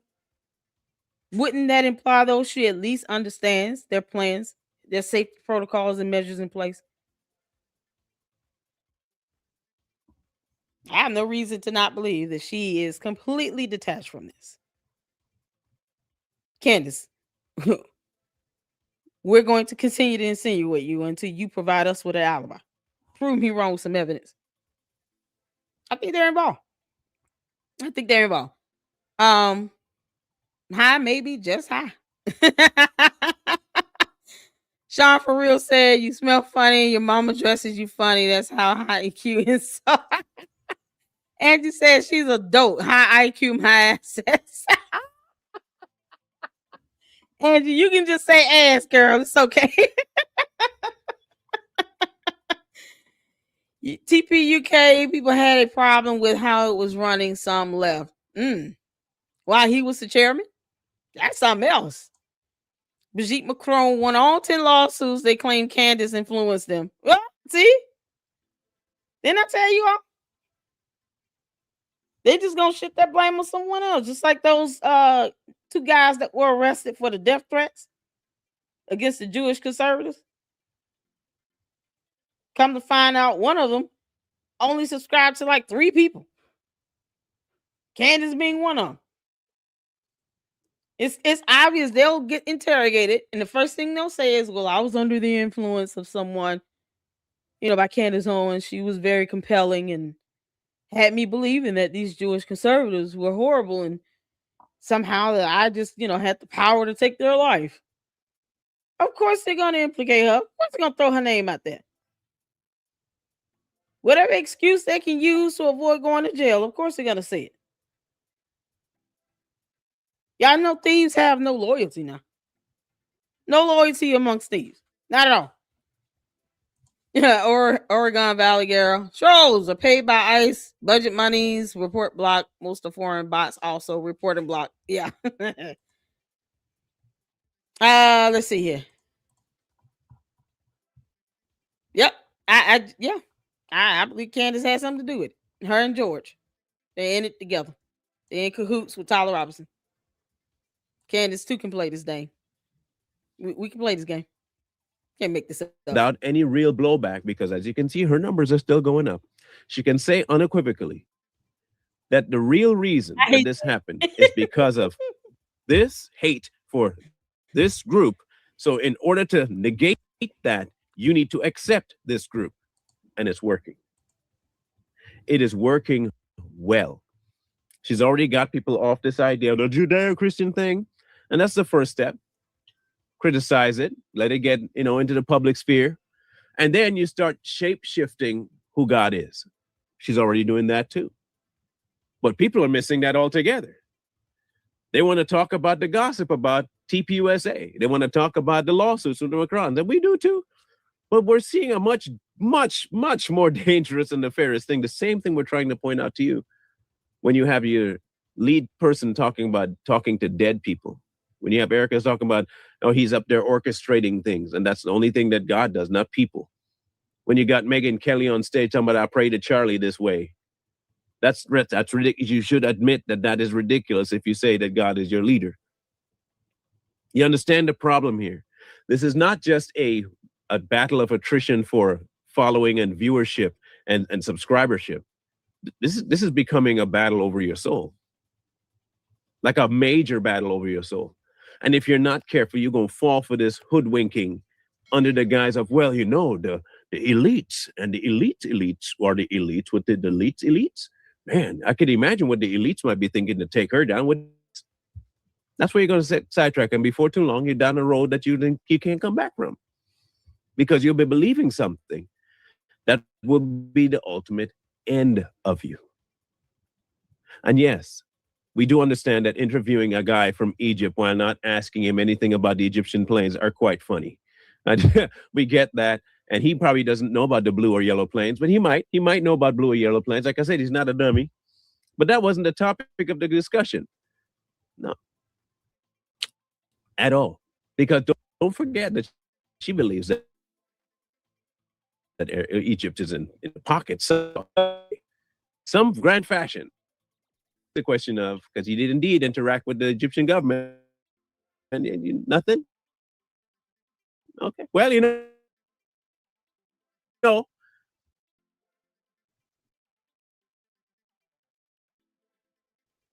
not a journalist. Comes a time where you have to start looking at things not just from a conspiracy theorist point of view, but from a moral point of view. And when you take the moral point of view, you can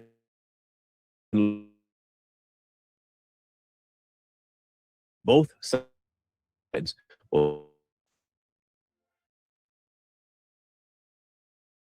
where it's wrong. There's no hate involved in that.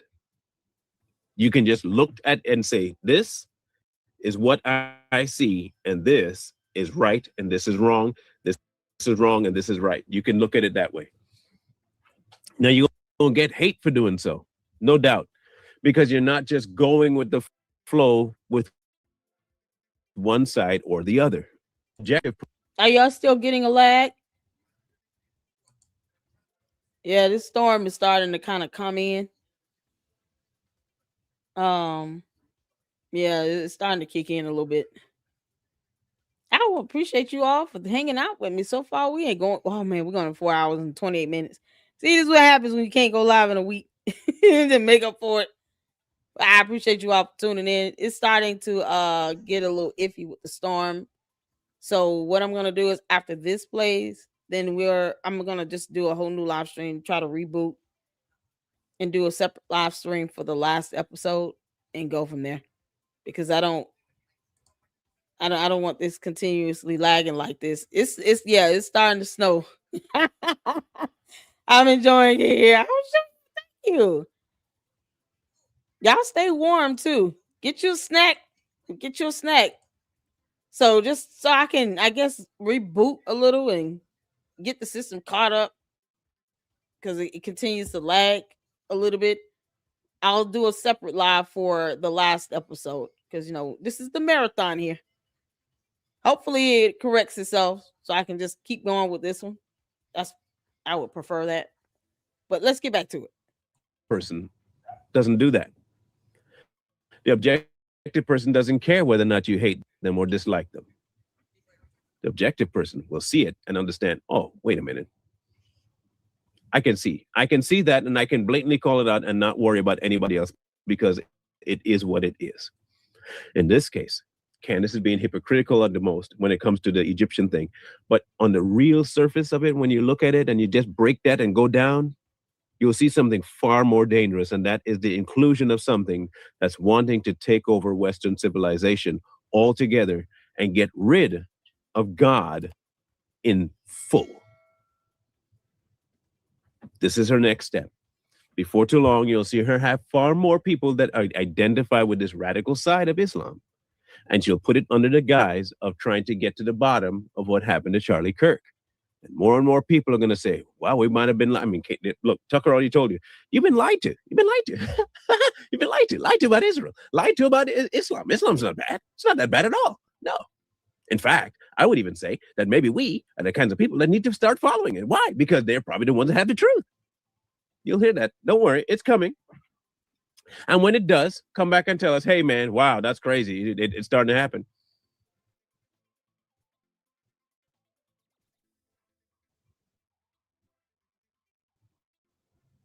You're going to see it. And ultimately, into a whole different location where you can be absolutely controlled while telling you that you need to break free of control. It's pretty funny. It's pretty funny. Both sides want to control you. They want to control how you think something is right and how you think something is wrong. And when you don't comply, they come for your neck. Tell me I'm wrong. Now, the truth doesn't need that much voracious defending. The truth sits and stands alone. If I can tell it to you and you don't hear, then you don't hear. Okay, you don't have to listen. All right, cool. Good for you. Don't listen. A lie is really the one where people get really violent about. A lie. They'll get mad at you not believing they're lying. But the truth doesn't need that. So we'll leave this in your lap and you get to decide for yourself. Look at the grand picture, see exactly what's being promoted by them, her and Tucker, and then look at what's being promoted by TPUSA and find out for yourself whether or not any of that aligns with what's true. Then come back and talk to us. Or not. You don't have to. Just a suggestion. If you want to be adult, you can do that. But if you don't, then that's okay too. We each have a decision to make about life. Yours is up to you. However, at the end of all of this, if this turns out to be true and you didn't listen, there's only one person you can blame, y'all. That would be the man in the mirror. That being, namely, you. I stab stereotypes, the math, the aftermath, math, you call it context. I call it context, two lenses, one text. Next to flex, they clip a clip, two quick fix the narrative, I stitch the stitch. What's going on? Okay, y'all. That was awesome. And the storm is starting to pick up a little bit. So, what I'm going to do is create a new live on the last episode. So you guys tune in. I'll reboot and all of that. So give me 10-15 minutes. Let me reboot.